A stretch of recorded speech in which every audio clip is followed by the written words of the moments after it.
What's goody? What's up, everybody? What you're listening to right now is Sweet Sensation by D-Rail Reynolds Jr. This premiered almost 2 years ago, back in July 15, 2020. One of D-Rail's greatest songs, bro. It's got 34,000 views on YouTube. Please go check that song out. And check out all of his other songs.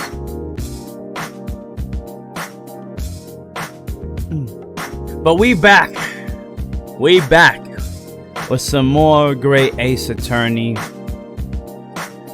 Where we last left off, we were in the middle of the first day of the trial, and we were dealing with those fucking buffoons. That bitch with the fireworks. That one dude, Beppo, but he calls himself Sandwich now. And now we getting that dude Gossip back up on the witness stand. We'll see where it goes, where it leads. We're gonna make some more progress today. Ooh.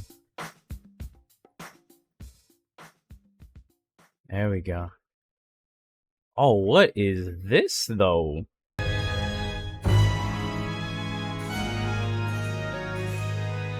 Final Fantasy 16 will be an open, seamless world with no loading times. Let's go! That is dope to hear.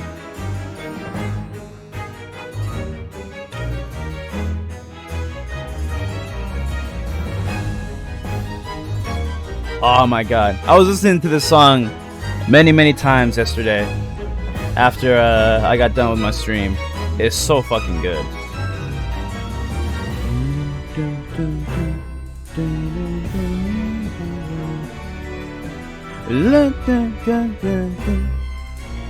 Oh, so fucking good. Let me go ahead and switch over to the live scene.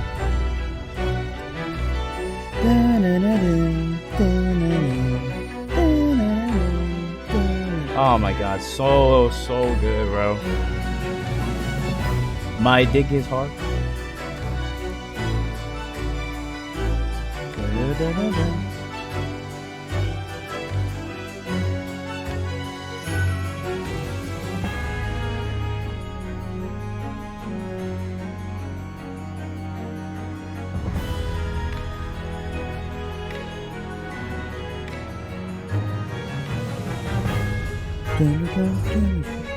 Oh, hold on, let me get the game up.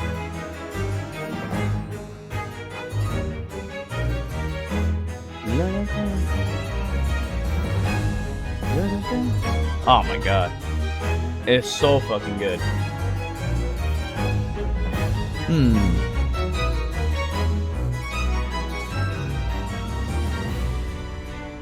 What is this? Okay, we good. My bad. Oh, I want to give a quick shout out to Flameser for liking and retweeting the stream. Appreciate you, bro. Appreciate you.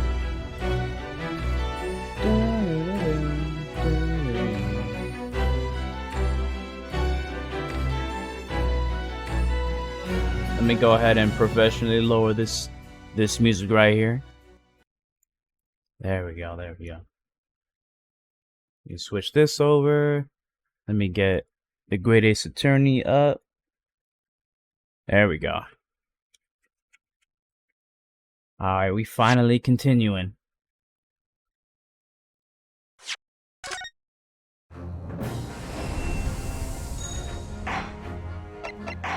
Load up the game.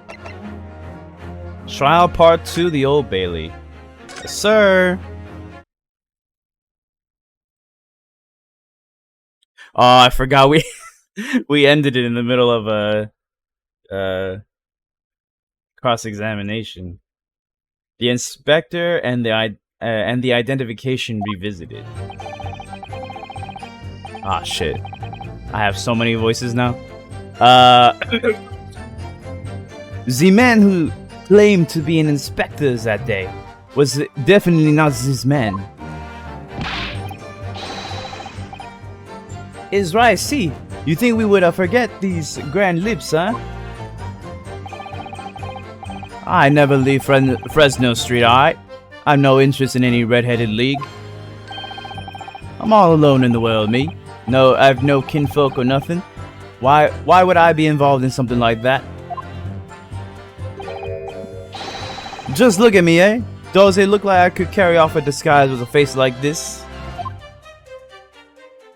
I mean, that's a good point, but, you know, I still don't buy it, sir. You with your donkey lips, have an ass. It would certainly appear that we have the wrong man. What have I been telling you, huh? There is no need for this pointless testimony. Ugh. That's right. I'm just a simpler peddler, remember? Fresno Street's all I know. Oh, okay. Okay. People who say that shit, bro, they're never just that. How would I have come by a police inspector's identification book, eh? Well, yes, that's hard to explain, but... A brief cross-examination, I think, counsel. Very brief. Ugh. Isn't there anyone in this courtroom who thinks I might be onto something? I stand steadfastly at your side as always, Mr. Naruhodo.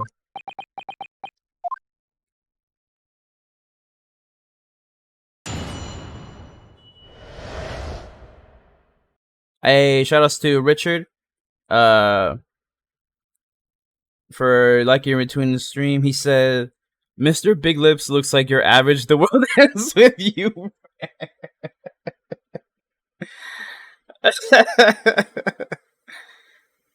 You know, I tried to get a picture of him for one of the thumbnails I was doing, bro, but there's not a good picture of him.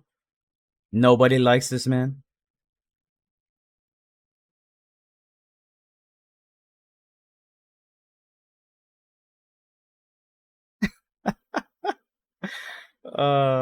Shit.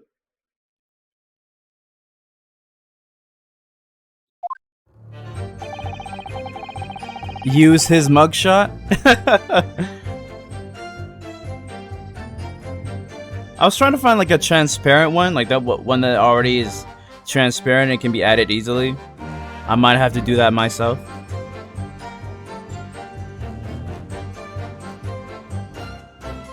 The man said, so you say, but how can you be quite so certain? There is no need to hurt your hands on the desk, monsieur. Surely the reason is obvious, no? Because I have never seen lips like this. Nevertheless, there's a clear red mark around Mr. Gossip's neck. And it looks very much like that left behind on the neck of your colleague by your prized collar. Mon Dieu, with your words, it is like you try to wring my neck. It does look very much like my neck, though, eh? No, this is a birthmark, lad. The biggest lips in London and a neck to die for. Aye, they broke the mold when they made me. Oh, they certainly did. This man with this huge-ass lips, bro. For the first time in my life, I feel lucky to have been born with red hair. And I thought being Japanese made you stand out in London. So you maintain you've never seen this man before? Oui, c'est ça. I swear it by the flames of my hair. So fierce pride has outgrown the frustration with your hair now, has it?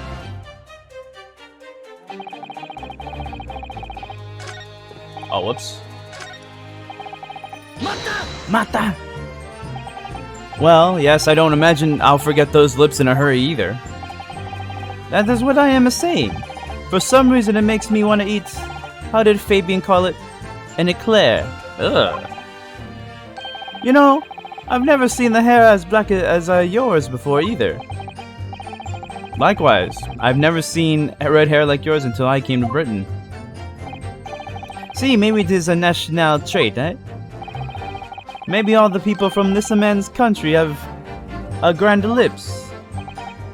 No, lad, I was born right here on Fresno Street, and I've never left. Oofa. That is a problem, see? So you definitely didn't go to the park on Lime Street that day, Mr. Gossip.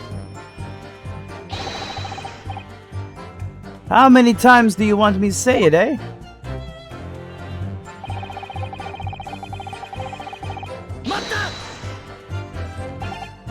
So, you'd heard of the Red-Headed League, had you? You don't get a name like Gossip for nothing, eh?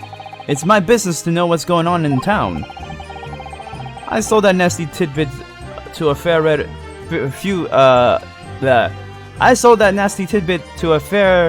few redheads that came past me. Just between us, I even got sandwich to cop up for it. Damn. Well, he does have a very red nose, if that counts. Who knows? But as you can see, my own hair has got a hint of red in it. And in any case, Fresno Street's my patch. You won't catch me sidling off to some other part of town. Ah, shit. What do you have to say, sir? Mr. DeRusso. We? Can I help you? Did Mr. Gossip's words just now lead you to remember something relevant, perhaps? It was the other day when I was looking for a place near the park. A small house or something. To be the headquarters of your Red-Headed League, yes. I visited an housing agent on Lime Street and there I saw him. This man was paying money to the agent. What? Mr. Gossip with a housing agent? He had some kind of contract in his hand, and they were clearly discussing terms. But, no, you're mistaken, chum. I've never left Fresno Street, me, like I said before. You've mistaken me for someone else. Someone with the same face. No, the couple is right. I remembered it too. He was paying the man with the banknotes? With notes. Like I said, that wasn't me. I was curious why this man with the dirty clothes had so much money. So I looked at the name on the papers. And what name was written? Mr. Gossip? No, this is a man. He lies. He tells you that he has a no name. But in fact, his... Oh, shit. But in fact, his name is Hugh Boone, huh? It's better than Mr. Gossip, I think, see? No!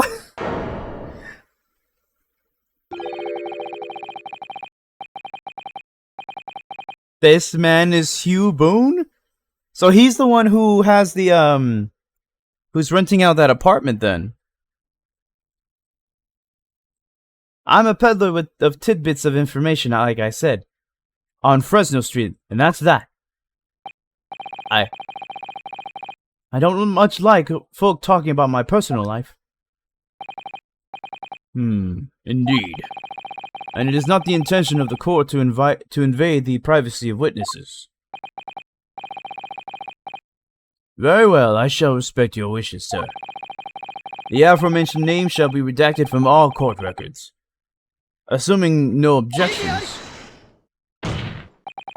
Oh, hell no, sir. I'm sorry, my lord, but the defense does object. Because the name just mentioned has a very deep significance to this case. How could you all forget? Gracious! Do you similarly object, Prosecutor Asogi? As it happens, my lord, that particular name has already been mentioned during today's proceedings. Well, I never. And what a oh my god, this judge is dumb. Hugh Boone. The name of the leaseholder of the room. Let me put this very simply. The victim's body was discovered in your rented room. I suggest, sir, that you start talking. Well, alright. I suppose that might be the case, eh?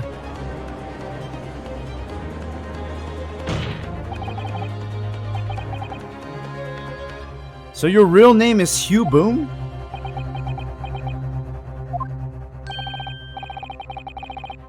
Well, just between us, I don't like to blow me own trumpet, but there's no finer peddler of tidbits in town. So I happen to be able to afford a grubby little room in a falling down back street townhouse. You do? And once every 6 months I go and pay rent to the agent on Lime Street. I remember now. There were two vulgar redheads in redheads in there last time. If either of us is a vulgar, it is not to me. Think again, Peppino. Why didn't you bring this up before? It's like I told you already. I don't like talking about my personal life. I'm a tidbit peddler as far as everyone else is concerned. No fuss.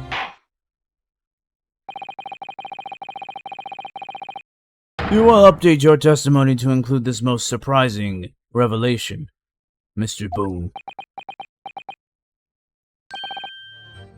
If I must. So the leaseholder Scotland Yard has been looking for since the body was discovered. Has been here under our noses all along.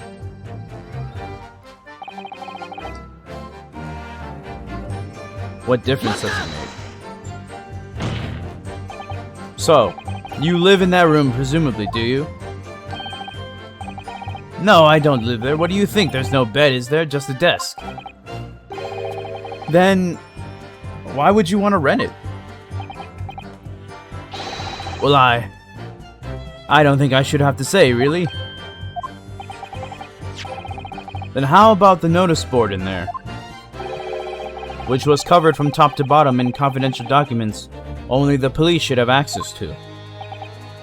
Ah, no, that board's not mine. The inspector must have brought it along. It's only the other bits and bobs that belong to me. The desk and chair and that. People don't generally carry enormous notice boards around with them. The real question is, why was Inspector Gregson killed there in your room?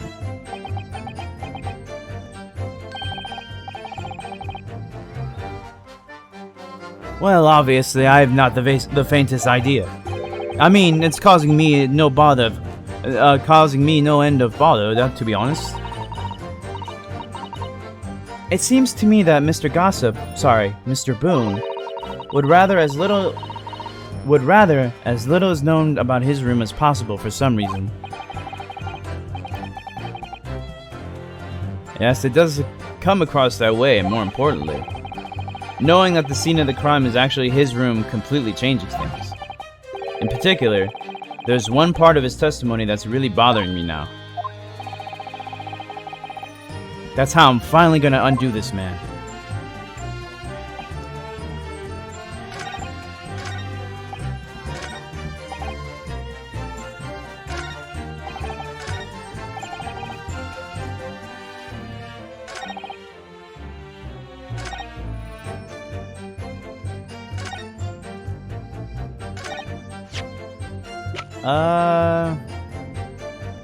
What difference does it make?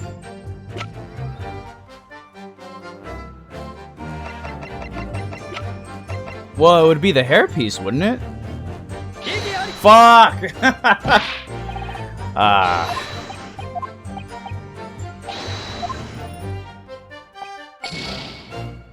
Damn, I only have damn, bro, I was really fucking up yesterday. I only have 2 more trances. God damn.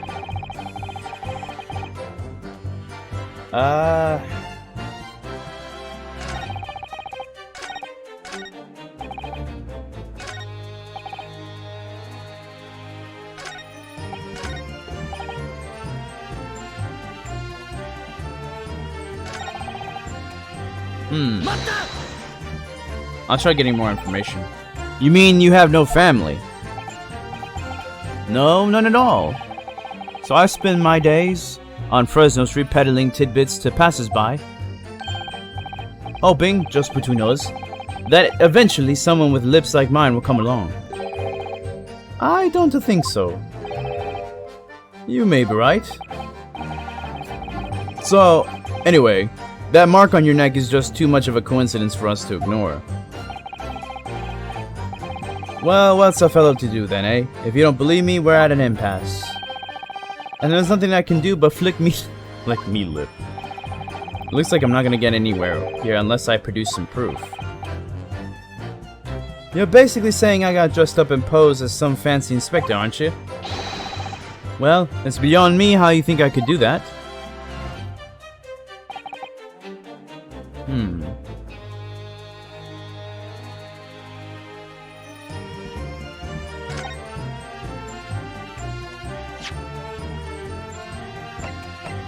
I've got no kinfolk in the world.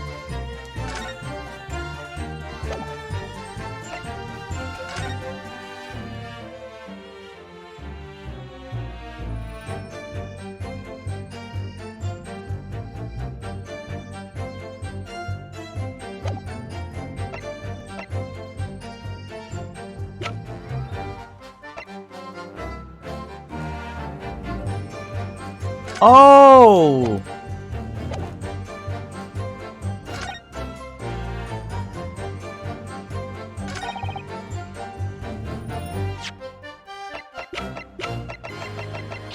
Let's go! If you have no kinfolk, as you put it, then explain why is it that among the sparse furnishings, we found this photograph in the room. Ah! I presume you've been renting the room. As you've been renting the room, that this photograph belongs to you, does it not? Oh, well, Mr. Boone, drop the pretense and tell the court exact. Oh shit!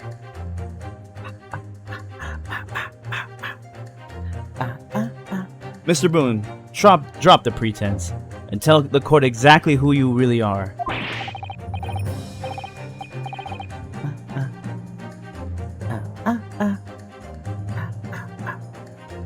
I don't know what you mean. I'm a peddler. I keep telling you so. You really don't need to bother with me. Please, just leave it alone.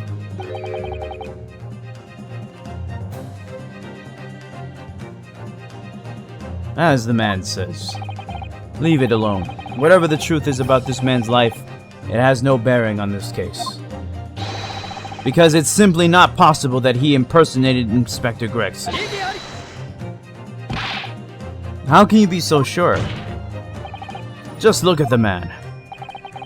No amount of disguise could ever hide those unmissable features. But what if we were to look at this the other way around? What do you mean? That music though? Facts, bro?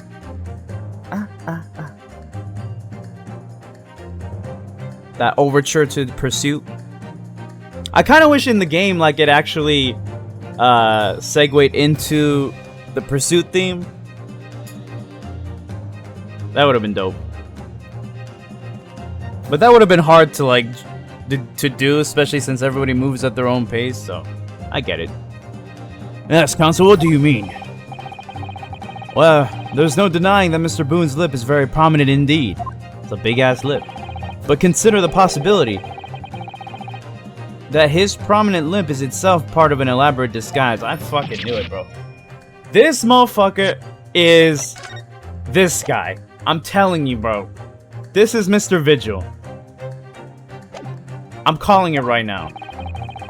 Then hiding that prominent feature, in other words, revealing his true face, would make an utterly impenetrable disguise.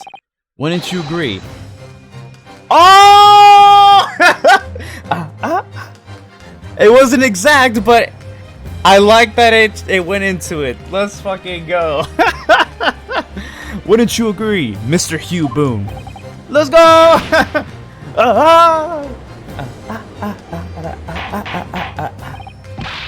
Good witness! Are you still hiding the truth from this court? What do you think, Judge? If that's a disguise, then underneath it, his true identity must be... Yes, that's right. There's really only one person he could really be. My lord, the defense believes it can reveal Mr. Boone's true identity to the court. No. Please, no. Very well then, counsel. What is the true identity of this peddler who goes simply by the name of Gossip on the street?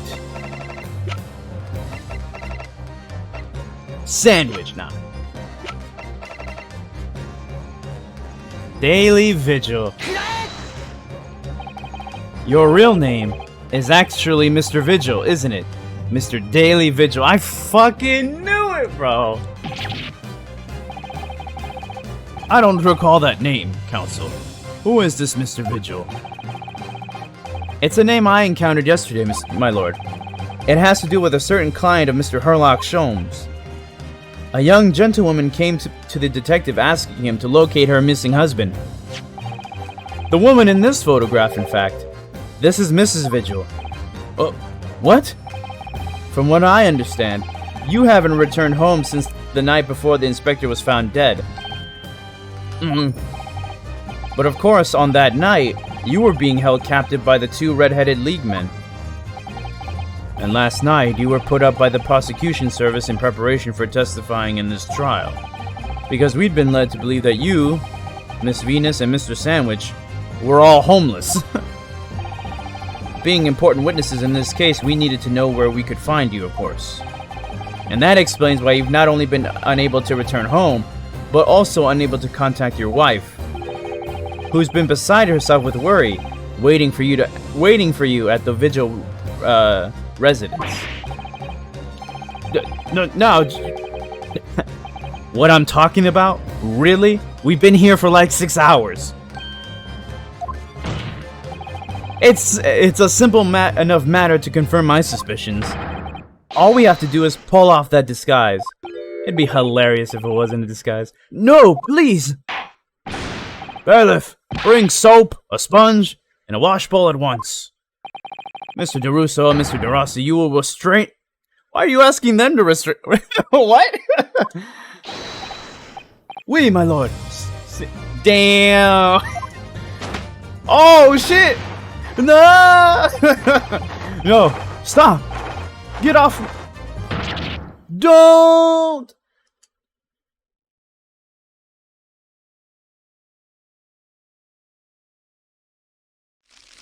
I fucking knew it. His hair was too similar, bro.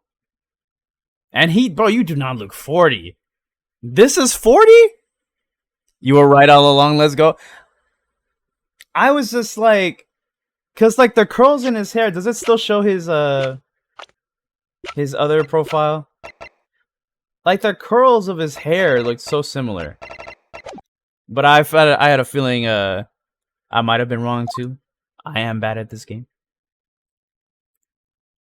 So that begs the question, he went from being what you call it? A chief warder at Barclay Prison. He lost his job 10 years ago. So for the last 10 years, he's just been a peddler of information? There's a lot more to this. We are now seeing your true features, I presume. Wow, you changed clothing very quickly. Lift your head, sir, so the court can see your face.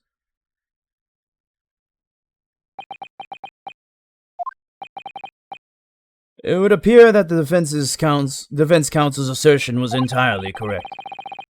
I didn't piece that together because I completely forgot about Mr. Vigil at this point. Honestly, if they didn't give us this photograph, I probably would have forgot too.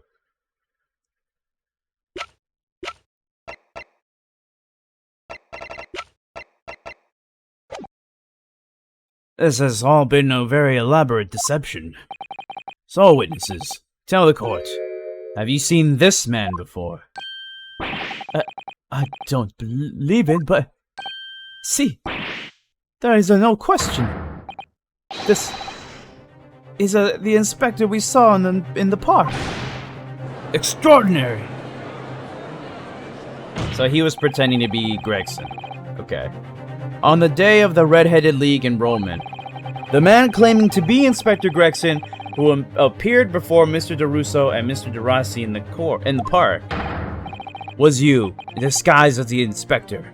Or rather, was you posing as the inspector with no disguise at all. Mr. Vigil was formerly employed as the chief warder at Barclay Prison. The chief warder? Then your career had promise. Why, you would quite possibly have become the future governor of the prison. What on earth have you been doing peddling tittle-tattle on Fresno Street? Well, it's been 10 years since Mr. Vigil worked at the prison. 10 years. Damn. I'm really dreadfully sorry about all of this. Yes, it's true. I'm Daily Vigil. And you were the chief warder at Barclay Prison 10 years ago? So where did Mr. Hugh Boone come from? Boone is the other me. It's a name I invented. Hugh Boone... Well, evidently there is a great deal under the surface here. I'll explain everything. I'll tell you just how wretched my life has become.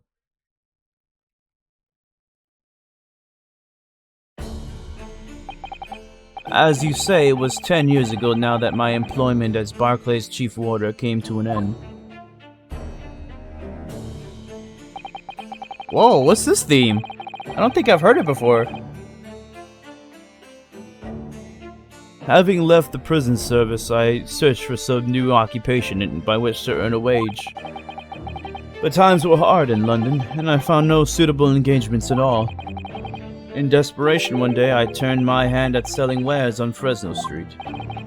But your wife appears to know nothing of this. How the fuck did you keep this a secret for 10 years? She still maintains that you are the chief warder at Barclay Prison. I was utterly determined that my wife should not know of my failings. Which is why I've never told her. What? Bro, how did you get away with that? 10 years?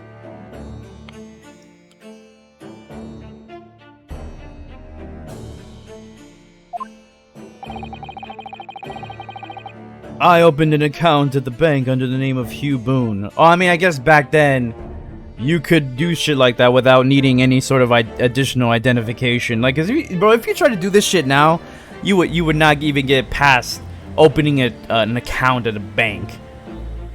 Like, you would need to have existed already in at least here in the U.S. Like, this shit is not possible today. And I rented the cheapest room I could find on Fresno Street, the scene of the very crime we're investigating. Yes, that's right.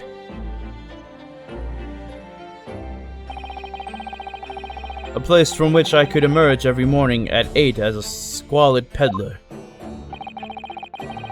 and transform myself back every evening at 5 into a well-dressed man about town before returning home. That quickly became my daily routine. I was puzzled by the lack of furniture in the room, but that explains it. But why on earth didn't you just tell us this in the first place? We were here for 6 hours? I have a wife, sir, and you have 2 sons? And without wishing to sound self-conceited, they regard me with some pride. I couldn't bring myself to disappoint them. Jesus. So instead, you decided to conceal your occupation from them. Yes. I've made such a terrible mess of everything. Still, one thing doesn't add up. No matter how many tidbits of information you could sell to passing gentlemen, even at 6 pence apiece. You couldn't hope to match the salary you must have commanded as chief warder at the prison. Very true. To have kept your family in comfort despite 10 years of somewhat misbegotten employment. That was all thanks to Inspector Gregson. So, Gregson knew? Vigil? What? Inspector Gregson? What on earth? It was some years after I'd invented Boone and begun my other life as a street seller. The inspector, that is, recognized me one day. Do you mean to say the victim was an acquaintance of yours?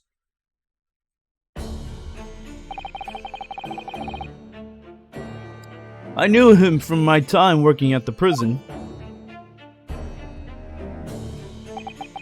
When he saw what I'd become, he was deeply troubled for me and my family. And from that day forward, he visited me on Fresno Street with increasing irregularity. Then one day, he asked me if I would carry out a secret assignment for him.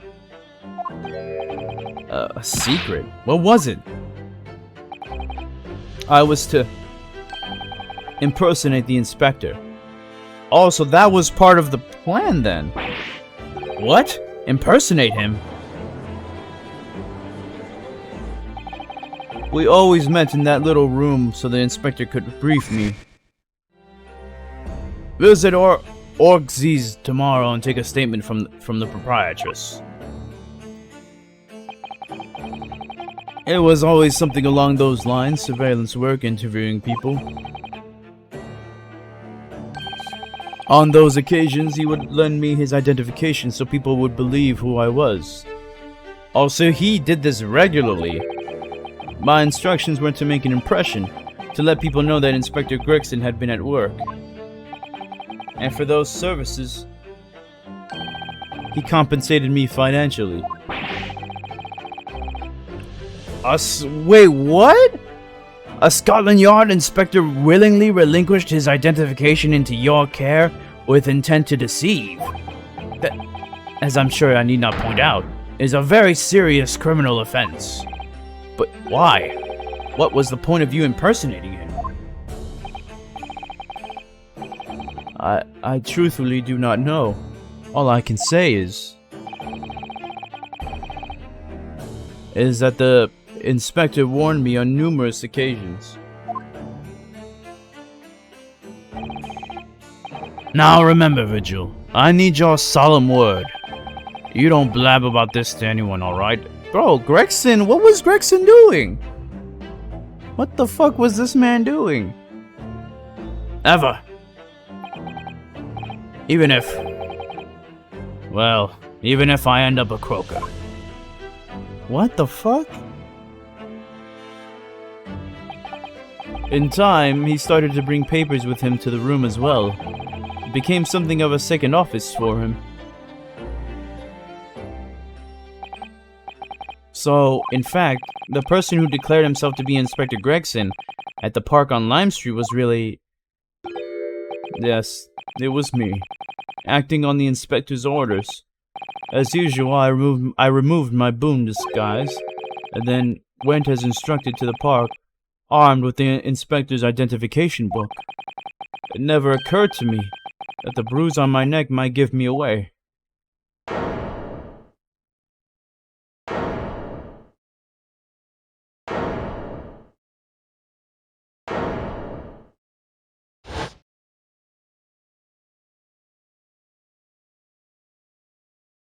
Yo, what was Gregson doing? This man was giving his ID out, and like trying to get people to know that Gregson was interviewing them, and he had like a secret second office and everything. Like, what the fuck was Gregson up to? Oh, what's up, Jay? I miss you. What up, bro? Hope you're doing well. Well, it would seem this confession completely destroys the defense's case. How, sir? You're supposed to be my friend, Kazuma? What the fuck are you doing? Explain yourself, Prosecutor Osogi. My learned friend's assertion was as follows. The victim was oh, shit. Damn it. I forgot about that, actually. The victim was killed at another location on the day before his corpse was discovered. At the hands of these two red-headed league men when they imprisoned the inspector. He slapped his head like, that shit hurt. But no, that can't be. But what? After all, the inspector wasn't... Oh, it wasn't the inspector who went to the park that day. It was me. Oh, goodness. Finally, we have clarity.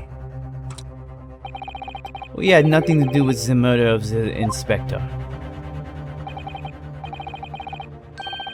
And merci, Monsieur de la Défense, for proving it.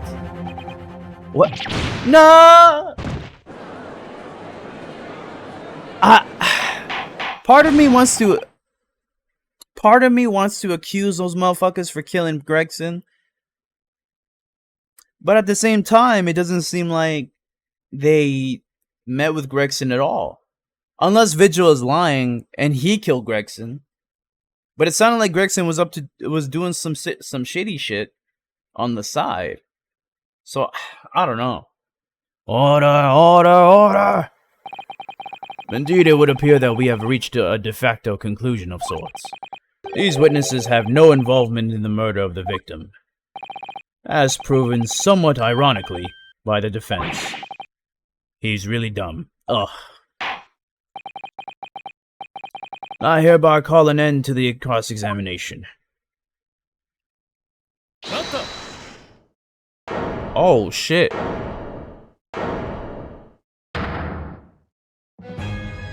Ah, shit. Here comes the theme, bro. Pardon me, my lord, but with your permission. Dun, dun, dun, dun, dun, dun, dun, dun. I would like to pose one further question to the witness. Kazuma? What question, counsel? It concerns the events of 10 years ago. I believe you would have been present at a very significant execution that was carried out at the time. 10 years ago? The execution of the professor, Genshin Osogi.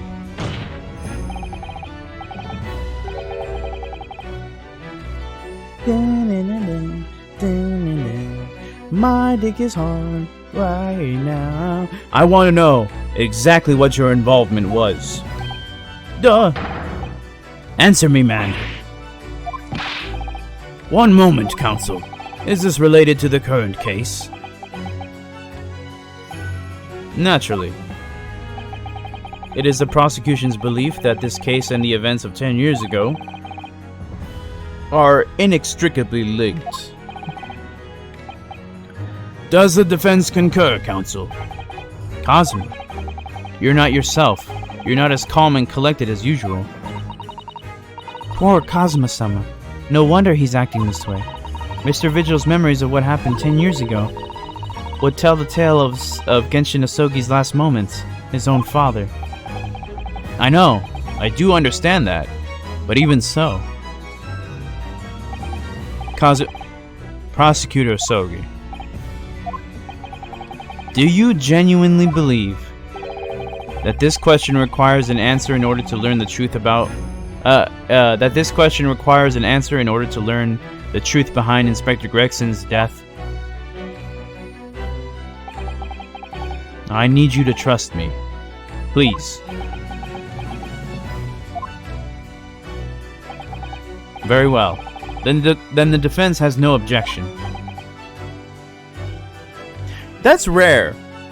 That's very rare that, like, the defense actually, like, kind of resists against what the prosecution is doing in terms of, like, prolonging the case.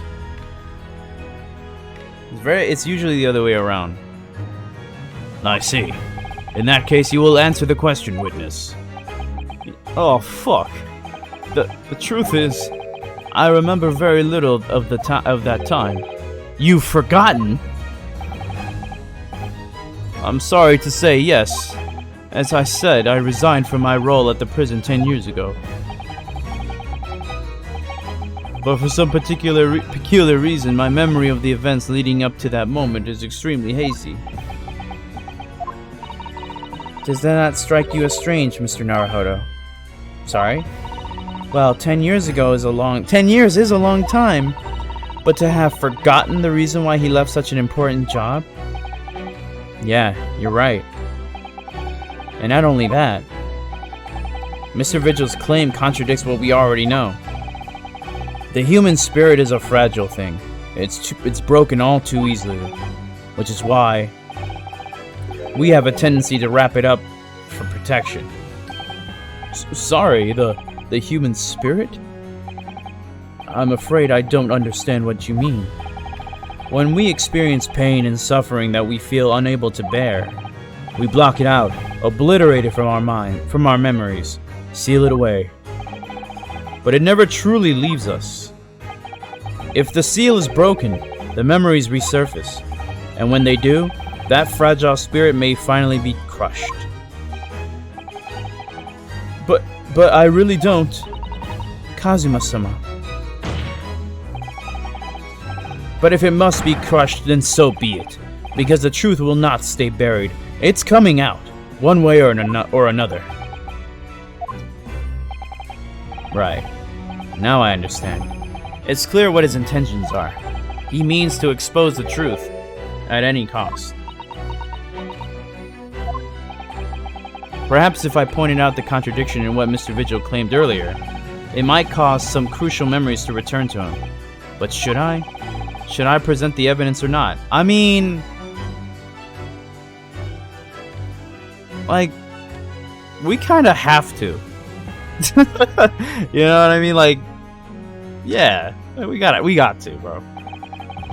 I have no idea how this is gonna go, but this is a court of law, and I have a duty to pursue the truth. Mr. Vigil, I'd like you to take a look at this. Evidence that clearly contradicts your version of events. A dismissal notice. Just a few moments ago, you made the following statement. I resigned from my role at the prison 10 years ago. Yes. In other words, you claim to have left the post of chief warder of your own volition. Hey, shoutouts to Prez for liking and retweeting the stream, and Cluis for liking and retweeting the stream. Appreciate y'all.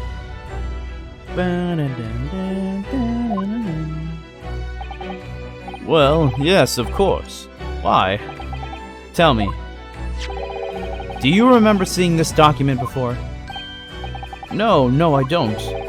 This is a dismissal notice ordering the immediate termination of a prison staff member's employment. A dismissal notice?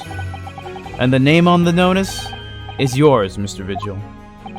What? What? It's mine! So you didn't resign from the prison service at all. For some reason, you were dismissed as chief warder from Barclay. No, there's some mistake. I'm sure. I'm sure I tendered my resignation. This dismissal notice is nonsense. Isn't it? Oh, what the fuck is this theme? If you were forcibly dismissed, there must have been a good reason. Clearly, you did something. Mr. Vigil, it's time to break the seal and have you remember.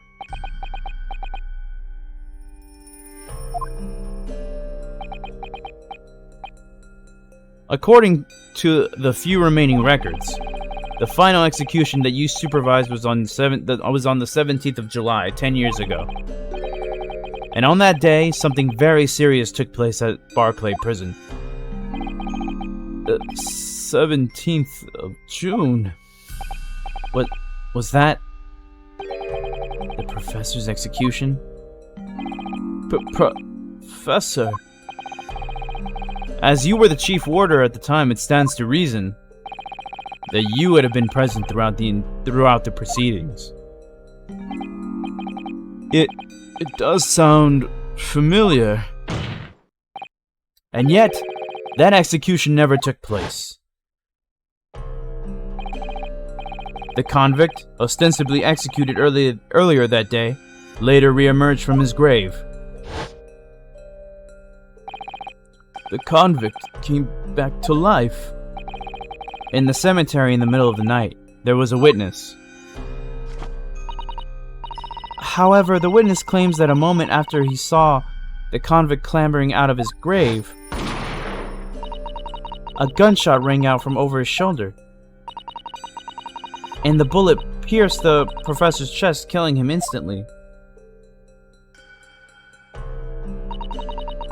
Those may have been the professor's actual last moments.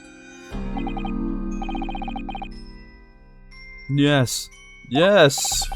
Seeing as you were in charge of overseeing executions at the time, you must know the truth about what really happened. It's in your head, somewhere deep down.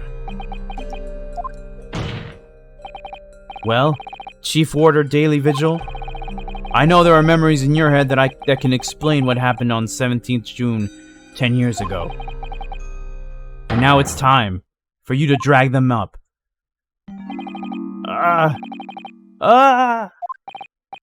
Mr. Vigil.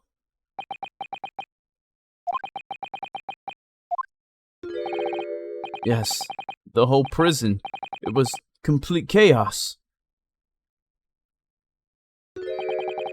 The prisoner escaped. He was killed in the cemetery.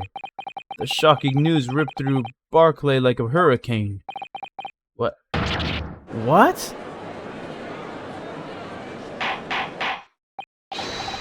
Order! Do you mean to say, Mr. Vigil, that your memories of the time have returned? My head, it's... His eyes look glazed over, bro. Jesus. It's like some floodgates have opened. The images, the screams. Oh my goodness. The papers. There were reports, articles about a man who had seen a ghost. Yes, Enoch Drebber. But surely those reports were exaggerated. There were traces at the scene. Traces of what? In Lowgate Cemetery at plot number 139. Blood. Lots of blood. That's where the man was buried, of course. Obviously something terrible had happened there. The depths of conspiracy and depravity from which this tale is emerging are quite staggering.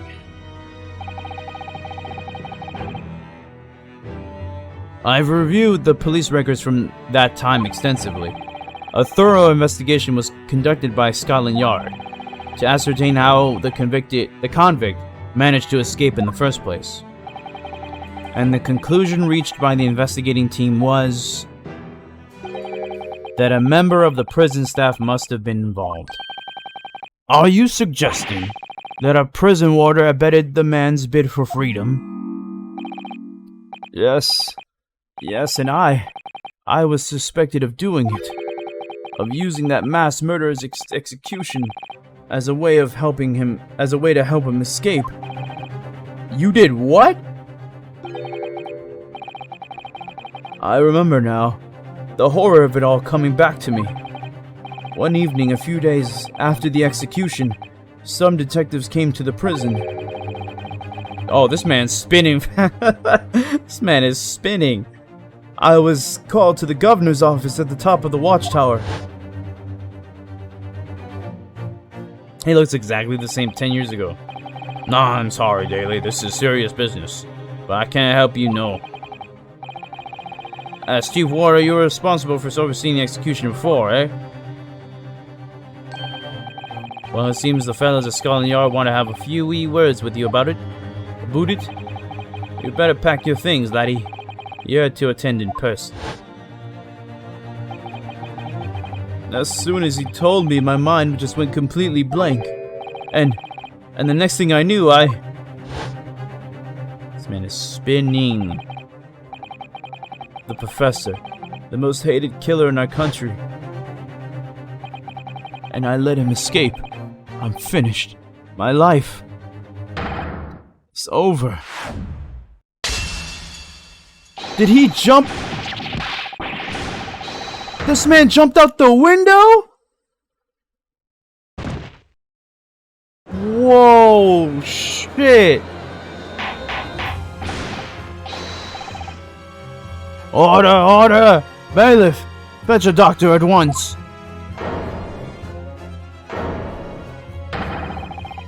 Court is adjourned for today with immediate effect. What the fuck? So with Mr. Vigil's collapse, proceedings came to an abrupt end for the day. Once again, overshadowed by the legacy of that notorious killer, appearing like a cursed ghost ship on a foggy ocean. Lord Van Zeeks, Mr. Vigil, Kazuma Asogi, and Gregson. All of them bound by invisible chains, anchored to the same wreckage in the murky depths of the past. But the miraculous light that had been trying to cut through the gloom and shine on those tragic events was playing on the edges of the truth at last.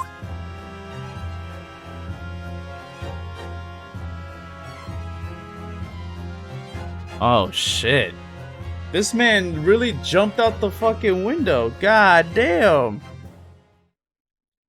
Holy shit. Oh my.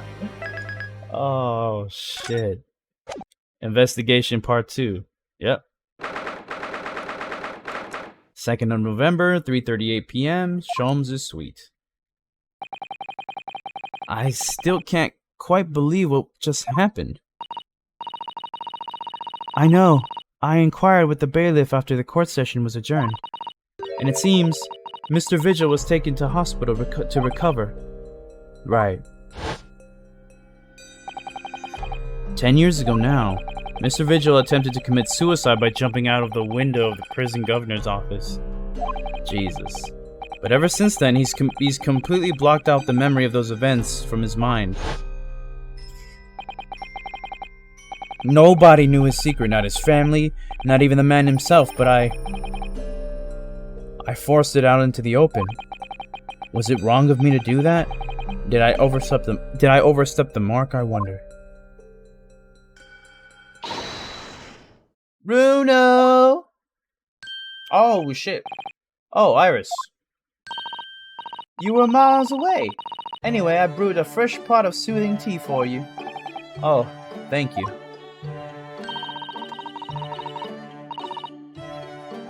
You and Susie have had an exhausting day so far, haven't you?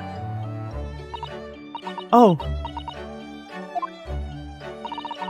Thank you, Iris. How thoughtful of you. Do you happen to know where Mr. Sholmes is? When we came out of the courtroom back into the defendant's antechamber, he disappeared. Oh, no, I don't know. He just suddenly sprang to his feet and left. All he said was, "I must leave." I wonder if he's pursuing the mystery of Inspector Gregson's death. Well, you know what Hurley's always saying, don't you? There are mysteries in this world that should perhaps never be solved. For the construction of a solution comes only at the expense of the destruction of something else. What does that mean? He knows very well that when you open someone else's old wounds, you often open your own too. But he just can't take his own advice and leave well alone. Solving mysteries is too important to him. That's true. That's what I like about Hurley, after all. I suppose that's the lot of a great detective in some ways. I still don't think he's a great detective, though. So then, let's have tea, and then I'll give you a hand. Oh, do you have time, Iris? Yes, I finished this month's manuscript at last, with barely a day to spare before the deadline. Oh, I'm so looking forward to it. a brand new story to read in the Adventures of Herlock Sholmes. You know, I always hide Hurley's violin in the days before I have a deadline. You do? Poor Mr. Sholmes. I'm sure that's very wise, Iris. How sensible of you.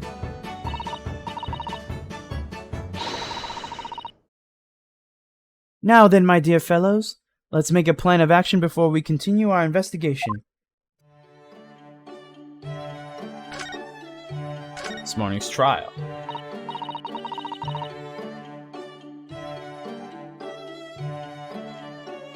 So how did it go in court this morning? Well, we still don't know the truth about what really happened, but one thing's increasingly clear. Lord Van Zieks definitely didn't do it. Oh, goody!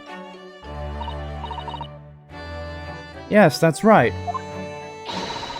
We managed to uncover several new facts as well.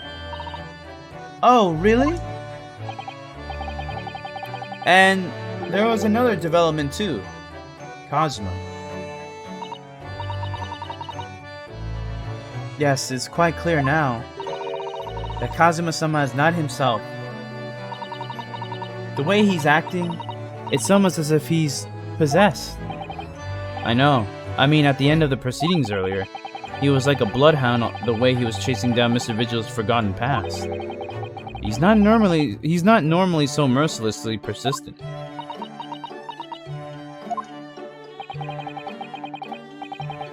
What's going on in his head, I wonder? I really need to sit down with Kazuma and try to understand what he's going through. If Gregson was really murdered the day before his body was discovered, then Lord Van Zieks has to be innocent, you see. But the day before? Well, that should be easy enough to work out just by examining the corpse, surely. Yes, you would expect so, but curiously, no time of death was included in the autopsy report. That is curious. There are still unanswered questions about Lord Van Zieks, though, aren't there? Do you mean? I mean, what he was doing on Fresno Street that day in the first place. Well, according to the man's testimony, he said he was investigating Inspector Gregson, didn't he? And it turns out that little room was actually the inspector's secret office. Oh, that sounds like it has all the makings of a wonderfully devilish plot. But then why was that notice board in there covered in all those particular papers? Papers about cases with a link to the Reaper. I'm starting to get a bad feeling about all this. Oh dear, that sounds more like something horribly devilish. We must start by looking into Inspector Gregson's movements of late. I never imagined I might have to be investigating an inspector's movements. Well, according to the entry in his diary, he was carrying out an incognito investigation of the Red-Headed League the day before his death. Oh, you mean he was doing the same thing as Hurley? Well, Mr. Sholmes was trying to apply, whereas the inspector was trying to investigate.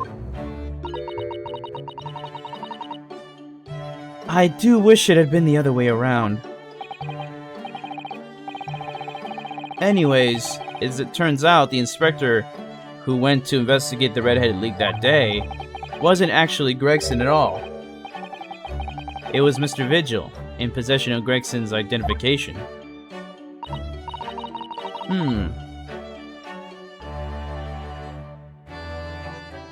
You know what that sounds like to me? Establishing an alibi. Oh my! Yes, you're absolutely right, Iris. Wait, an alibi for Gregson? But why would Gregson need why would he need an alibi? It would appear that the inspector had something to do that he wished to keep secret. I don't believe it. I always thought he was just a harmless lover of fish and chips. But perhaps they were seasoned with something a little more potent than salt and vinegar. I think perhaps we should try to move away from food analogies. Well, anyway, if Lord Van Zeeks felt the need to investigate Gregson, yes, I agree. We must try to find out what he knows. Mr. Vigil's condition. Vigil, you say? Isn't that the name of the lady who came to visit Hurley yesterday?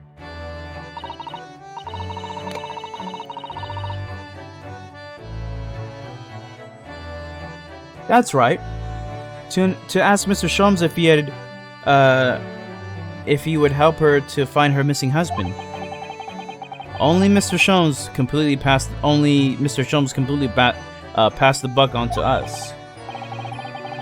Actually, didn't you say that Mr. Vigil had been taken to the hospital? Do you know which one? It's St. Sinner's. I'm starting to wonder if all the other hospitals in London have closed down.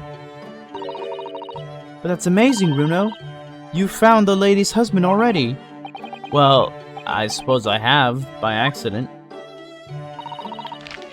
And 10 years ago, while Mr. Vigil was the chief warder at the prison, he was responsible for overseeing the professor's incarceration. No! So when the convict escaped, he was held responsible and immediately dismissed. Ugh, sometimes I really don't want to grow up. There's more. For 10 years after that, while he was ostensibly working as a peddler, he also had another secret job. He was paid by Gregson to be a stand-in, to impersonate the inspector. To impersonate Gregsy? But why? I have absolutely no idea. Ugh, Ginny was right. I'm starting to think all adults are up to no good now. Including you, Runo. Damn! I haven't paid anyone to impersonate me. That means he has ties to the professor and to Inspector Gregson, though. So I do think we ought to pay a visit to Mr. Vigil, don't you? Back to St. Sinner's, then.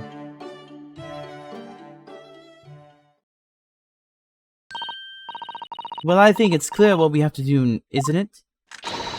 Let us investigate, my dear fellows. Oh, Iris, you're even more enthusiastic than usual today.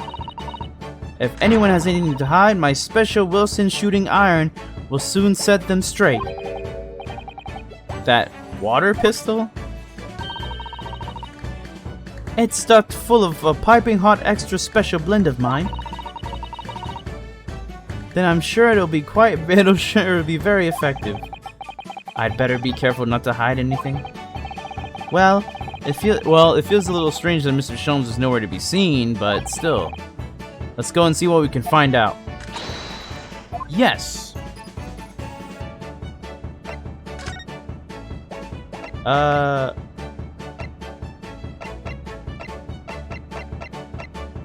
Let's go talk to Vigil. 2nd of November, St. Sinner's Hospital, Ward 3. He's not here. Let me go ahead and examine.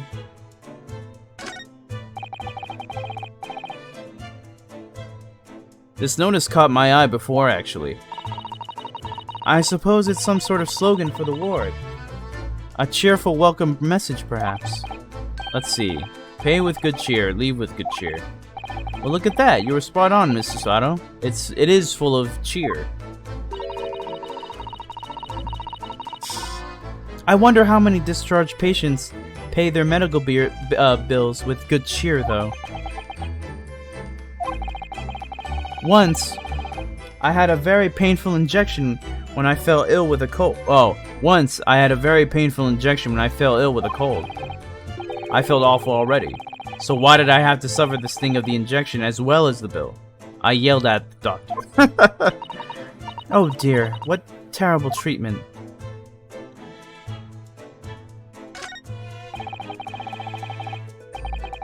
These must be the patient's treatment notes. Let's see. Tendency to jump from windows. Remember to place cushion at base of wall outside. What the fuck? Aren't we a story up from the ground here? Oh dear, poor Mr. Vigil. I can't help feeling that there's a better solution to the problem than a cushion, though. Finding something you've lost isn't always a happy experience, it turns out. Pursuing the truth can be a very dark business sometimes, can it? Yes, I'm afraid it can.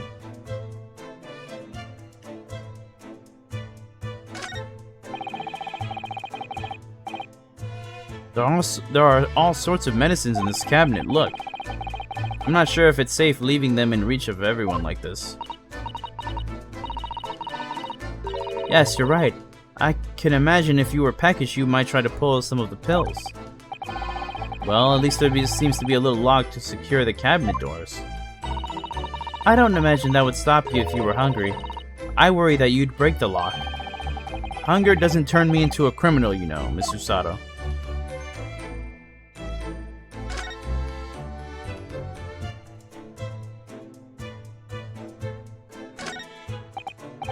Ah, patient treatment notes. What do these say, I wonder? Endlessly obliging. I suppose that's a reference to the patient in this bed. I would think so. And until Mr. Vigil is a little more stable, it's probably just as well that he has a kindly person in the neighboring bed. The endlessly part is a little worrying though, isn't it? I mean, what if Mr. Vigil suddenly declared that he'd like to take a trip out of the window? Would this endlessly obliging patient simply open it for him and say, "Be my guest"? Let's check with the doctor later. A pair of crutches. Before we came to Britain, I hadn't realized they were used here as well.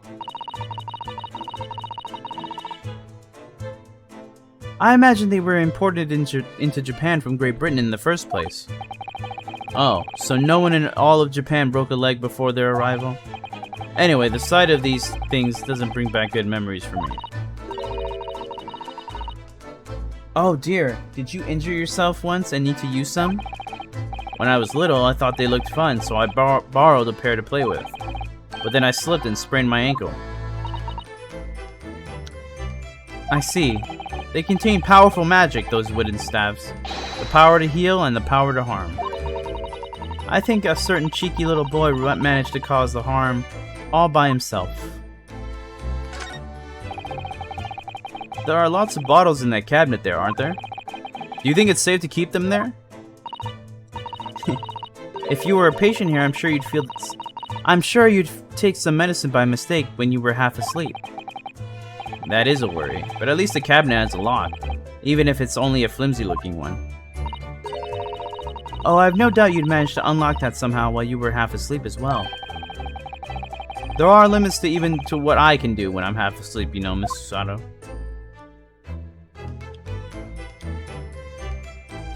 Is that it?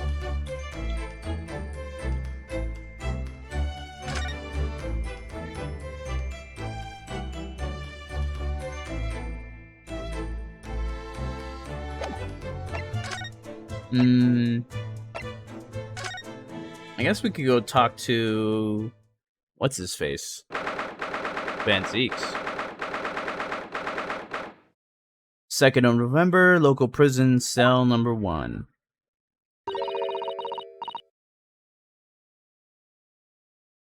Lord Van Zeeks is reading, look. He doesn't seem like he wants visitors, does he? But he must have noticed that we're here, surely.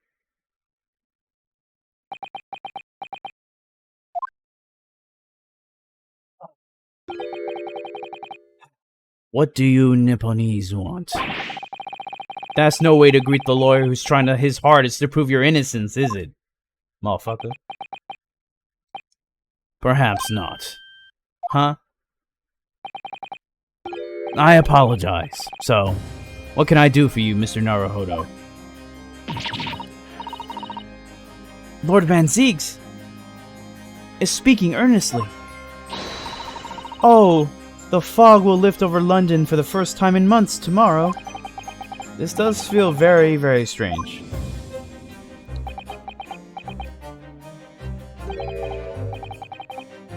I must say I was impressed. Oh, well, thank you. Not by you, by your fellow Nipponese, your prosecutor friend. Oh, I see. Yes. It's sardonic, don't you think? I forgot Van Zieks was even at the trial. This game has a habit of just like the defendants like really have nothing to do though. Like you'll see them at the beginning and they're like, oh yeah, we go completely in a different direction. And at the end they're like, oh, by the way, the defendant is declared not guilty. Like, oh shit, I forgot they were even here. For a man such as me, so loathing of the Nipponese, to be entirely at the mercy of the two of you, I suppose it's retribution for having played the part of the Reaper all these years. Played the part.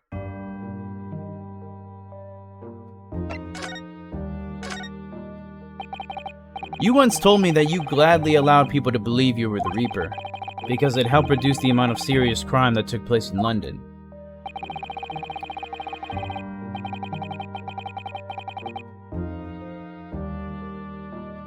If keeping quiet and playing the part benefits the cause, a cause I myself am committed to pursuing, then why would I choose to say anything? But the henchman of a criminal killed by the Reaper attacked you only the other day. And that was just the most recent of many attempts on your life, wasn't it? Someone is clearly profiting from your silence about all of this. Someone is using you. Believe me, ever since the Reaper first appeared, I've been doing my utmost to expose him. Or rather, expose the organization. It's a whole organization? It's inconceivable that all of those accidents were orchestrated by one man. No, the Reaper always appears to have very accurate information about the accused in each case. Which can only mean that somebody at Scotland Yard is involved. Oh shit. Don't tell me, bro. Don't fucking tell me that Gregson was involved in the Reaper shit, bro.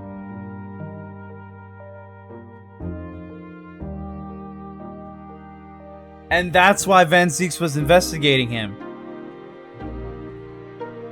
Don't fucking tell me, bro. Gregson? What the fuck? And is that why he asked what's his face, Vigil, to go around interviewing people pretending to be Gregson so that he did have an alibi while maybe he did some of the killing himself? Bro. Someone at the you can't mean. It's taken me many years, but I've finally identified the central figure in this Reaper organization. Oh my, the central. So he was running it. Gregson was running the org. He was Zemnis, bro. He was Xehanort this entire time.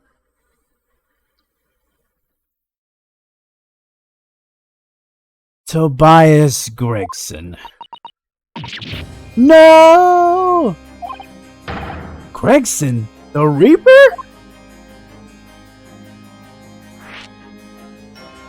What the fuck?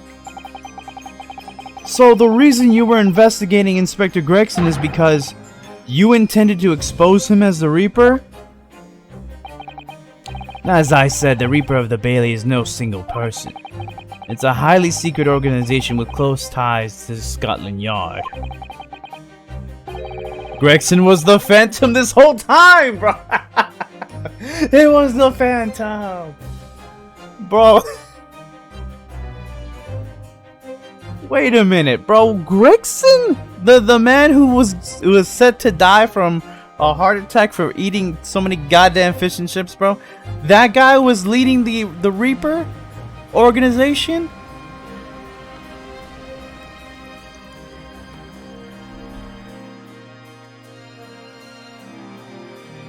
But I don't... The thing is, like, I don't...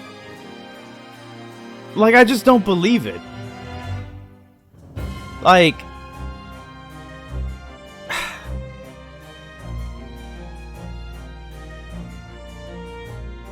Like, they never even hinted at this before. That's the thing. Like, they never had Gregson be somewhere else and be like, oh yeah, Inspector Gregson was at this one place, and then, like, you talk to Gregson, like, actual Gregson, and be like, oh, we heard you were at this place.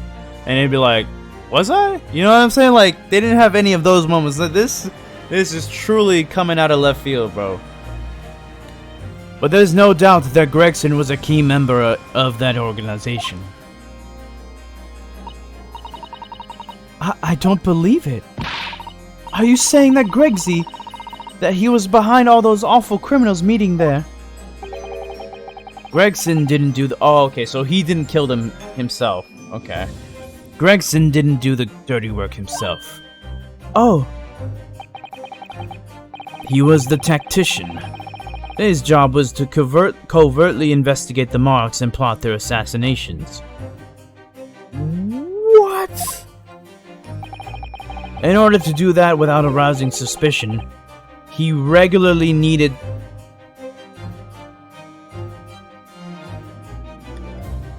needed a firm alibi. Yeah, so that goes in with what I was saying. The first game did show that Gregson wasn't above doing sketchy stuff. True, you're right. That is true. But at the same time, he was trying to not cover up, but I guess protect state secrets. And he did do sketchy shit. That is true. But I thought it was just because of, you know, Britain. For Her Majesty and all that shit. This is entirely different. This is, like, yeah, he did sketchy stuff, so he was, like, right here. But being a key member in a secret organization where they kill criminals is, like, way up here. Like, this is such, like... But I can see what you're saying, though. Like... He's not above doing extra shit if he felt that it was the right thing to do. I think that's probably what we're gonna learn later on, is that Gregson felt like this was something that had to be done for law and order here in Great Britain. That's probably how he would justify it. Jesus, though. Which is where Mr. Vigil came in. Yeah, exactly. Posing as the inspector. Vigil knows nothing of the Reaper, but the room he rents on Fresno Street was almost certainly the headquarters of the operation.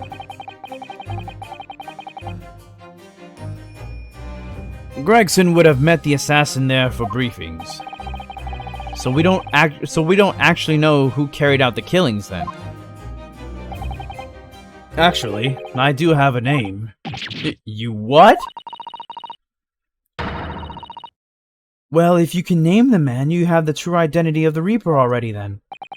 Or, if I can name the woman. The woman? Oh.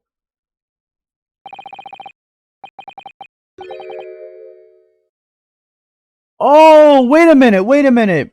Didn't we see that name? On the paper at the end of the first game? A Shin or something like that? She's a young woman by the name of Asa Shin. Yes, okay. I recognize that. I'm like, wait a minute. So she was an assassin. I think I said it back when I beat the first game, was that looked like a hit list. Or at the very least, it looked like a secret list of like these important people. But wait, what? Shin? Oh shit! I forgot.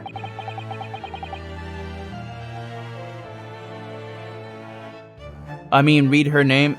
Oh, assassin. Yeah. Wait. It was just, I forgot that Giselle Brett was not this bitch's real name. I had completely forgot about this. This bitch was an assassin. So she was part of the Reaper organization? Bro, what is going on? What the fuck?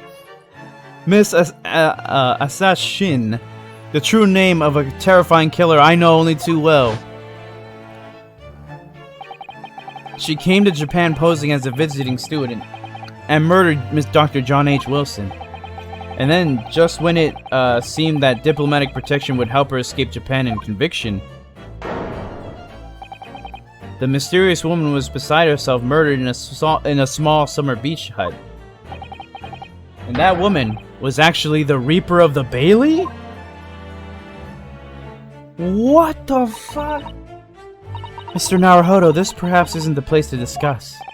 No, of course not. We can't mention it here. The fact that she killed Dr. John H. Wilson. Because Iris doesn't know, and it's very likely that the man was her father. Iris is just oblivious. Now that I know it's like assassin, I just want to say assassin. Assassin. I should let father know at once. Yes, I agree. Prosecutor Asogi. Kazuma. Oh, Kazuma, isn't it? Kazuma Asogi? You say he's a friend of yours. My best friend. He's the whole reason I got to come to Britain. Such a stupid name. He's the whole reason I got to come to Britain. It was all on his merits. I have nothing but respect for him. Yes, I understand that only the very best students are selected for such opportunities. And I had a fine demonstration of how sharp he is in the proceedings earlier today. He missed nothing. In fact, his flawless performance very much reminded me of his father. Genshin Asogi, the professor. It's true that the aristocracy at the time was the root of numerous grave societal problems. They were abusing their power and playing with the common man as pawns in politics, in economics, in war. In many ways, Asogi was carving out a canker from society that we British couldn't deal with ourselves. I see. But that's precisely why it makes no sense. Clint Van Zieks was a noble and upstanding man. He wasn't corrupt. Why did that damn Nipponese have to go and take my brother's life? In spite of having once saved mine. He saved your life? How did that happen? It was 10 years ago, on a foggy night. What was to be the professor's final strike had sent a wave of panic through the capital. So Clint Van Zieks had already been killed at this point then. Genshin and I were walking down some back streets at a late hour. Of course, at that point, I had no idea of the true nature of the man at my side. All of a sudden... Don't make a peep. You're coming with us.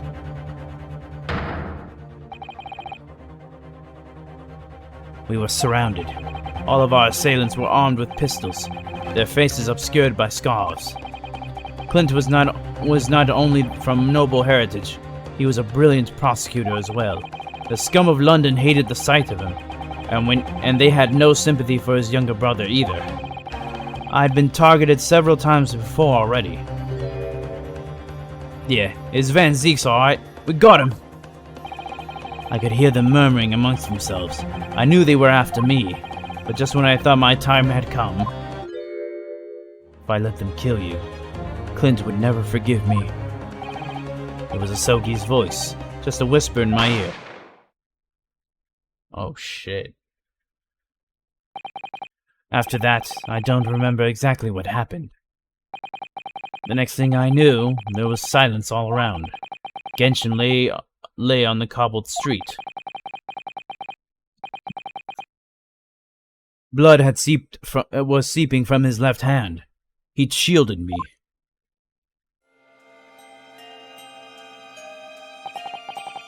Two days later, they arrested him, on suspicion of being London's most notorious mass murderer ever, the Professor.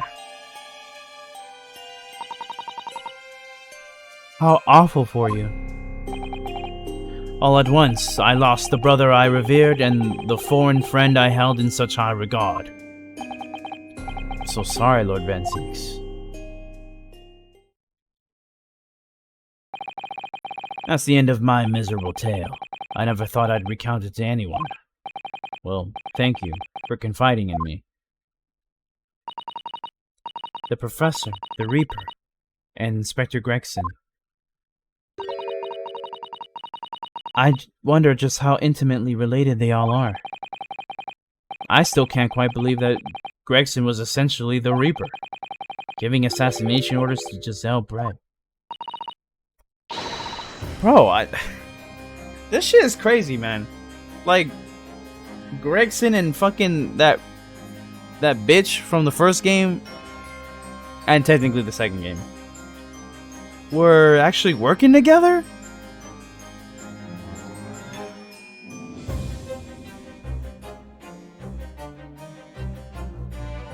This is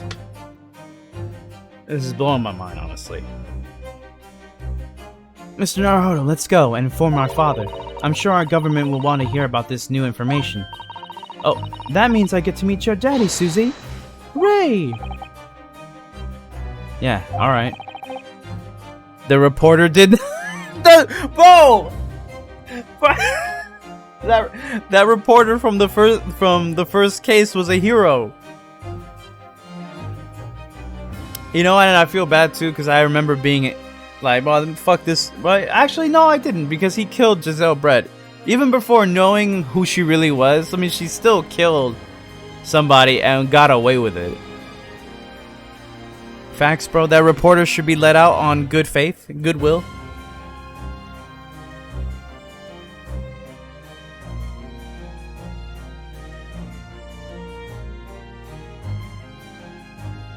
Damn, you know, justice for that man whose name I forgot. It was like some long name, like me and something like that. Bro, so you know, now that we know this about Gregson, I kind of don't feel bad for him. Like, it's conflicting. Like, on one hand, like, Gregson was cool, but then on the other hand, he found out that he was basically setting up assassinations to kill people that the government deemed just unsavory. I mean, granted, they were criminals who got acquitted, but at the same time, it's like, I don't know, bro. Gregson kind of had this coming. I'm not even gonna lie. Gregson did kind of have it coming if all of this is true. Jesus Christ. Let's head back to the Great Waterloo Hotel then.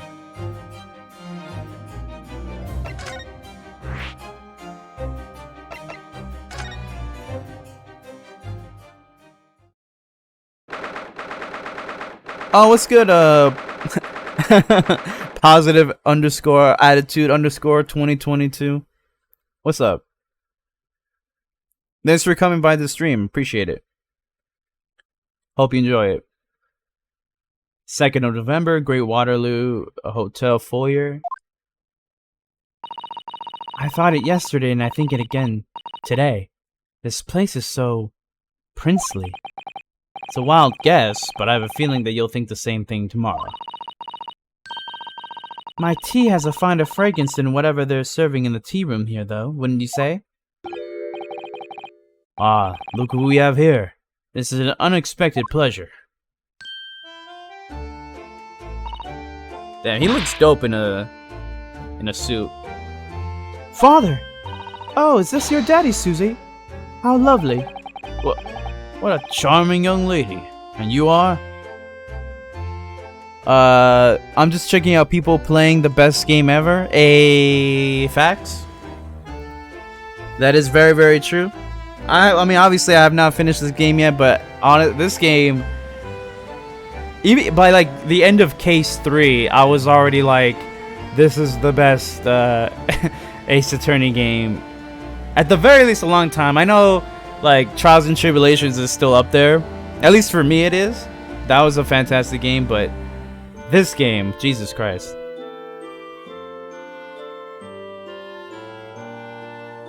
There's just so many twists and turns. This game, every time I play it, every day, it's something that blows my mind. It's just so good. What a charming young lady. And you are? Oh, thank you for the follow. I appreciate it. Thank you. Ah, really? So you're the author of The Adventures of Sherlock Holmes, are you? That's me, Iris Wilson, at your service, sir. Susie's been such a wonderful friend to me over the last year, you know. Well, Miss Wilson, I must say I read your work regularly and with much interest. Iris actually lives with Mr. Sholmes, you know, Father. Is that so? Well, perhaps that goes some way to explaining that bright look in your eyes. I'll try my best to hold back on spoilers. Please do.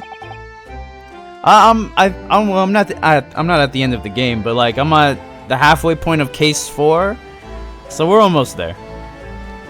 You wouldn't be smiling so airily if you knew just how bright she is, and believe me. Oh yeah, she's way smarter than Sholmes. Now then, young Naruhodo, it was a pleasure seeing you in action earlier. As an invitee to the symposium, I was allowed to observe from the gallery, after I twisted some arms. And I must say, it was a truly exemplary performance. Oh, well, thank you very much. Although I'm fairly sure you omitted by Kazuma on the end there. No, please don't understand.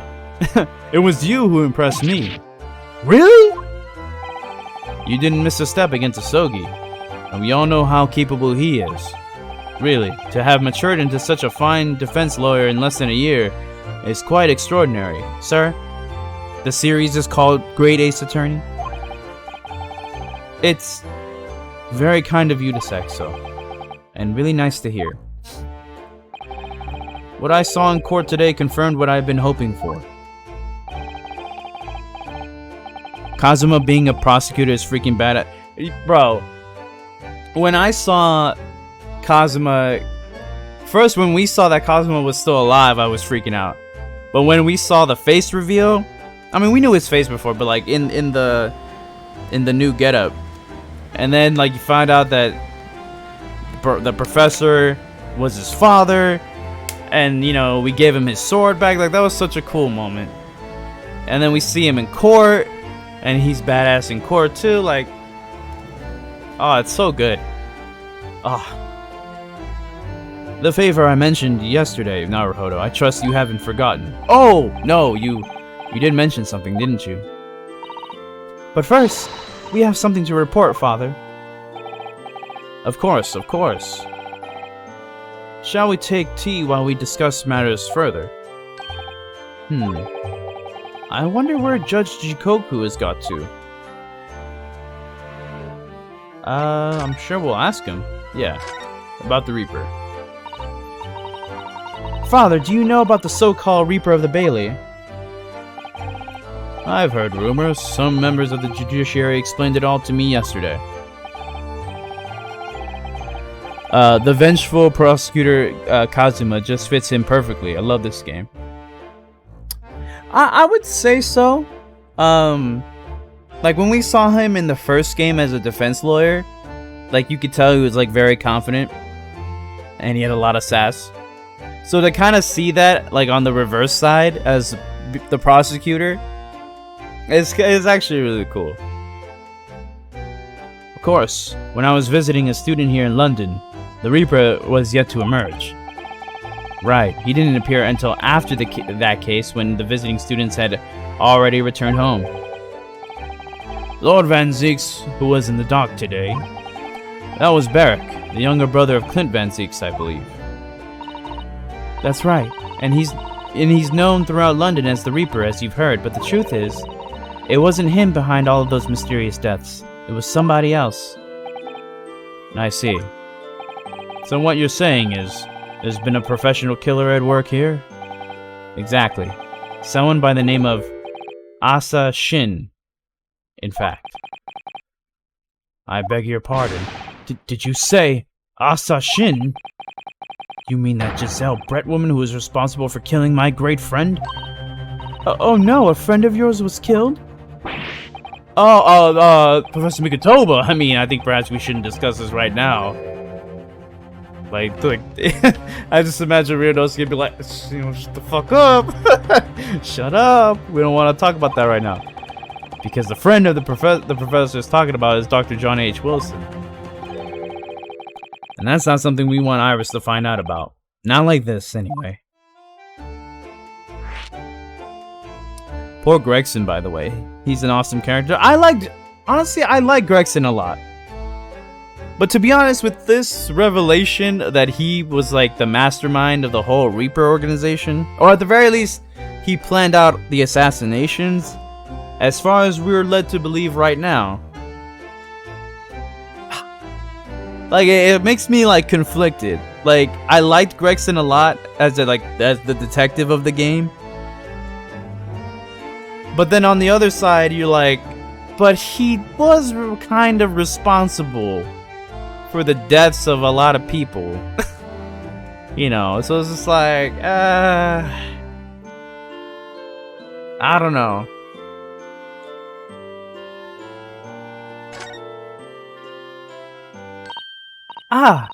I've just remembered something.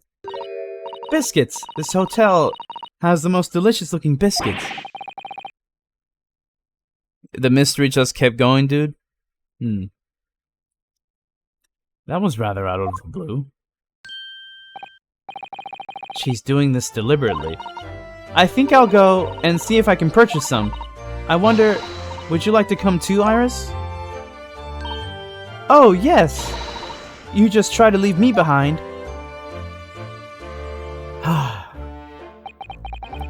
So that young girl is called Iris Wilson, is she?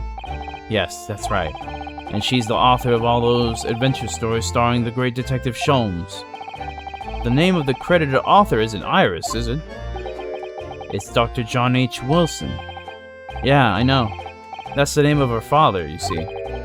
Her father? Dr. John H. Wilson. I was deeply indebted to the man for all the kindness he showed me during my time in London. That's why I was keen to reciprocate and invite him to the Imperial Yume University 4 years ago.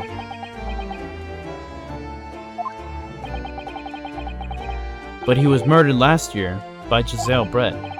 Why? Why would the hand of the Reaper stretch all the way to Japan? Iris knows nothing about that case, but it seems very likely that the victim, Dr. Wilson, was her father. Well, I can't say that we ever spoke about his family, so I don't know if he had a daughter or not. But I think I can say with some certainty that he was never the great detective's partner. Wait, what?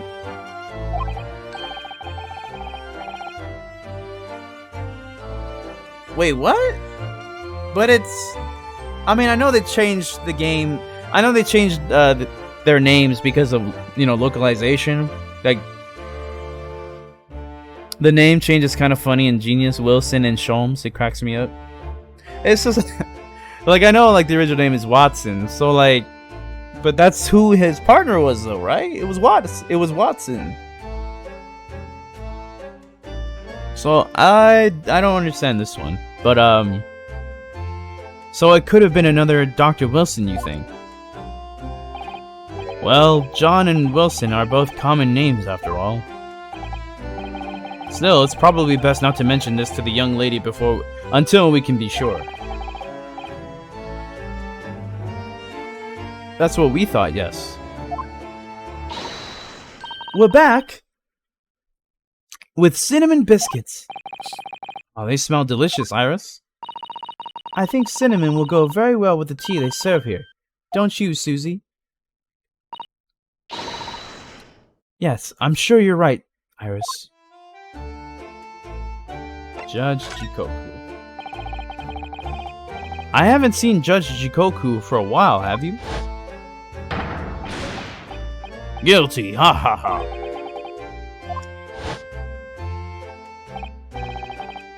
No, now that you mention it, I haven't seen him since this morning either.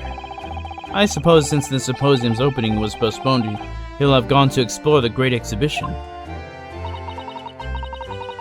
That reminds me of something you mentioned yesterday. About Judge Jikoku having once been in the dock himself. Ah, yes. It was all tied up with that accursed trial. The closed trial of Kazuma's father. Sashiro was trying to mitigate Genshin's guilt, so he took to the stand to testify. But he got a little carried away and, actually managed to break the witness stand. Oh my! He's that strong? He also said some contemptuous words about the British Empire, for which he was charged. Oh dear, although it's worryingly easy to imagine him doing that. A judge outside of court, that's something you'd never see ever in Ace Attorney. That's true. The closest I would say was probably, like outside the courtroom at least, was probably investigations. Other than that, like, nah, you never see him outside. Especially in a different outfit.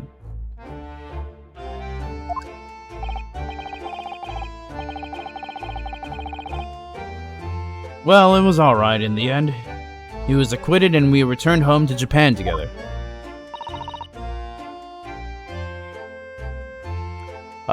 Richard said, the judge from Professor Layton vs. Ace Attorney was seen outside the court at the end. That is true. That is true. You know, I was actually thinking about replaying that game. It's actually been a long time since I've played it. Of course, Investigation 2 had Justine Courtney, an awesome character. And that game is more canon than Dual Destinies.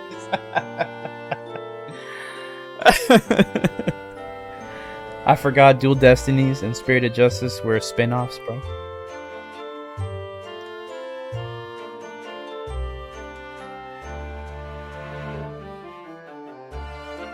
Investigation, so I wish they had brought that game over to the States. That was such a good game. Don't go there. It's well known that at least from mine and Richard's point of view, that Dual Destinies and Spirit of Justice, not very good games in my opinion. Especially in comparison to also the older games, and then these games right here. You know, the Great Ace Attorney games. Please, let there be a Great Ace Attorney 3. We need it. Thank goodness. Ah yes.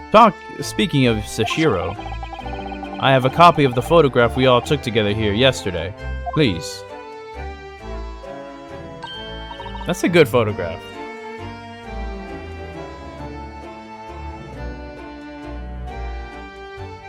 Oh, what a lovely picture. It certainly seems to shout, we've arrived in Britain. Which is such a shame because Athena is freaking awesome, dude. I mean, I feel like, how do I put this? I feel like Phoenix shouldn't have come back. Like, as a playable character. I think he should have been the mentor character. And let Apollo and Athena, like, do things on their own. Because I don't know. Because I feel like Phoenix's story was already finished. You were still continuing with Apollo's. And then you had Athena's story as well that was just starting. I feel like they could have structured it better. What's good, D-Rail? How you doing, bro? Appreciate you coming through, bro.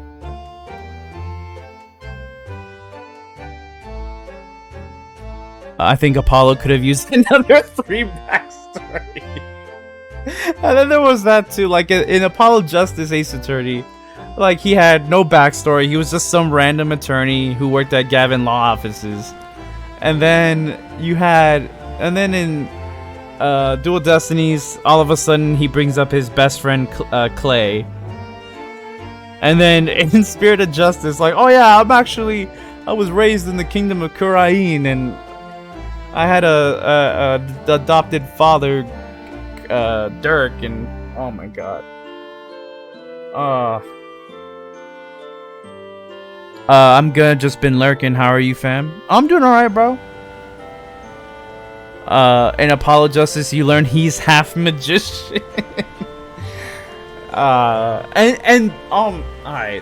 I know we've said this many times, but it bothered me that at the end of Spirit of Justice, the mom didn't come to Apollo and Trucy telling them that, hey, your mom is alive, and by the way, you're half brother and sister.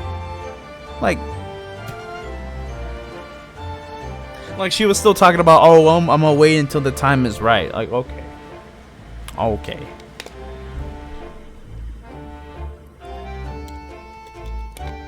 I don't know. A photograph taken in the foyer of the Great Waterloo Hotel on the morning of Professor Mikotoba and Judge Jikoku's arrival in London for the symposium. I hate that so much. like, come on. No, you couldn't have given us that feel-good moment right there? Of, like, Apollo meeting his mom. You know what I'm saying? Like, and they have, like, a big family moment. Like, that would have been good. But what do I know?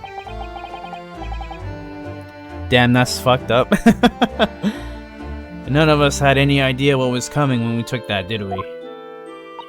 No, that's so true. The favor. So, you mentioned a favor that you'd like to ask me. Well, this fateful trial that you're fighting, one way or another, it will be over before long. Well, according to Richard, I have another, like, 20 hours, so. And when it is, I'd like you to accompany me back to Japan. Oh, shit. We going back to Japan? Apollo is so bad. Like, I wanted to like Apollo so much, but they give us these beautiful characters, but they fricked up their games and backstories. Like, I feel like Athena could have had a more interesting, like, prolong her backstory more, but, like, her whole backstory was pretty much resolved in Dual Destiny. So that's why, like, in Spirit of Justice, she only had one trial, and that trial didn't have anything to do with the overall plot. Like, for some reason, her and Simon are best friends, and Simon needed someone to represent his friend. It's just...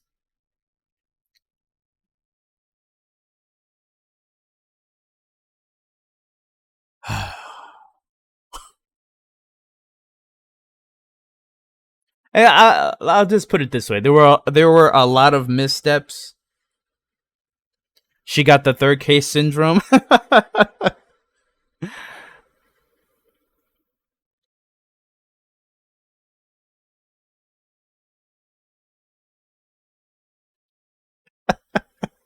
Wait, wasn't it the fourth case? But I didn't see what you're saying. Like the middle of the game where it's like, yeah, we need a filler. We need filler right now, so let's go ahead and have Simon just request Athena's help and just.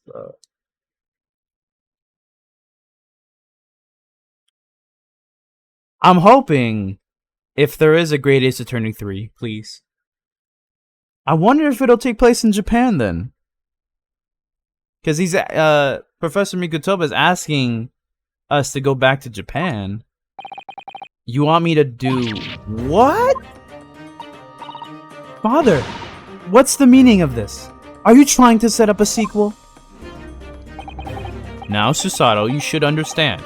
You've seen how our courts work firsthand. Oh, shoutouts to Shinobu and Alex for liking in between the stream. Appreciate y'all.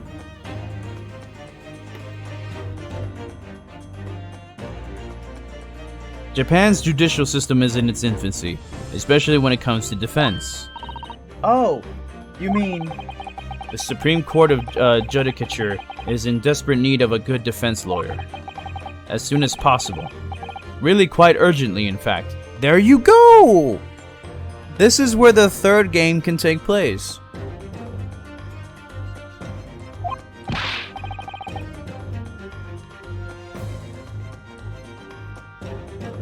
I don't think there'll be a Great Ace Attorney anytime soon because their story is basically finished by the end. I heard that before. But I mean, they can come up with something. Like, I guess just go... Why not just go back to Japan then? And try to fix the legal system there. But I'm not even been in London a year yet. I've read all of Susato's reports. I'm well aware of your extraordinary talents. And having seen you in action with my own eyes earlier today, there's no question. And for the timeline to make sense, Ryunosuke has to go back to Japan at some point.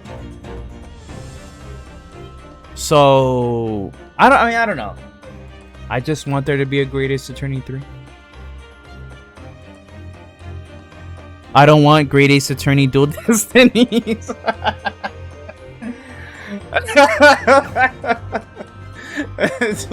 Oh, please no.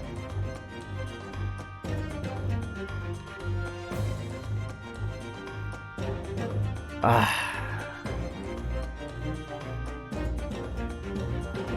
don't know. I mean, we know that supposedly that they're working on Ace Attorney 7. And I'm gonna be honest, I really don't have that much faith in that game. But of course, since we're huge fans, we're gonna play it anyway.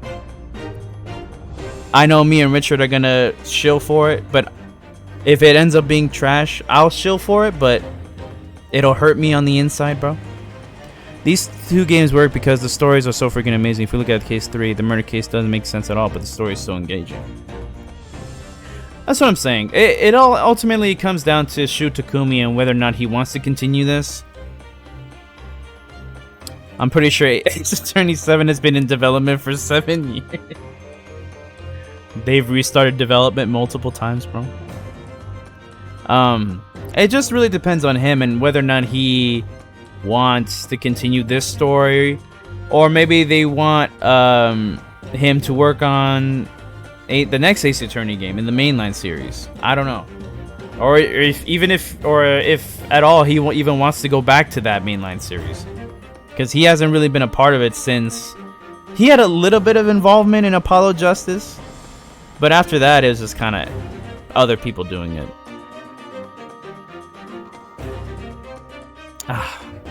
And having seen you in action with my own eyes earlier today, there's no question. You, Naruhodo, are precisely the man our country needs. So what do you say, Great Ace Attorney 3? So, you'd be leaving then, Runo? Damn. But then, what am I supposed to do, Father? Well, I guess we're gonna have to make Dual Destinies again. You in Ryunosuke in Japan, you in London.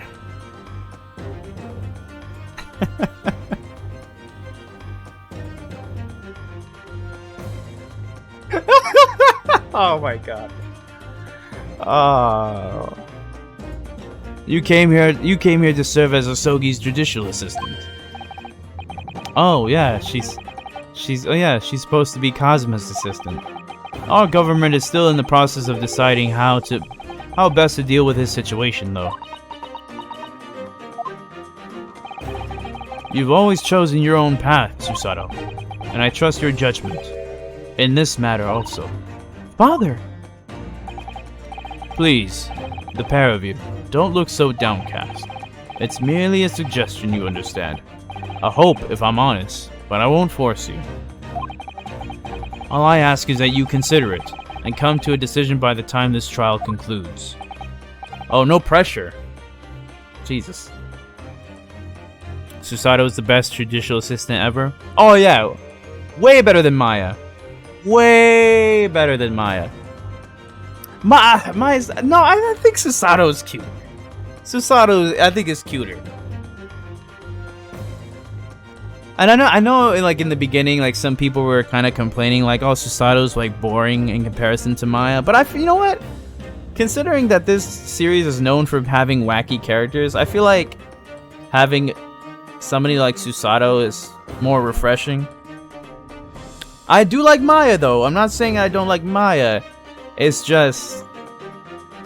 It's good to have, like, a partner like Susato. Is all I'm saying. Yes. Alright.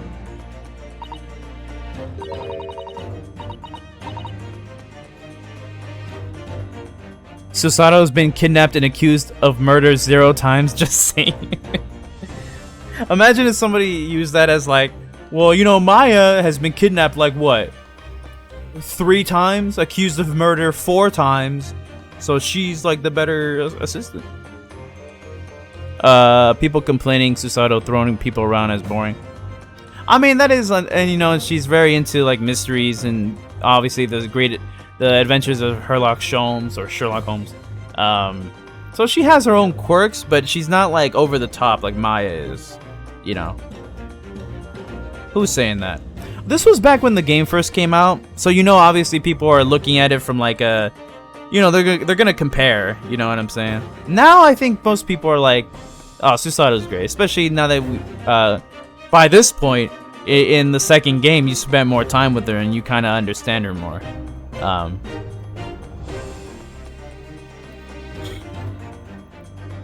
The biggest sim for Sholmes? Oh, definitely.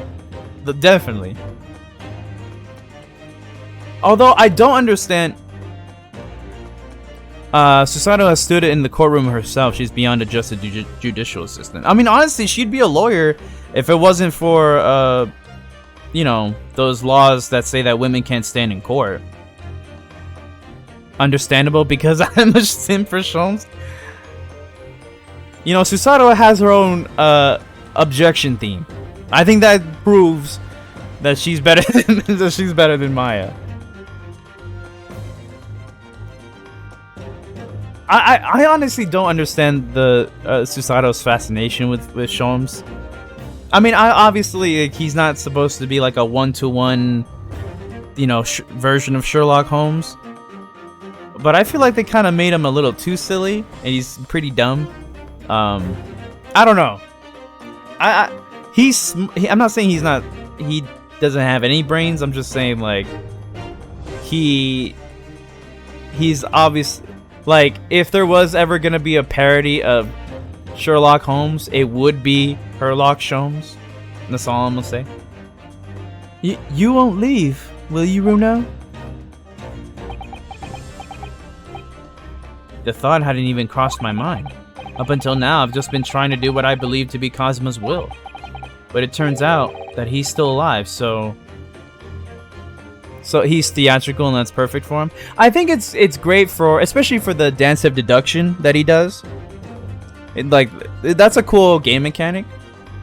And he does have his quirks and it makes him more interesting, for sure. I'm just saying, like, from the perspective of a great detective, he needs a lot of help. I mean, Iris is way better at it than he is. Iris is like, what, 10 years old?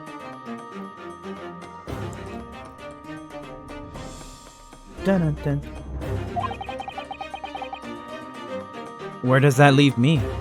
I mean, that's true. Ryunosuke, he was only doing this because of Kazuma, but what is he gonna do now? I'm gonna predict that he does go back to Japan.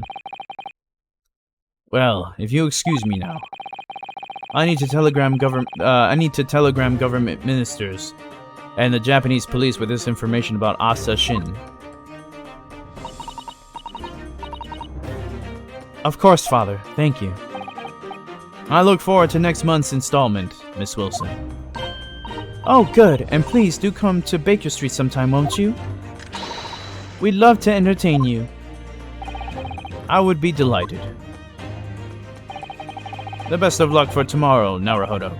And give my suggestion your full consideration, won't you? Yes, I will.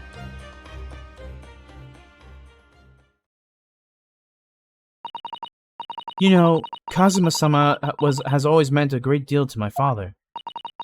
I'm sure he'd love the chance to meet with him and talk to him about all of this. I like this arc because Naruhodo is questioning why he stands in court now, and he has to figure that out himself. I mean, now that Kazuma's back, you know, does Ryunosuke still want to be a lawyer? Does he even want to go through with all this? And it's interesting. Asa Shin. Of course, it's so obvious. Oh, but what the fuck? Where the fuck was this man, bro? How could I have neglected to consider the possibility before now? Mr. Sholmes. Hurley, where have you been? Why, I joined you all for tea, of course. What an extraordinary question. I didn't notice you at all. No matter. Anyway, to more pressing concerns. Mr. Naruhodo. Yes? I must dispatch a telegram to your country at once. It is a matter of urgency. To Japan, you mean? You tell me, to whom can I entrust the task? Quickly now, who? Well, my father has just now left to send a telegram to the Imperial Police Bureau of Japan himself. His theme is a banger. Oh yeah, I love all the music in these games. It's so good. Kazuma's theme is amazing too.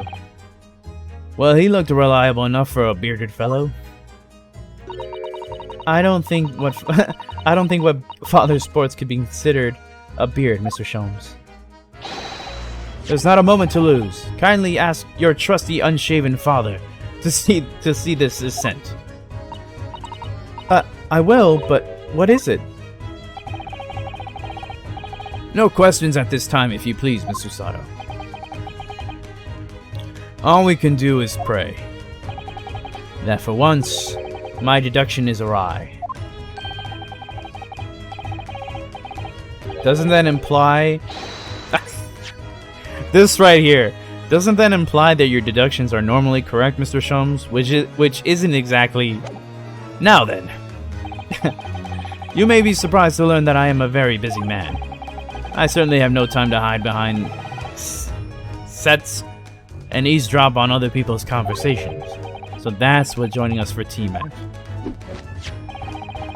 I leave the sending of this in your hands then, my dear fellows. Wait a minute, Mr. Sholmes? He just sort of ran off, didn't he? At quite a pace. That's a sign right there. And he left the unpaid bill for his tea behind too. That motherfucker. I must catch up with father at the telegraph office at once.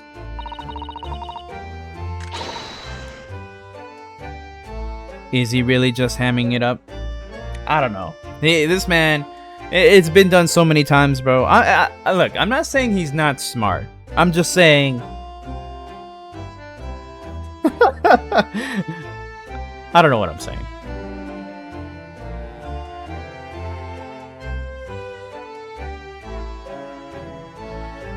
And I'll run and call us a cab straight away. And there was me thinking everyone would be clamoring to pay Mr. Sholmes' bill. Okay, so...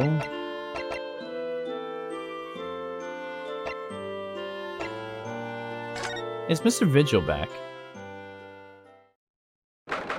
2nd of November, St. Sinners Hospital, Ward 3. To be frank, we'll wait to see him again. Oh, he is here, okay. The lawyer. Hello again. Are you feeling better now, Mr. Vigil? Yes, thank you. Somewhat better.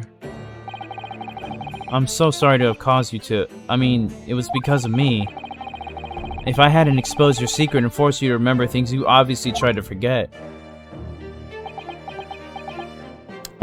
This game definitely convinced me into believing it's the greatest game out of all the Ace Attorney, including the OG.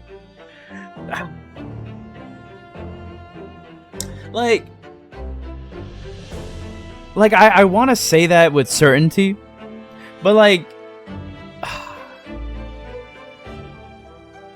because Vivid Stone here, Rich, you know, he says the same thing, that it's the best Ace Attorney. So it's just like, this game has a lot of great moments and huge moments that just blew my mind. It's it's kind of hard. Let me just finish the game first. Like, because I want to say, like, yes, this is the best Ace Attorney game because the music, the setting, the stories, the characters, it's just all so good and it has great moments in it. But is it better than Trials and Tribulations? Because to me, that was the best one from the original trilogy. So I don't know. Maybe. Totally, you'll be surprised by the end. Okay. The prosecutor was here until a few moments ago, too. You just missed him. Oh, Kazuma beat us to it. He said much the same as you. He was very apologetic. But the truth is, I brought all of this upon myself. Please, don't think like that. Keeping it from Evie, my wife, all these years. I've carried such a sense of guilt, but that's not the worst of it. Over time, I obviously came to deceive myself as well. You mean about your dismissal? Looking back now, I'm beginning to think that perhaps Inspector Gregson didn't stumble across me by accident at all. Yeah, I mean, he compensated me so generously for acting as his stand-in. He was clearly concerned for my well-being and doing what he could to help. So perhaps Gregson knew exactly what had become of Mr. Vigil all along. He was downtrodden. He's like, hey, you know, you're down on your luck. Here's some money. By the way, can you do like these odd jobs for me? Like, god damn. Gregson, what the fuck did you do, sir? I'm sure this is just desserts for 10 years of lies and deception, but it wasn't me that helped the professor escape 10 years ago. It wasn't me. I swear it. I swear it's true. Oh, Mr. Vigil. I'm sure you'd rather not dredge up even more from your past at this time, but if possible, could you tell us exactly what really happened? I want to. I need to get all of this off my chest. I just want someone to tell me what I should have done.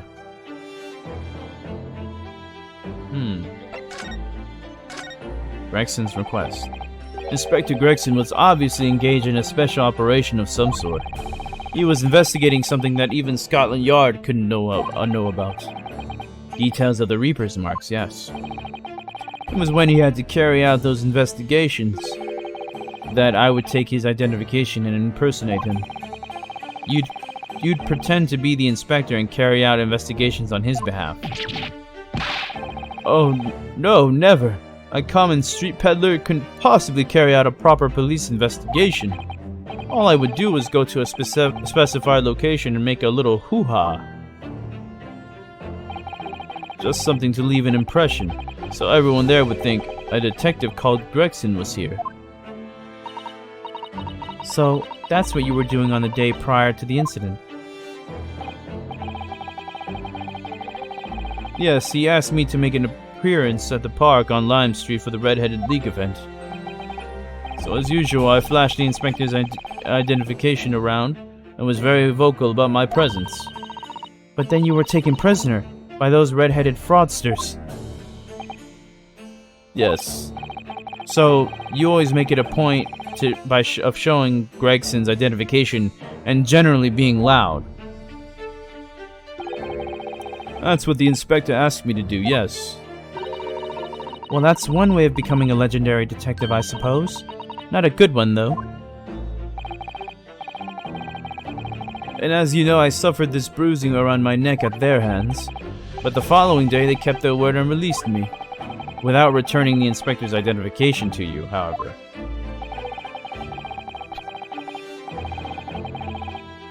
We had arranged to meet in the Fresno street room at 5 that day so I could report back to the inspector.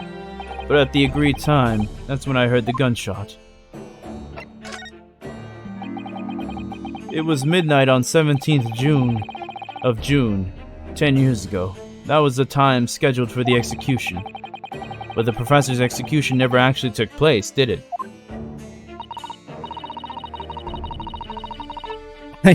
Vigil got fricked so hard.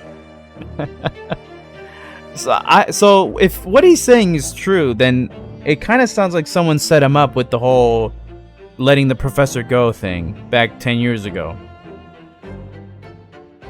But the problem is, like, right now we don't know who, or even if he's lying. But I don't know.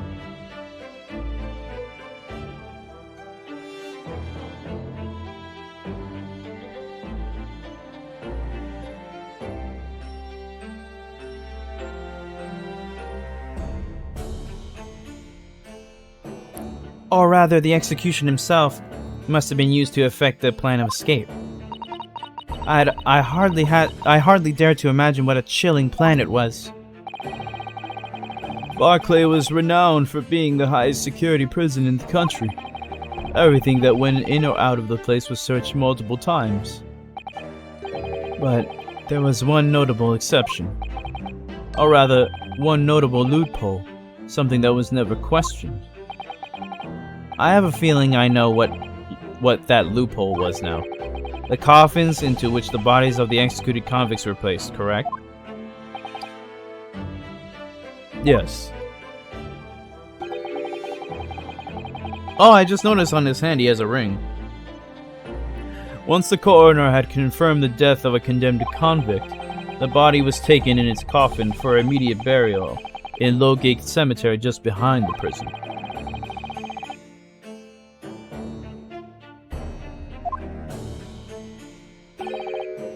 And after that, no member of staff was permitted to touch the coffin containing the body again. When executions took place, only the executioner and the coroner were permitted inside the chamber. I would wait in the adjacent room for word that the condemned convict was dead. On that occasion, once I had that confirmation, I went into the mortuary to find that a lone coffin as usual. The procedure was that I would sign the paperwork having checked the coffin, then nail it shut. But for some reason that day, the coffin was already nailed shut. No! I didn't think anything of it at the time. I assumed that my deputy must have checked the coffin and nailed it shut before I arrived. So, you mean the coffin contained... Yes, I can only imagine that Asogi, having escaped his execution somehow, was alive inside the coffin. The coffin was then taken through the main gates and deposited in Lowgate Cemetery. Presumably, there wouldn't have been enough air inside to breathe for long. So in the early hours following the burial, someone dug up the coffin again to set Genshin free.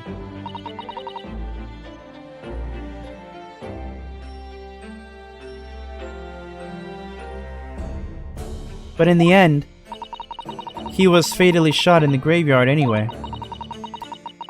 Scythe is obviously in it because of the last trial. We just gotta know who she's with. Oh yeah, she admitted that she was the coroner of Asogi's execution, and she let that through. What on earth really happened in Lowgate Cemetery that night, I wonder? I'm afraid I really don't know. All I can say with certainty are two things. Asogi couldn't possibly have escaped that way without help from somebody working in the prison. And that somebody was not me. It had to have been Scythe. Convict Asogi. Obviously, you knew the man then. The professor, I mean. Jensen. Genshin Asogi. Yes, I remember him well, in fact. Would you mind telling us what you know?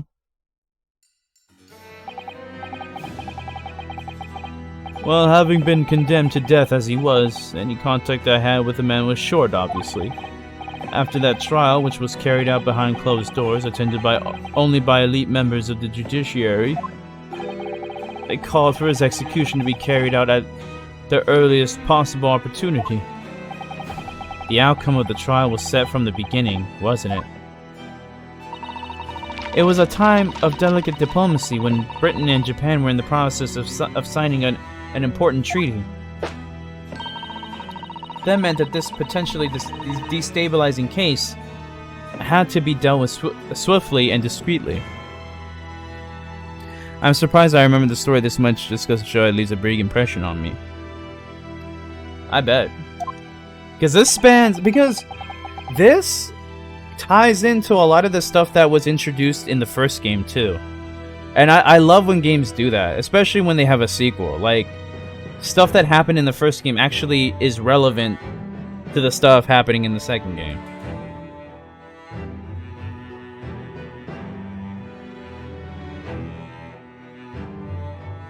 Like that whole thing, like talking about how like the treaty was so important.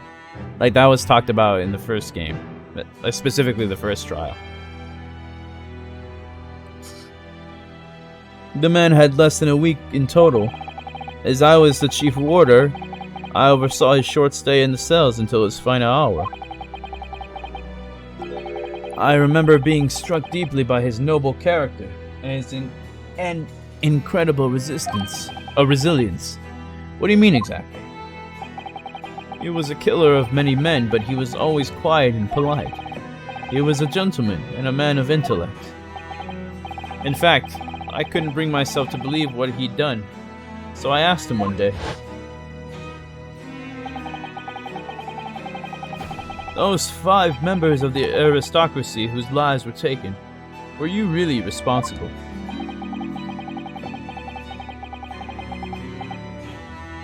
I'm guilty of the unforgivable crime of ending another human's life, yes. The following day, the closed trial took place, and the verdict was no surprise. Guilty. That night, when he was brought back to his cell, I saw something unusual.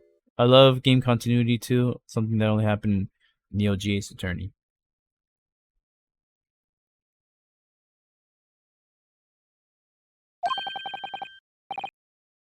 Something unusual? What? The last will and testament of Genshin Asogi. Asogi's will.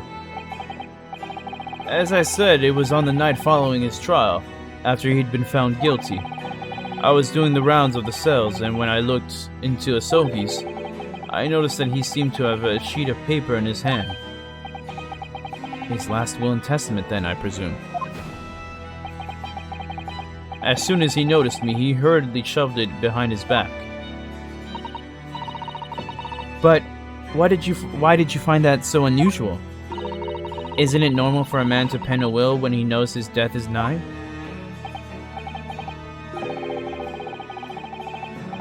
Yes, that's true, but there were special conditions to Asogi's incarceration, you see. What sort of conditions?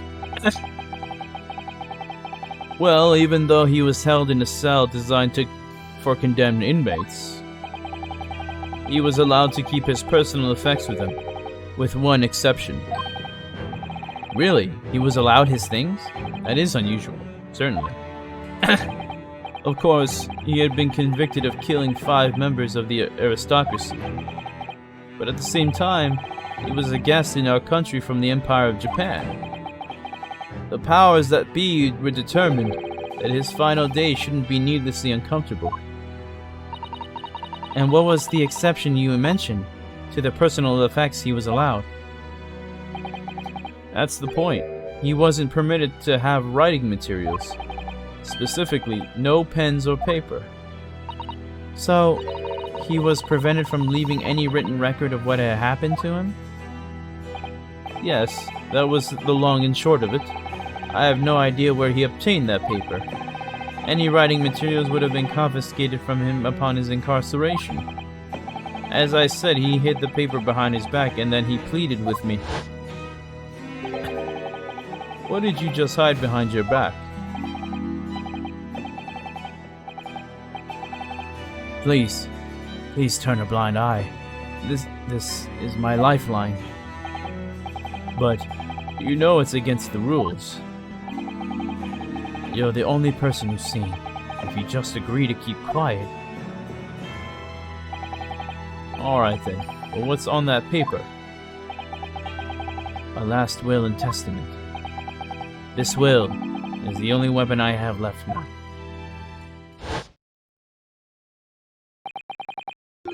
How can a will be a weapon? So I decided to pretend I'd seen nothing and let him keep his will. But then later, it just seemed to vanish without a trace. What do you mean it vanished? It would seem that this isn't the end of the story of this mysterious will.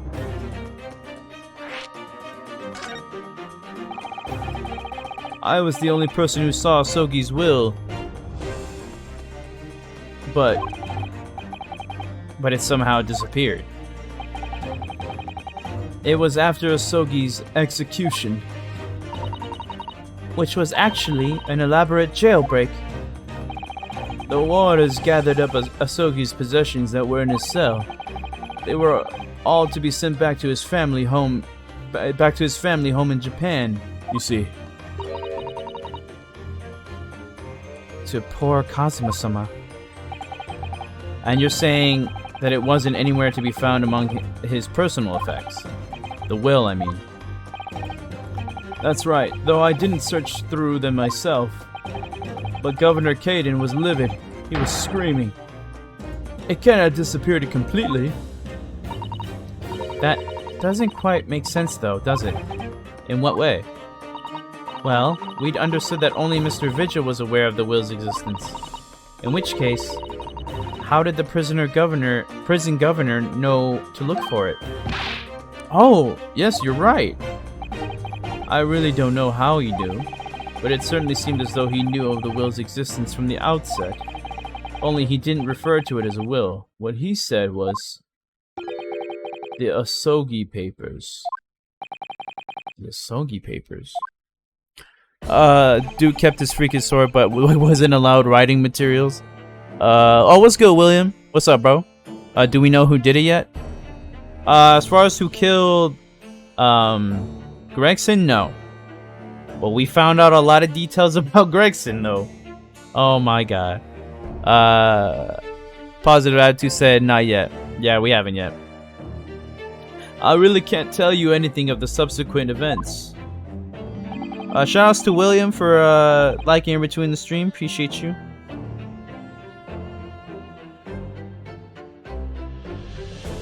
That's crazy, says William.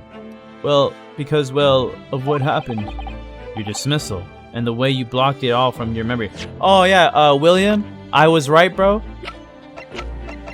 Do you remember this dude, Gossip? It turns out it was this dude. These two are one and the same. That big ass lip was a disguise.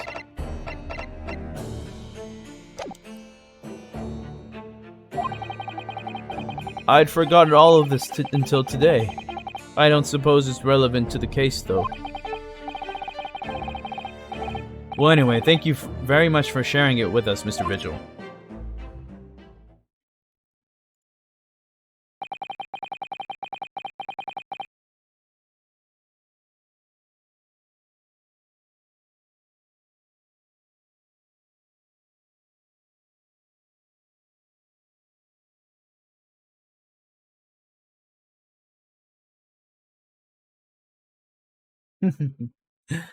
That's funny. Let's see.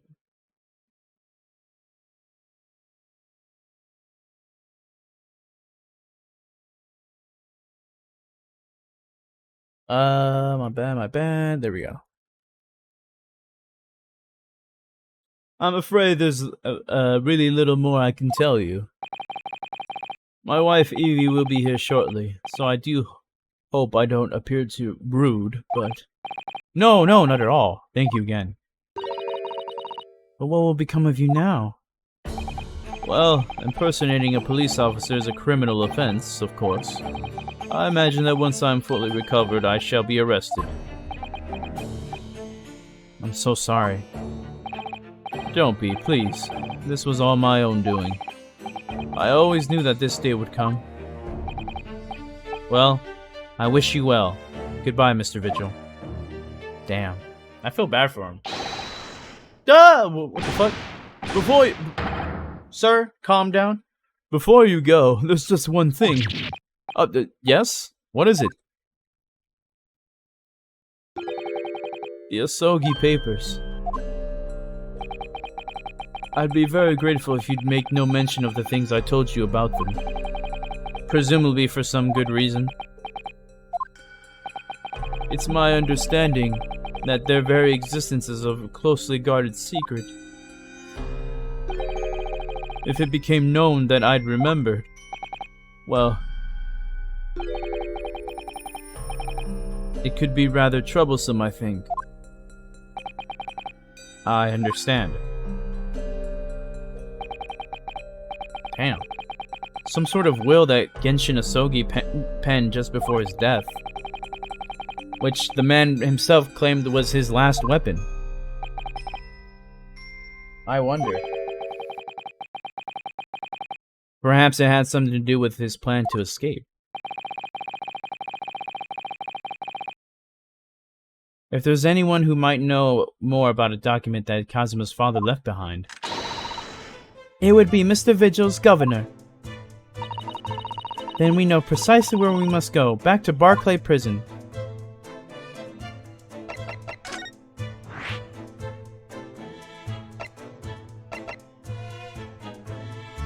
Alright, bitch. 2nd of November, Barclay Prison, Governor's Office. Oh, back again, are you? I mean, yes, hello. I've heard all about your investigations. Read the report just now. You found him, eh, Vigil? Yes, luckily. Well, anywho, the laddie doesn't work here no more. So your case is not to do with Barclay. I wouldn't like you to get wrong. I wouldn't like you to get the wrong idea about that. Of course, yes. Mr. Vigil stopped working here 10 years ago now. Yes, we've seen his dismissal notice, haven't we? He was given the chop. Aye. You can very well. So how about a wee handcuff biscuit? Oh, they really are like little handcuffs. And as hard as irons, too. So, what's brought you down here today? Well, there's something else we'd like to ask you about, actually. Is that so? We believe that there might have been a document that disappeared from Genshin Asogi's cell. I think it's been called the Asogi Papers or something. Uh-oh.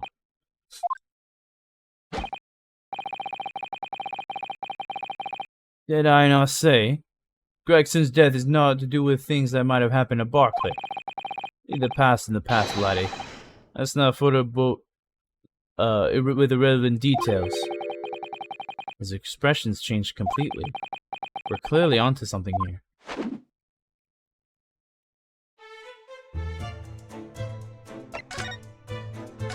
Ten-year-old legacy. That murderer's botched execution, and the whole miserable escape. They were Barclay's darkest hour, eh? A shocking embarrassment. Because the convict had a collaborator on the prison staff, you mean?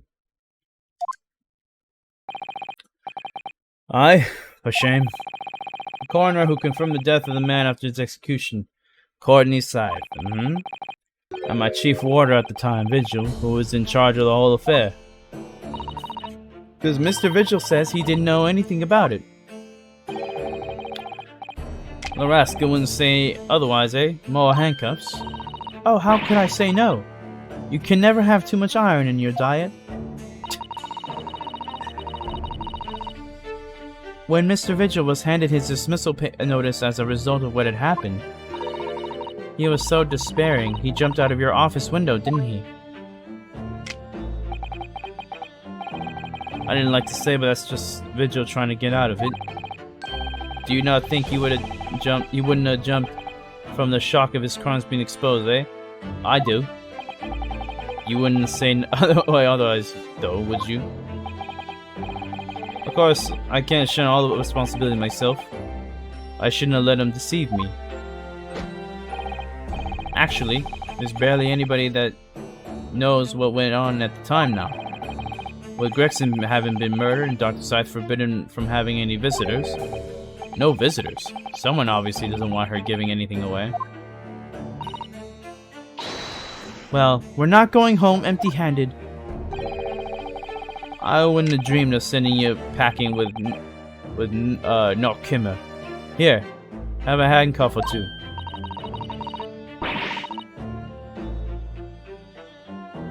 Oh, well, it would be rude to say no.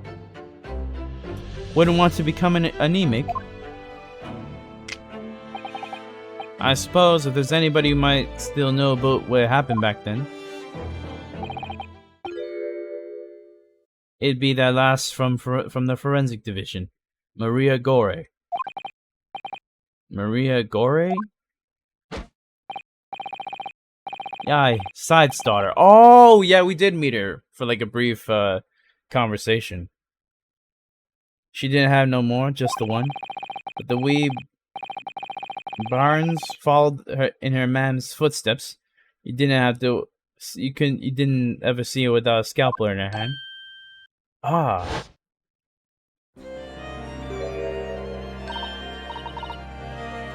Mama, what is this? Where did she spring from? And did she just call the doctor Mama? Dr. Scythe's daughter, Maria Gore. We could do with talking to her. So, she's Dr. Scythe's daughter, but her surname is Gory? Aye, there's some family history, I'm sure, but I didn't know the ins and outs of it. She grew up watching her mom working with bodies of folk who died in strange circumstances, and decided to do the same with her own life. I cannot understand it myself. Suppose she was driven by a deep respect for her mother. Perhaps.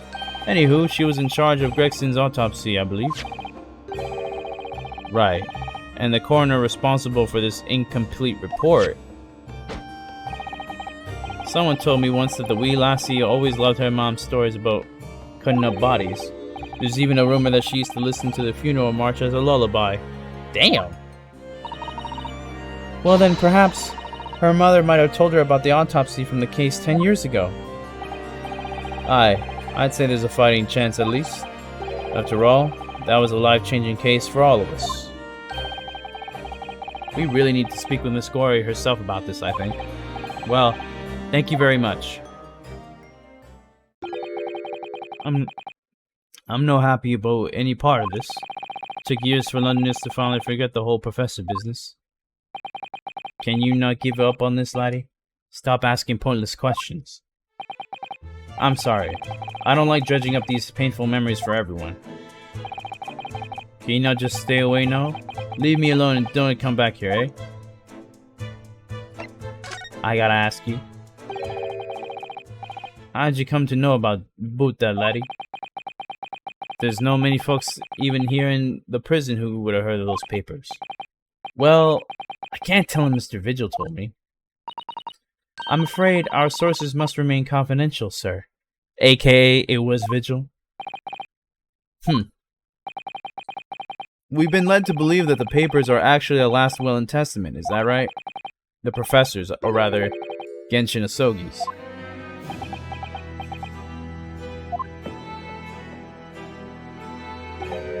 Aye, that's right.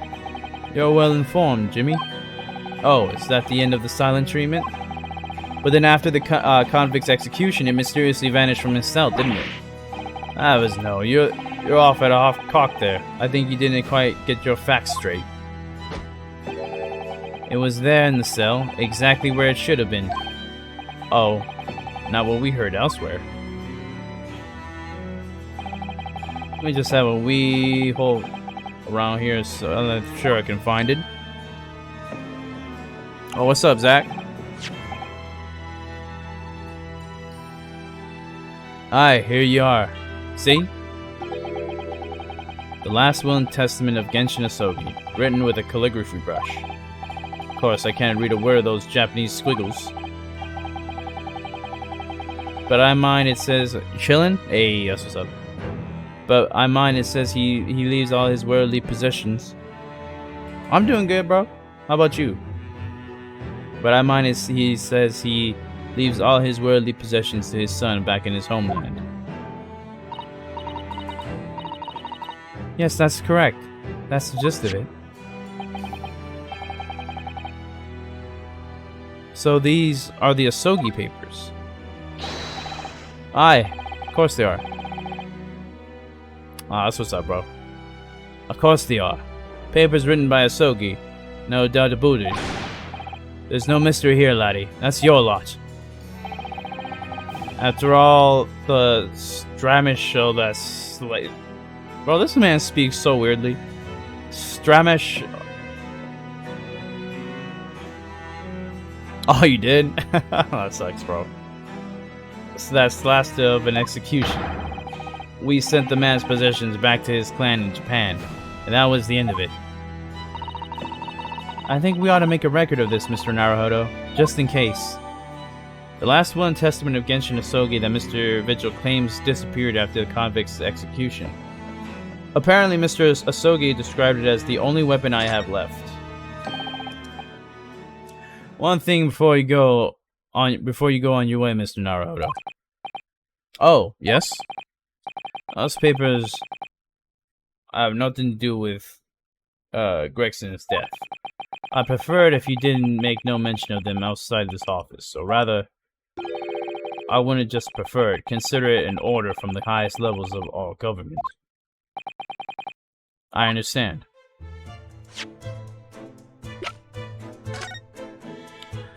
Death, understand, Kazumisogi. My chosen path.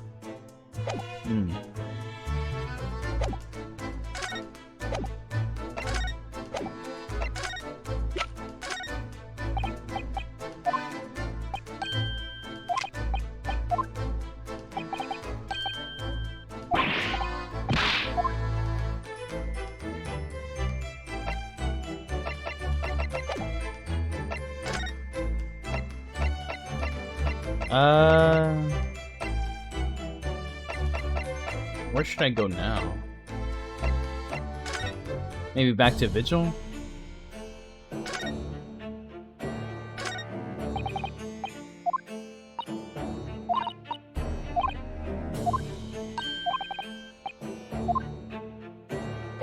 Okay, so you can't talk to him.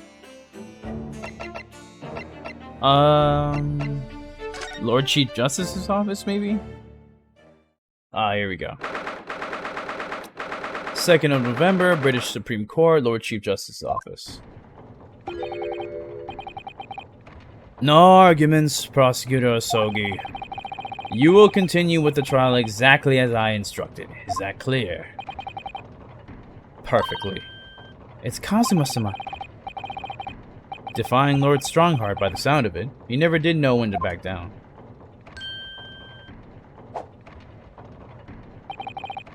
On your way now, Asogi. My lord.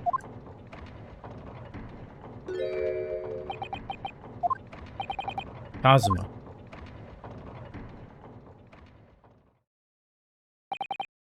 He left without saying a word.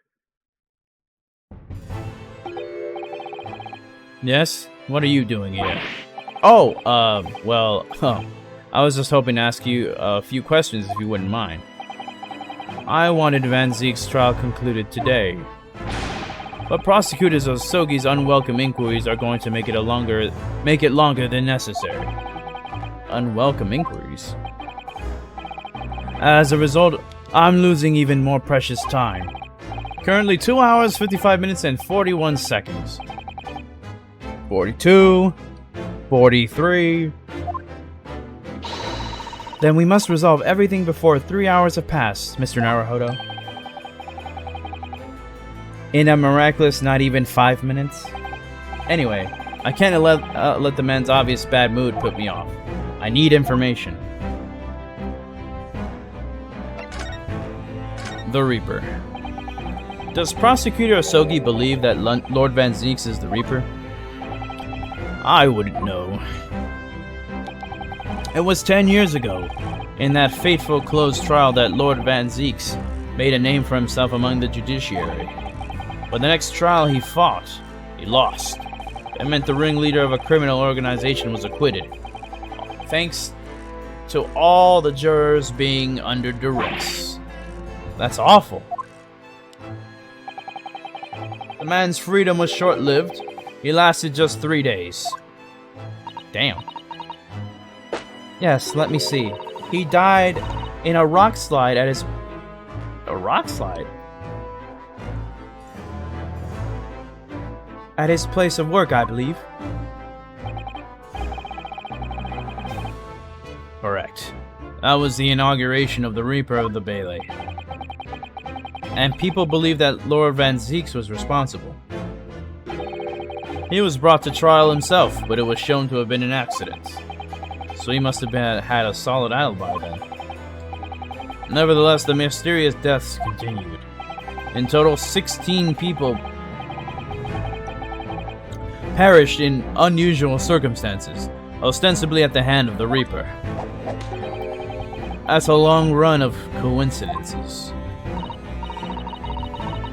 Well, the Reaper's true identity may well be revealed by this trial. And the impact that revelation would have on the British public cannot be understated. Is that why it's a closed trial? Precisely.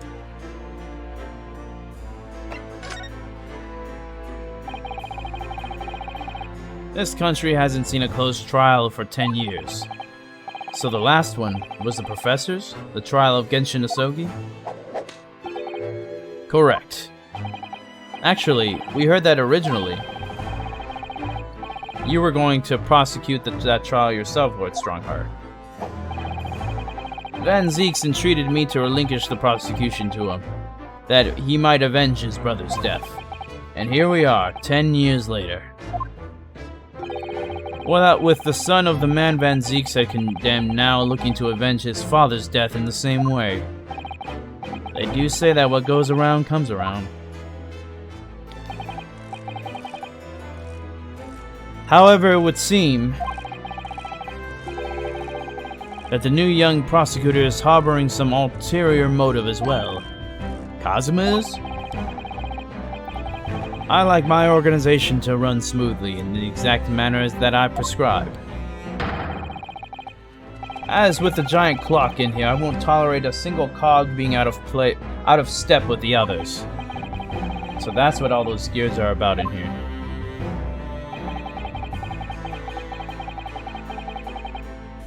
If the young man refuses to mesh with the other parts of my great machine, I will be forced to take steps. What do you mean? Not something with which you need to concern yourself. In any case, I'm telling you, bro, he sounds evil. I'm telling you, this man is. I would be hella surprised if Strongheart wasn't a villain at some point, bro. He has all the makings, bro.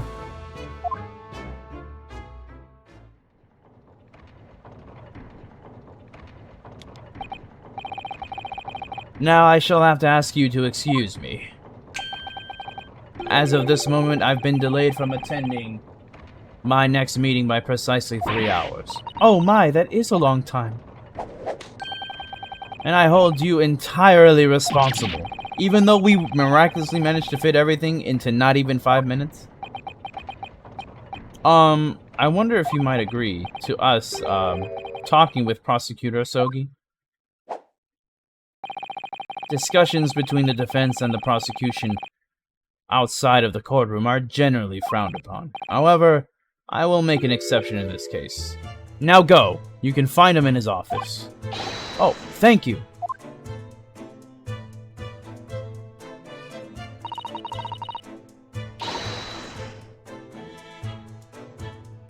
Let's go see him at once, Mr. Naruhodo. Kazuma's my best friend in the world, but I'm really not at all sure I know how to talk to him at the moment.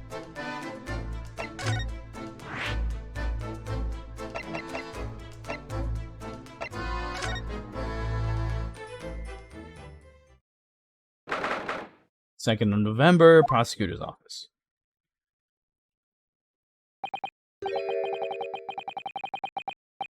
So this is the office of Prosecutor Asogi now, is it? Kazuma-sama is doing so well for himself. Even though he's always forced to kneel on the floor, Japanese style, in that dark corner. It's a habit. It's his habit to sit, Seiza style whenever he's working. Kazuma.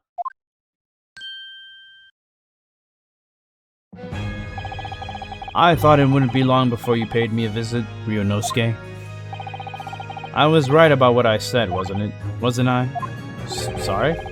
That you have all the makings of a great defense lawyer. This theme is so fucking good. It's so good.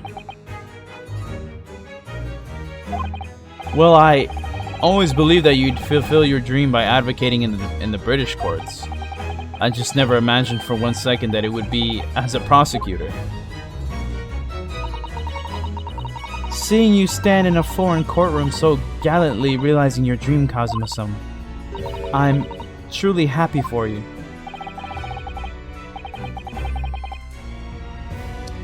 And I am truly thankful to you, Judicial Assistant Mikotoba. Ryunosuke, I always thought it would be fun for you and I to shake up the British legal system a little together. This isn't quite how I envisaged it, but I suppose it's just another twist of fate. I've learned a lot of things during my time in London. About how Susato-san's father was himself a visiting student here once, along with Judge Jikoku. And about what happened with your father. Then you'll have no difficulty understanding why I had no choice. Why I had to find a way to get to Britain as a visiting student myself.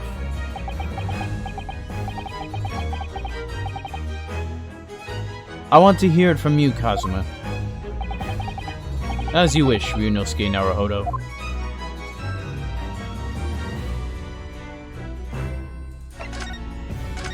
Your disappearance. It's getting on, for a year now, since what happened on the SS Burya. We were heading across the oceans from Japan to Great Britain.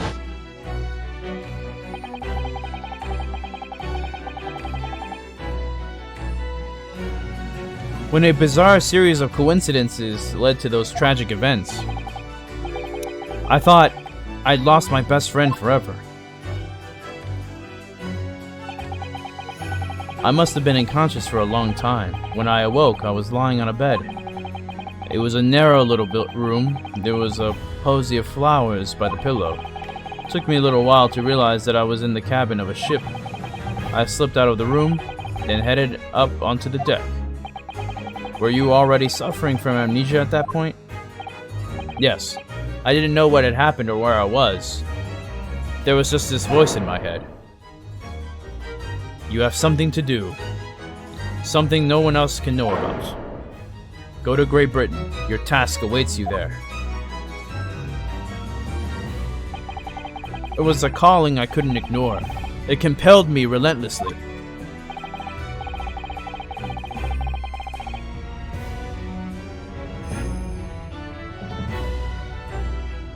Out on deck, I saw that I was on a huge steamship and we were docked in a large port.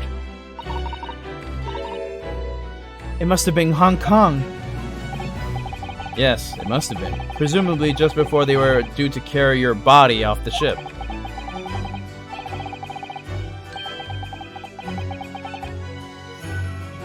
I had no idea of the situation, but I did have the feeling that this was in some way my last chance. So I concealed myself among the disembarking passengers and went ashore.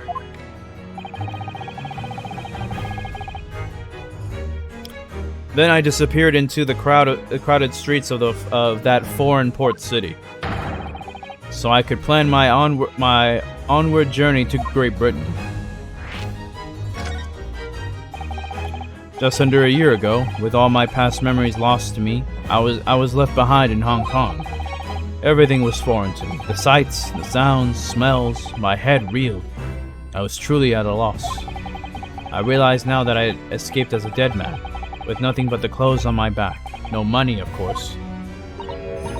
Oh, how terrifying for you. Luckily, though, I had 2 feathers in my cap. One being your knowledge of English, I suppose. That's right. And on the back of that, I was able to pick up some work as a deckhand on a cargo ship. Eventually, after calling at countless ports, I finally arrived at Dover. That must have been some 3 months ago now. Your formidable tenacity of purpose showing itself again. I mean, the man had lost his memory and had literally nothing to his name, but he still managed to make his way to London on the opposite side of the world. Jesus Christ. That is true. Of course, I had no idea why I moved heaven and earth to get here at that point. So, how did you end up becoming Lord Van Zeek's apprentice then? That can only be called as an extraordinary that can only be called an extraordinary stroke of luck, really. You see, I was stopped at the border because I had no papers. They took me straight to Scotland Yard, and by sheer coincidence, Lord Stronghart was there to attend a meeting. That's when the second feather in my cap came to play. Would that have been your knowledge of the law? Yes, exactly. Lord Stronghart was curious about the Easterner with intimate knowledge of British law. He took me back with him to the Supreme Court and assigned me to the prosecutor's office. And then, 9 days ago,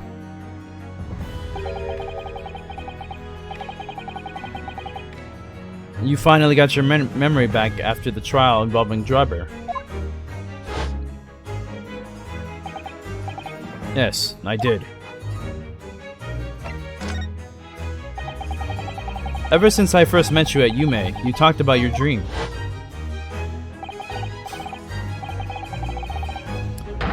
Mark my words, Ryunosuke. I will be chosen as a visiting student and make my way to Great Britain someday.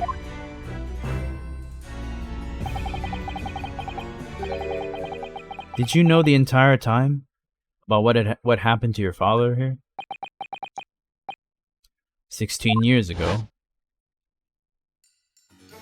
Oh wow. When my father left on that exciting trip to Great Britain, I was just a boy. We took a photograph together the day before his departure. It's my last memory of him.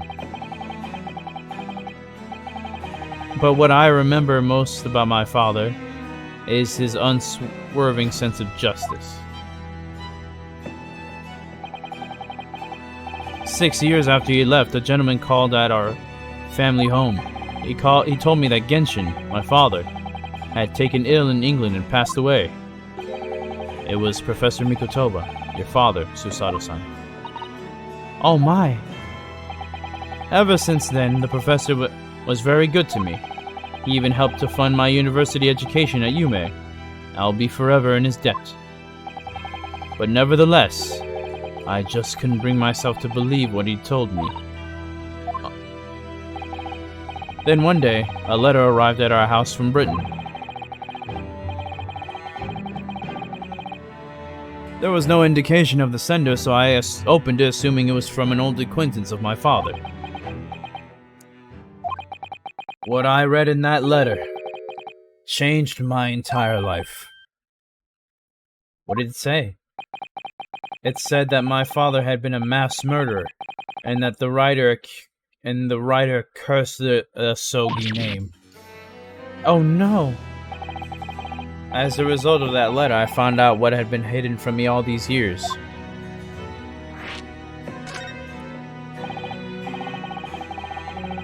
Presumably, the letter was sent from a relative of one of the victims. If whoever had been a member of the judiciary, if whoever it was had been a member of the judiciary, he could have been present at the closed trial. The letter revealed that my father had been sentenced to death, executed for being a killer.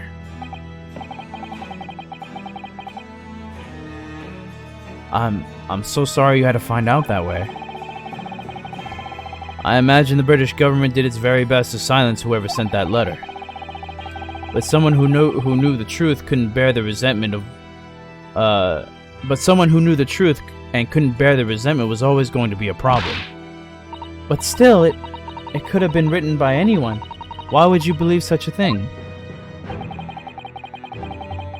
There was a newspaper cutting including the letter. It was the first I'd ever heard of the professor and his terrible killing spree. Well, what did my father have to say about the letter? I couldn't bring myself to show it to him. What? Why not?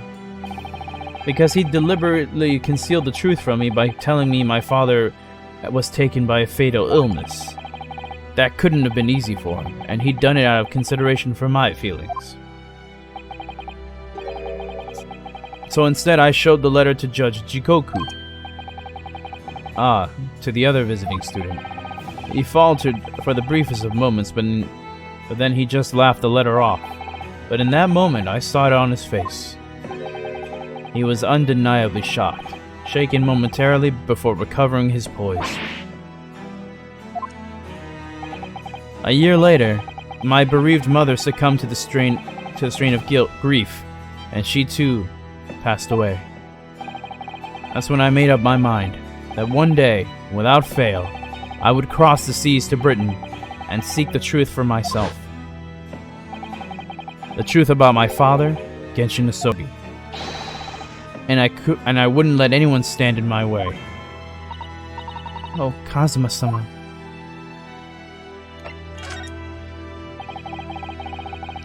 What we learned today in court turned things completely on their head. It was an impressive piece of lawyering, Ryunosuke Naruhodo. Lord Van Zieks isn't the Reaper, you know. I almost don't want to believe it myself, but it turns out that Inspector Gregson himself, the victim, was... It's clear that the inspector was behind the Reaper's activity all along. What? You mean you knew?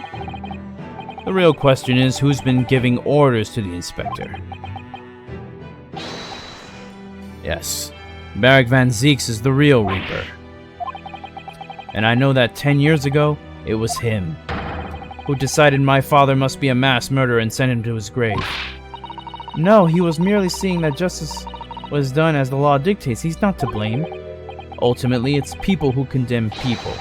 The law is just a tool that they use to do it. That's facts. That is true. Very true. And when a man condemns another, he must take responsibility for his actions. Of course he must. But I know for certain that my father would never have taken another man's life. Kazuma. On the contrary, my father's life was taken by the Reaper. I guess we gotta show him the papers. Kazuma, what do you make of this? What? You don't want to see it? Bro. Are you kidding me?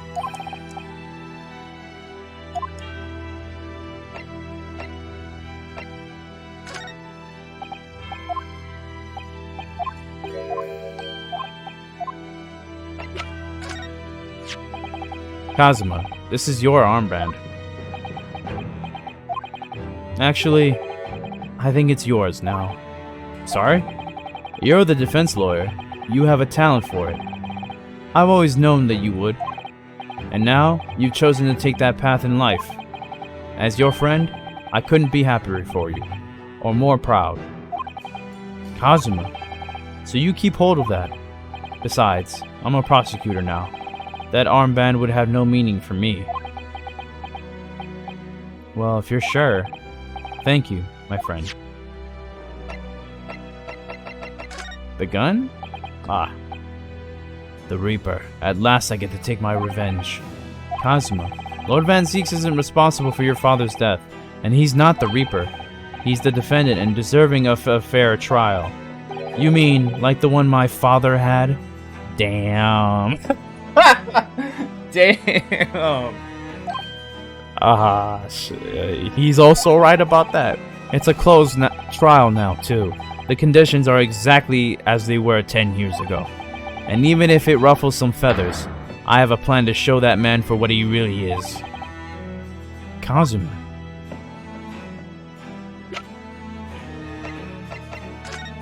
Autopsy report? This came up in the trial, didn't it? As something a little dubious, I mean. The fact that no time of death was recorded on Inspector Gregson's autopsy report. Yes, there were some unexpected turns in the courtroom earlier. The suggestion you came up with certainly took everyone by surprise. The idea that the victim had died the previous day at some other location is quite something. Well, considering when the pocket watch had stopped and the scorch marks on the candle, it's certainly a distinct possibility. The evidence and the scene both point to it. To be honest, it bothered me too. So I paid a visit to the autopsy room earlier. The coroner responsible wasn't there, but I got a name. It's Dr. Gory. If it wouldn't trouble you, Kazuma-sama, we'd very much like to speak with the coroner too. Of course, the last thing I want is for anything to be brushed under the carpet. Scotland Yard's autopsy laboratory is behind Lowgate Cemetery. Lowgate Cemetery by Barclay Prison, you mean? Ah, you know it, do you? The prison where my father was incarcerated and robbed of his life. Kazuma-sama. Well, thank you. We'll pay a visit to the laboratory later today.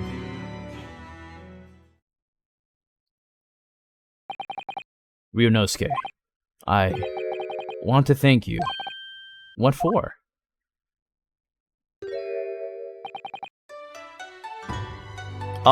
This version of the song, bro! For this. I love this version too. You safeguarded the soul of the Osogi clan. Well, it is a famous story that's been in your family for generations. My only slight regret is that I never got the chance to draw it before I returned it to you. Karuma has said to have been forged by a master swordsmith during the Sengoku Warring States period. I come from a long lineage of warriors, many of whom were expert swordsmen. Well then, you're a chip off the old block, I'd say. This blade, Karuma, is a symbol of the Osogi clan's might, honor, and might. Apparently, one of my father's apprentices even took the blade's name for a surname. Wait a minute! Karuma? I don't know. I won't look too deeply into it. Really? Karuma? Karuma? It sounds formidable, that's for sure. 16 years ago, when my father was a visiting student here in London, he had this sword forever at his side, which is why it means so much to me that I have it by my side again now too. And that is all thanks to you. It was an honor.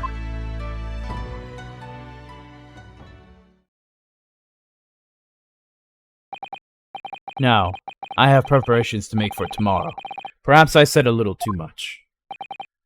Kazuma, you've changed. No, Ryunosuke. I haven't changed at all. It's you. It's you who's changed. That's what I'm saying. Like, I don't... Like, Kazuma seems different to us, because obviously he's the prosecutor now. But he was like this when he was a defense attorney, too.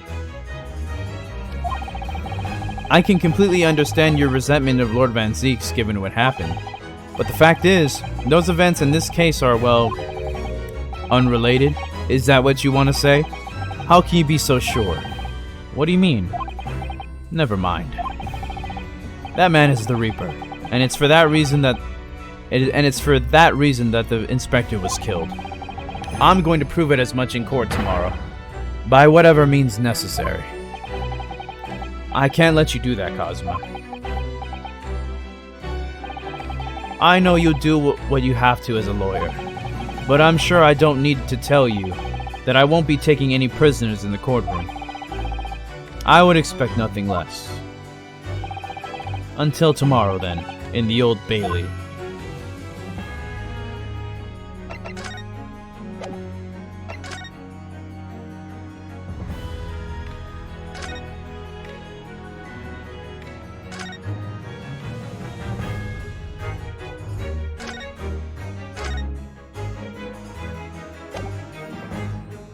His numerous bottles of wine.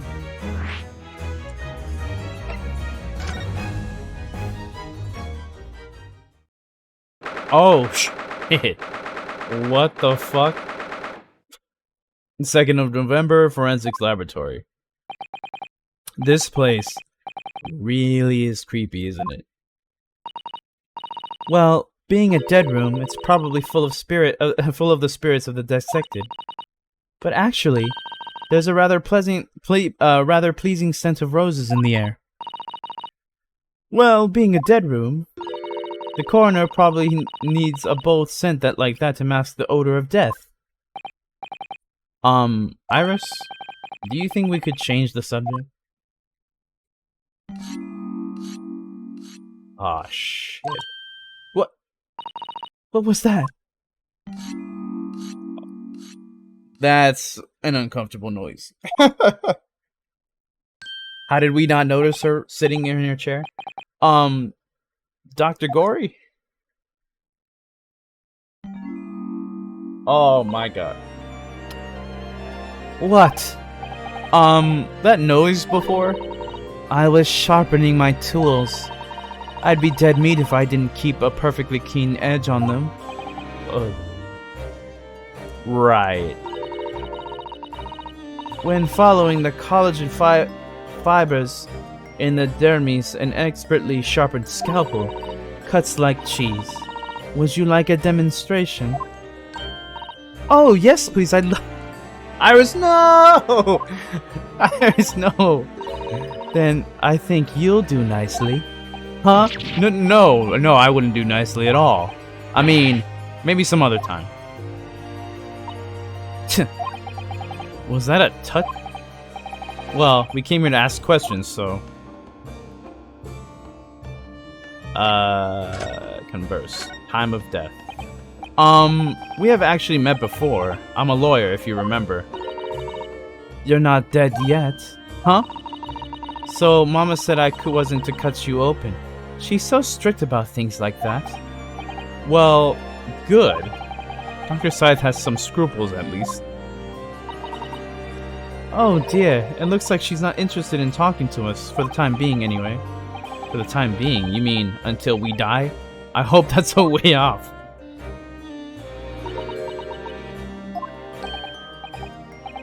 Sorry, but I wasn't planning on dying anytime soon. Surely there's some less drastic way of making her listen. I guess present the autopsy report? Dr. Gory, we actually came here to ask you about this. He was very good. Good, sorry? His skin didn't snag my blade once, and very little mess. His joints dislocated. Oh, Jesus Christ, bro. I don't like hearing about this. And his muscle tissue was a pleasure to work with. Oh. Well, we can skip the details, please. But there is one thing about the report that's caught my attention. You don't seem to have recorded a time of death. Why are you shocked about that? Wow. That's not my fault. Oh, that made me jump. Then please, tell us what happened. So, why doesn't this autopsy report include the victim's time of death then? It's really the most crucial detail. I was told not to write it. By whom? I fucking knew it, bro. I'm telling you, bro. Strongheart is evil. I'm calling it right now. I don't care what other details we're gonna uncover, bro. That man is fucking evil, bro. He is the Damon Gant of the 1900s. Bro. The Lord Chief Justice, he came here. Lord Strongheart came. He said that from the witness statements about the gunshot and other evidence, it was obvious. The man clearly died at 5 p.m. on 1st November, when the gunshot was heard. But that's not the time of death you wrote on the report. You didn't write anything. Was there some reason you didn't include it? Dr. Gory, if you're hiding something... By the way, how old are you? Does it say? She's 19 and she's a doctor? What the fuck? But then again, Iris is 10 and she has a degree in medicine, so what am I saying, bro? If you're hiding something under Lord Strongheart's instructions, then sooner or later you're going to go the same way as your mother. Oh shit. I don't know if we should have said that right now, bro, when she has tools at her disposal. Give it here then. What's she scribbling so furiously? There. You've written... What? What's she written? Tell us. Indeterminate. But... is not possible. What? What do you mean by that? What was the time why was the time of death indeterminate? When the specimen was brought in, it was still fresh. So the time of death could have easily coincided with when the gunshot was heard. But there was one small discrepancy. What discrepancy?